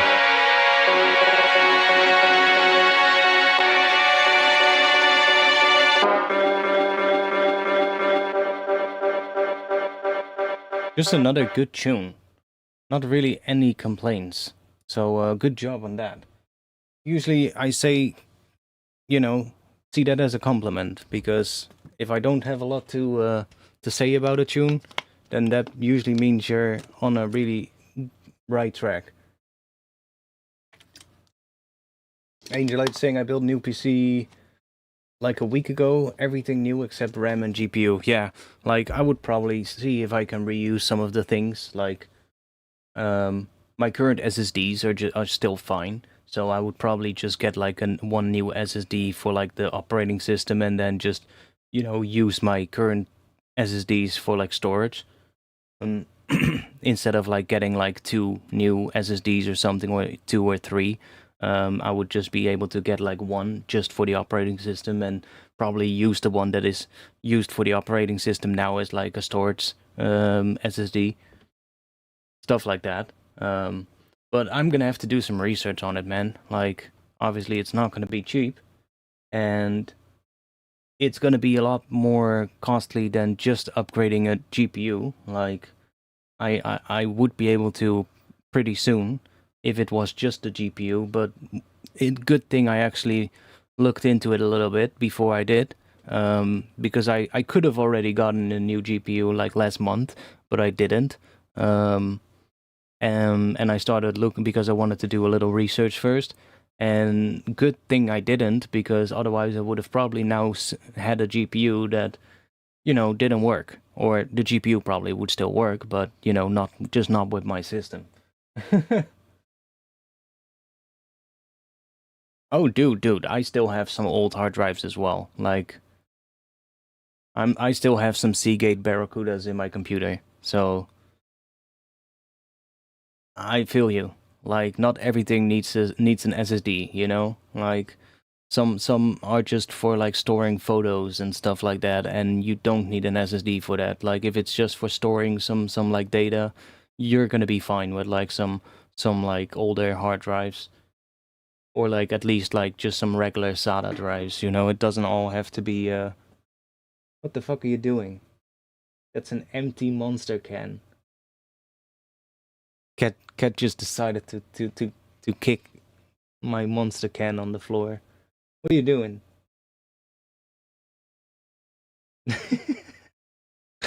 You have the most silly meow ever. You know that?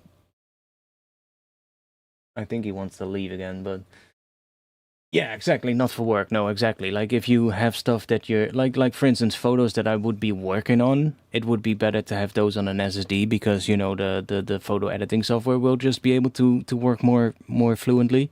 But photos that are just stored, that I'm not working on or anything, fine to have those on like just a regular, like, what, 7200 RPM drive. No big deal. It's completely fine. Plus, those are usually a lot cheaper as well. So, like, if you get like SSDs for everything, you're gonna have to spend quite a bit of money, because SSDs aren't cheap either. At least not if you want some good ones. But if you like split it up across like only the things that you use a lot, like for instance, like contact libraries are pretty good to have on an SSD, because it just helps out when you're loading the libraries up. It's just so much quicker.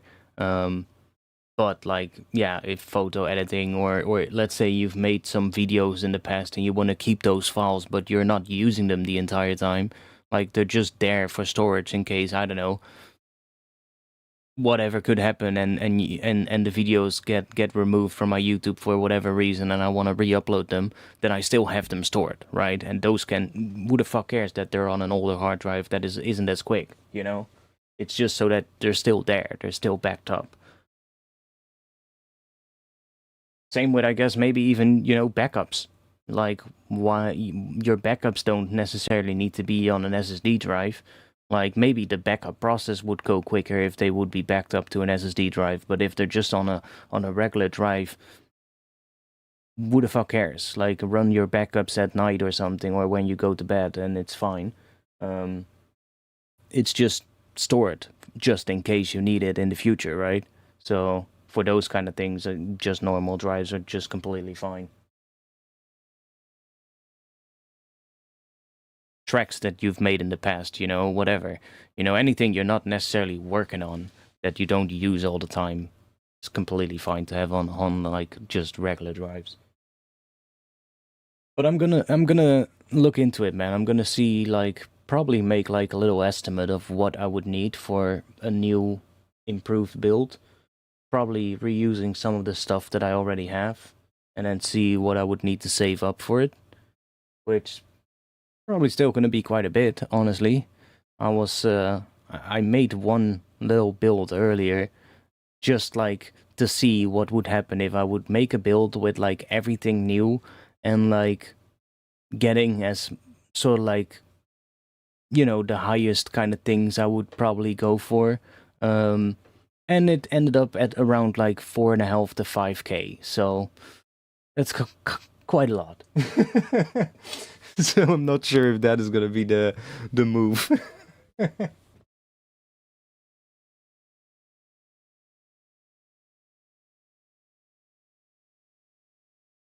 Old projects, photo archives. Yeah, exactly. Exactly. Just use regular drives for that. No big deal. Cool. Thanks for tonight, everyone. That was a fun stream. We had some good music. I'll be back again next week. If everything goes right, I'll be back again next week, and we'll probably do some production. Don't know what, but we'll see. We'll figure that out next week. Thanks. Have a good rest of your day, night, morning, whatever time it is where you are. And I'll see you all again next time. So, track for the outro. I'm just gonna go with Syndicate, man. His track was absolutely amazing. So, good job. And we'll have that one play one more time during the outro. I'll be in the Discord. So, if you aren't a member yet, I mean, most of you should be because you've submitted tracks. But if you're not, then join the Discord. Link to that is in the chat. We do these feedback streams every first Friday of the month. So if you want to send in something next time, then first Friday of the month is when we do the feedback. So join the Discord so that next time you can just submit there right away. If you want to support me and I guess contribute to a new PC, then Patreon is the best place. Link to that is in the chat as well. Every little bit helps, honestly. And yeah, thanks for tonight, and I'll see you all in the next one. Peace.